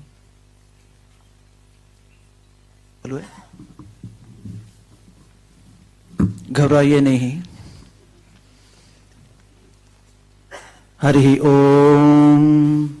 स्वादिष्ठया मधिष्ठया पवस्व सोमधारया इंद्राय पातवे सुतः रक्षोहा विश्वचर्षणीरभियोनिमयो हतम् धृणा सदस्तमासदत वरिवो धातमो भौमं हिष्टा वृत्रहन्तमा परशिराघो मघोनाम् अभ्यर्षमहानां देवानां वीतिमन्दसा. हरि ओम. इस गरिमामय व्यासपीठ पर उपस्थित सभी भारत के आधुनिक ऋषिवर, मुझे पता है कि अभी 4 घंटे हो चुके हैं. हंगर और एंगर साथ में चलता है, तो कहीं एंगर ना हो जाए इस कारण संक्षेप में बात करते हुए इस कार्यक्रम का अध्यक्ष इस नाते, जो ये सब दिख रहे भारत के मनीषी, भारत के तारे, वो तारे जमीन पर इस ढंग से इनका गौरवोद्गार कर सकते हैं. मैं इस कार्यक्रम में आए सभी माननीय ऋषिवर के नाम से पुरस्कृत किए हुए भारत के महान, भारत के साधकों को प्रणाम करता हूं. भारत की एक परंपरा रही है. मैं आपको प्रश्न पूछता हूं, भारत यह विज्ञान का देश है, ज्ञान विज्ञान का देश है. भारत की परंपरा सबसे पुरानी है. सनातन वैदिक हिंदू धर्म जो है, भारत के सभी मान्यताएं, सभ्यताएं और जो धर्म है, हिंदू धर्म छोड़कर, उनकी आयु 4500 वर्षों से ज्यादा है नहीं. हमारा तो महाभारत का युद्ध ही 5200 साल पूर्व हुआ, उसके पूर्व भगवान राम जी की परंपरा, उसमें 9 लाख वर्ष पीछे हम जाते हैं। तब भी भारद्वाज ऋषि का नाम था, विश्वामित्र ऋषि का नाम था, वशिष्ठ ऋषि का नाम था, अनेक ऋषियों के नाम थे। धरती की शान तू ही ऋषि की संतान, तेरे आत्मा में स्वयं भगवान है रे, मनुष्य तू बड़ा महान है रे, ऐसे हम कहते थे। इतने प्राचीन भारत की परंपरा, जो पहले होता है वही नए को देता है। इस कारण जो भी विज्ञान, सभ्यता, मनुष्यता, समाज जीवन, राष्ट्रीयता, ये सब जो मूल्य सिद्धांत दुनिया को दिए गए हैं वो केवल भारत की देन है। इसका हमने जय जयकार करना चाहिए। अब यदि ज्ञान और विज्ञान यह भारत की देन है तो इसकी परंपरा क्या है? आपको मैं प्रश्न पूछता हूं, विज्ञान को अंग्रेजी में कौन सा शब्द है? आप कह रहे साइंस। साइंस माने शास्त्र होता है, विज्ञान नहीं होता। शासनात् त्रायते इति शास्त्रः। ऐसे करो तो ऐसे होगा, वैसे करो तो वैसे होगा, वैसे करो तो वैसे होगा। लेकिन आज यह स्थिति है कि विज्ञान इस शब्द को दुनिया के किसी डिक्शनरी में पर्यायवाची शब्द नहीं है, क्योंकि उनके पल्ले विज्ञान पड़ा ही नहीं।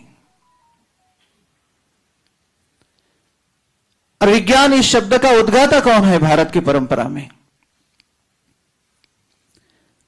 चराचर का, विश्व का प्रथम गुरु और चराचर के प्रथम शिष्य, जो गुरु शिष्य परंपरा का अध्वर्यु जिसे माना जाता है, वो भगवान नारायण और ब्रह्मदेव। जब भगवान कहते हैं कि मैं परमात्मा हूं,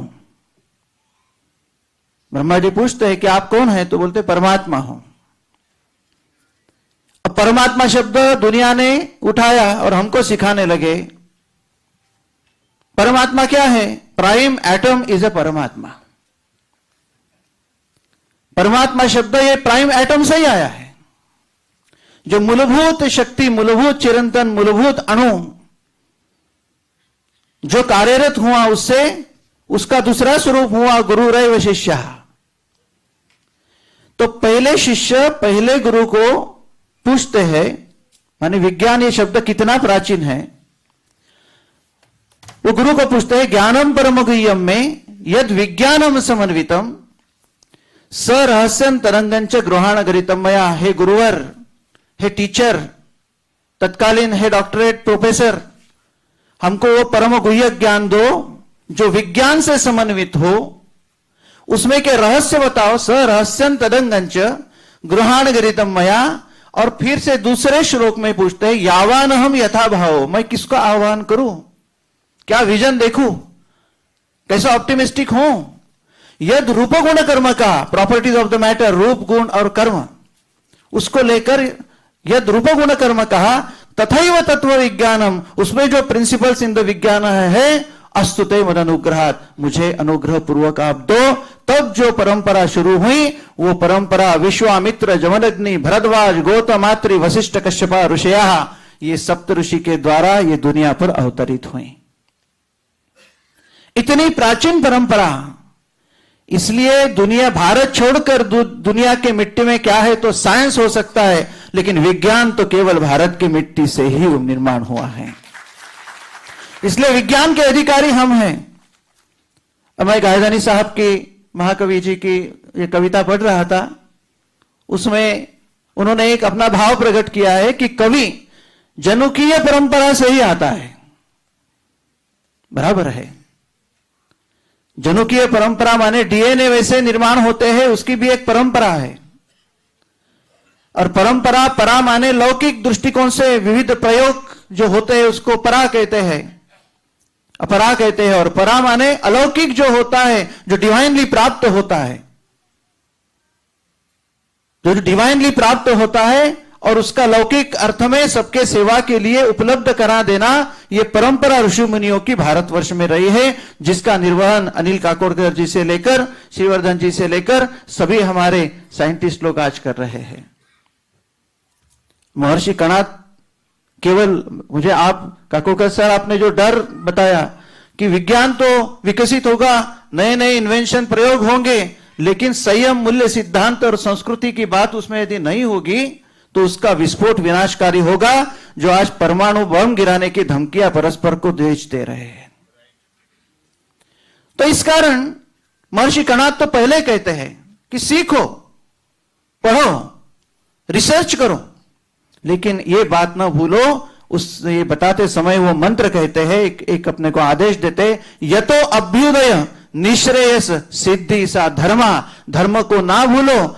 आपको जो रिसर्च करना है, जो आपको साइंस के का ज्ञान फैलाना है, आपको विद्वान सब दुनिया को करना है, तो दो ही चीजों के लिए करो, एक तो व्यक्तिगत जीवन का विकास और उसके द्वारा पूरे जगत का कल्याण। इसके अलावा तीसरी कोई चीज भारतवर्ष से भूली नहीं जाती।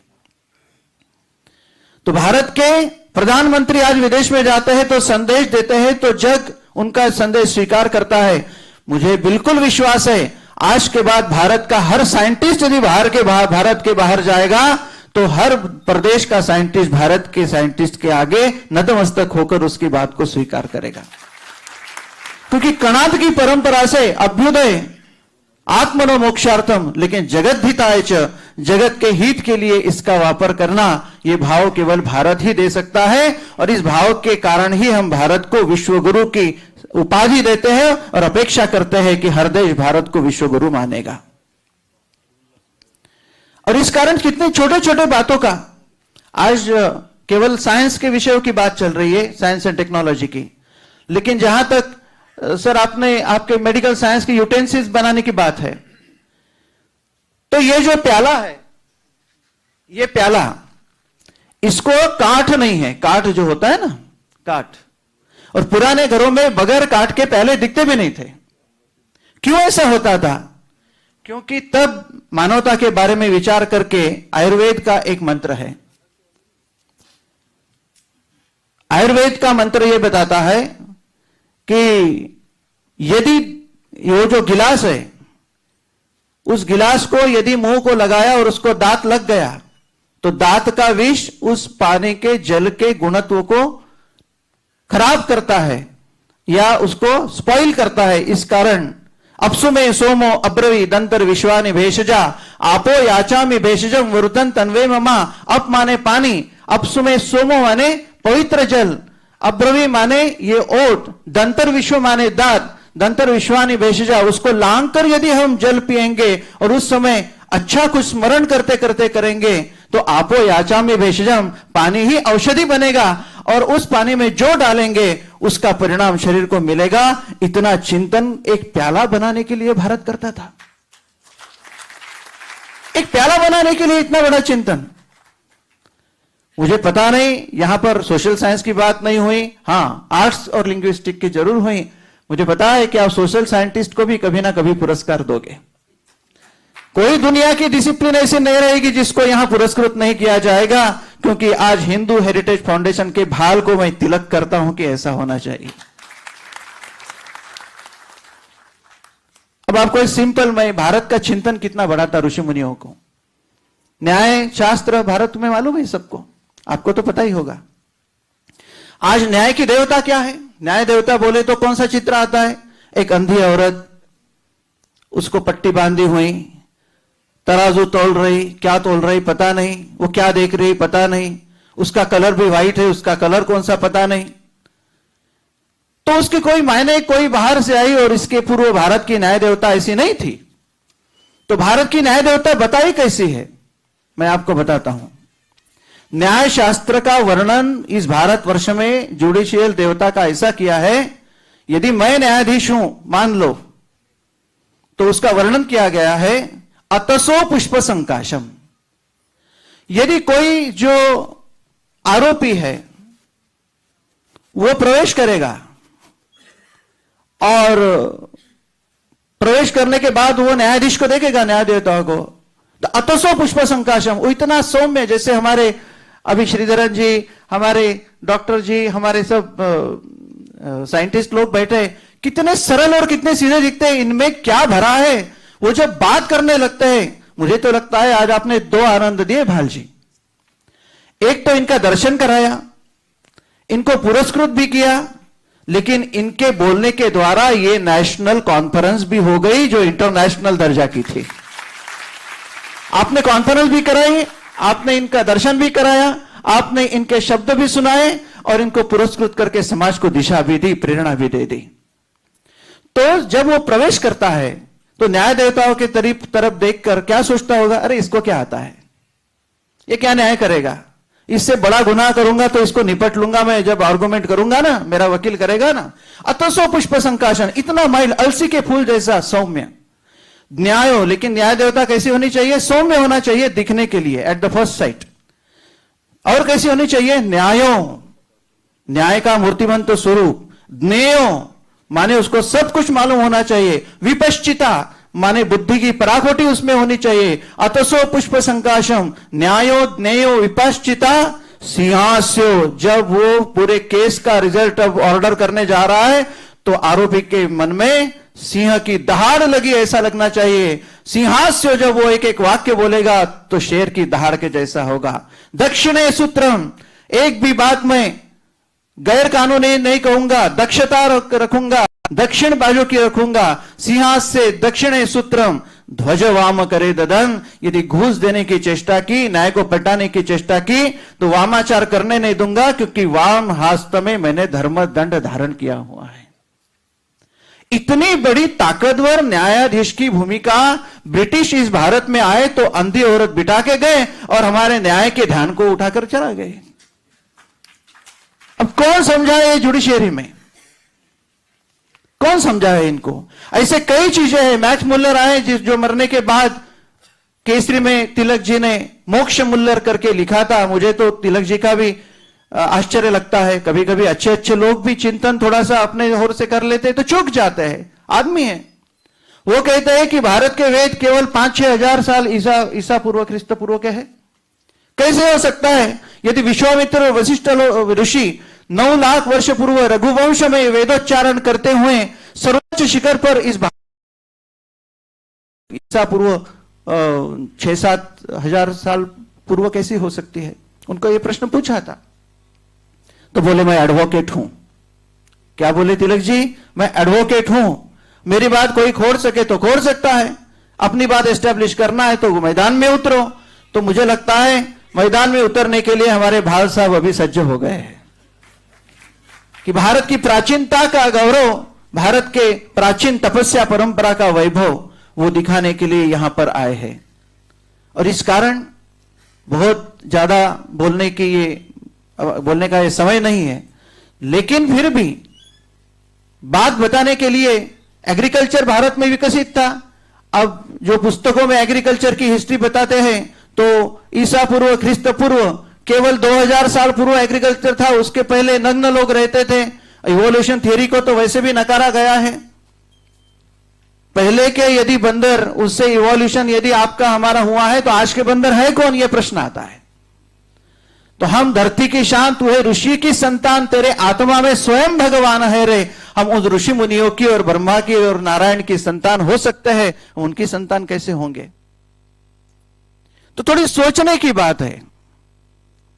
तो एग्रीकल्चर तो अथर्व कृष्ण यजुर्वेद में तो बोलते हैं यावाश्चमे, माशाश्चमे, तिलाश्चमे, गोधुमाश्चमे, खलवाश्चमे। गहू भी आप हो, चना भी आप हो, मसूर भी आप हो, गेहूं भी आप हो, सभी दालों का जिक्र किया है। पर्वताश्चमे, सिकताश्चमे माने उसके खनिज भी पर्वत के अंदर के आप हो, माने खनिज उनको मालूम थे। प्याला बनाना उनको आता था, प्याला तो मिट्टी का नहीं बनता तो मेटल भी बनाना आता था। नाना प्रकार के संशोधन हमारे भारतवर्ष में पहले से किए हुए हैं, लेकिन बात वही है जो पेन्ना सर ने की। मालूम सब है, मालूम करना भी चाहते हैं, लेकिन पढ़ेगा कौन, पढ़ेगा कौन। सिलेबस की शिक्षा। और आज होशियार कौन कहलाते हैं, यहां तो सर्च नहीं रहा, रिसर्च ठीक है, जो पहले से सर्च हुआ उसको एडवांस में लेकर चले जाओ, लेकिन सर्च की बात अभी भारत में नहीं हो रही। क्यों?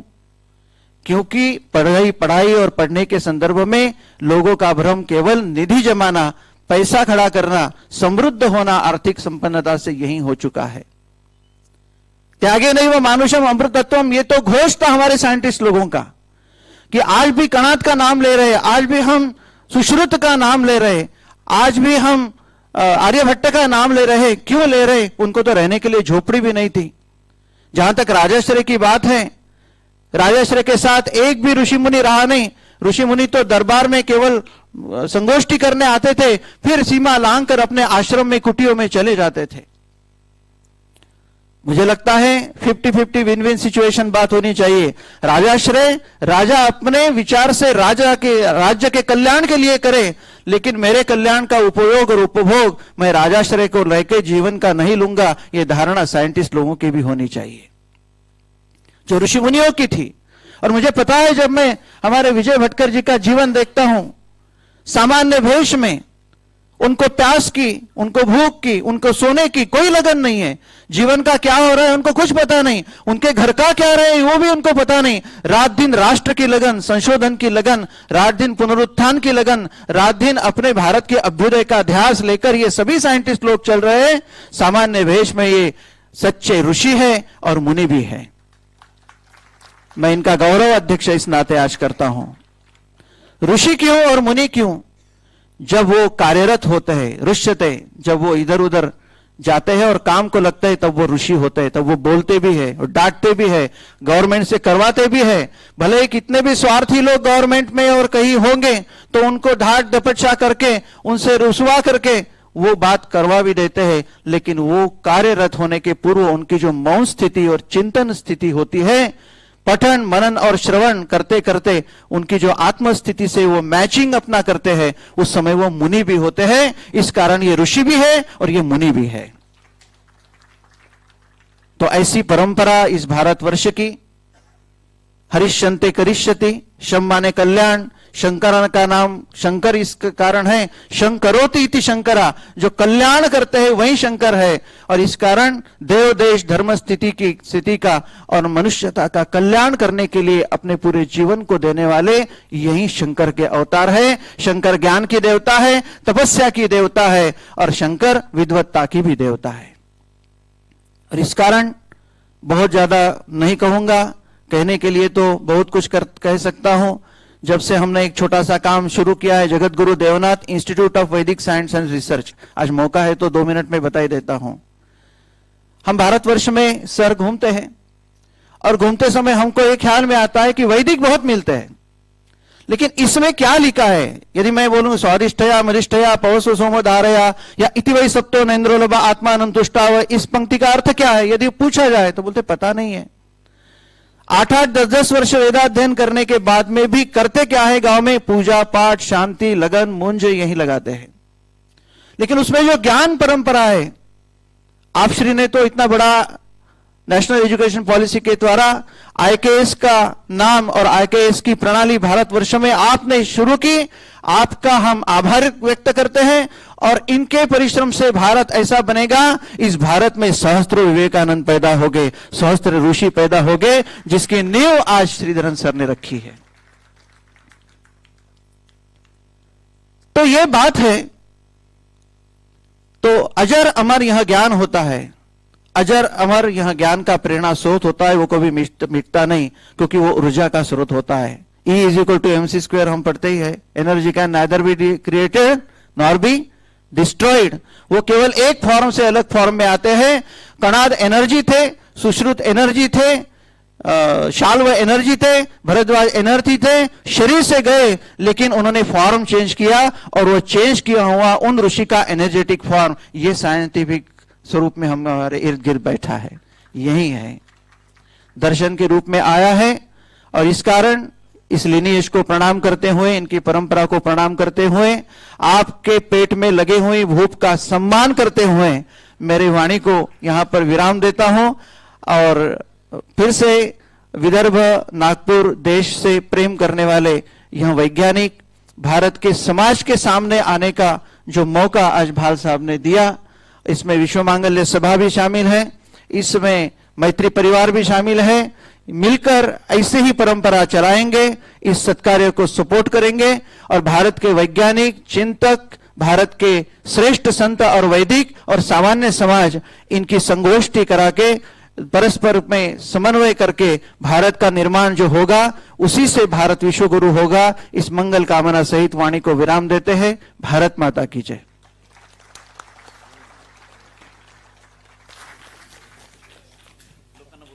धन्यवाद स्वामी जी, बहुत ही औचित्यपूर्ण और मार्मिक विचार स्वामी जी से हमने सुने। भाषण उनका खत्म ही न हो ऐसा लग रहा था। As we come to the end of our time together, before we disperse, I wish to say it has truly been an honor to be a part of such an accomplished gathering. Let us take with us the memories we have made and the joy we have felt. I now call upon Mr. Harsh Deshmukh, Chief Coordinator of Hindu Research Foundation, to propose vote of thanks. Thank you Anita Tilve ma'am. जैसे स्वामी जी ने कहा hunger और anger, मैं anger का part नहीं बनना चाहता, तो 2 मिनट में क्विकली खत्म करूंगा। I have not prepared but this is completely coming from my heart. So I would first like to thank you our guest, chief guest Hansraj Ahir ji, professor Madhusudan Penna ji, Swami Jitendranath Maharaj ji for accepting our invitation and gracing us with your presence. We are really grateful to you, and we would make sure that whatever Swami ji said, that next year we would be going international. We are making sure that few of the scientists next year would be honoring, would be from international side. I would like to again thank our real heroes of Bharat, or we can say the Vartaman Kaal ke Maharishi, जो हमारे सामने बैठे हैं। Sir, your achievement and contribution is an inspiration for us. Your example of excellence is for all of us to follow. It is the rarest of rare moment sir, जहाँ पे इतने eminent personalities and इतने great personalities एक frame में दिखने मिलते हैं। I am profoundly honoured and deeply privileged. I cannot tell you how much it feels, the aura that I can feel, that I am feeling right now, sharing this stage with you all. I can see that the whole audience is feeling the same way. We are really grateful to you. When we started this concept, this was altogether a new concept. We were not sure whether we will be successful or not. And we are really grateful to you for accepting this award. We would be always in depth. And we really thankful, we immensely thank you for accepting the award. And then I would like to thank the associated organization, Vishwa Mangalya Sabha, Maitri Parivar Sanstha, Engineering Forum, Agresar Foundation, Agrovate Agro Engineering Mitra Parivar, Matru Shakti, Kalyan Kendra, Vidarbha Nagpur, Agricos Welfare Society, Indian Medical Society. You all have been a pillar of strength for us, and thank you for supporting throughout this journey. And also, I would like to extend the gratitude to all the donors who have not contributed only financially, but also emotionally in our mission to make sure that we achieve our vision and we are much closer to our goal because of all your contribution. Thank you so much for your all support. I would like to mention some of the names like Eagle Infra India Limited, DPJ and Vijay Engineering, Shri Vivek Ajinath Raikar, Arjuna Celebration, Inverse AI, and Hellbent for helping us with all the donation and making this event successful. Then I would like to extend our gratitude to Persistent System, Dr. Anand Deshpande and CEO Samir Bendre, who have given this magnificent hall and helping us with this event and award ceremony every year. Last year also we had the same ceremony in this hall itself, and this year also we are celebrating here only. So a great thanks to all the Persistent System team, IT team and the admin team. And of course, the person here who have been talking since last 4 hours or 3 hours, our anchor, I would like to have a big round of applause for Anita Tilve madam. She always comes from Goa. She always comes from Goa to make this event successful. And she has a tremendous energy and she makes sure that atmosphere is vibrant and audience is engaged. And it is not an easy job. Yeah. Thank you so much, Anita Tilve, for Thank you, Anita. Thank you, Anita Tirve ma'am, for your contribution with the vision that Hindu Research Foundation has begun with. Then I would like to thank. This is something has come up from the volunteers. A special thank you note to Dr. T.S. Bhal, who has initiated this ceremony. And they are thankful to him because this is kind of a forum that they would have never imagined that they would get to spend time with such great personalities, and this is happening all together because of Dr. T.S. Bhal. And I just want to promise him that we all are aligned with his vision and we will make wonderful things in upcoming time.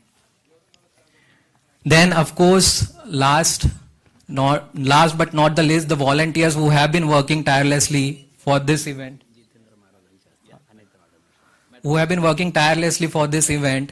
are the key ingredient of this ceremony. Without you, this event is not possible. Thank you so much to all the volunteers. I would request Swamiji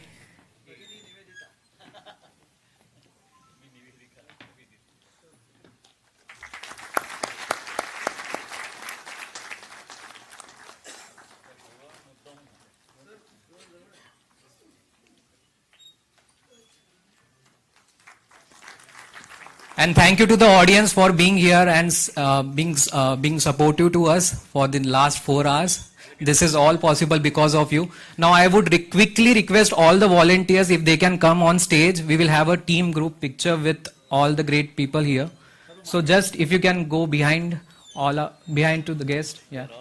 Yes. So most of them are technocrats. Most of them are from IITs, IT industries, and most of them are owning the business companies.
Photo घेतो तिकडे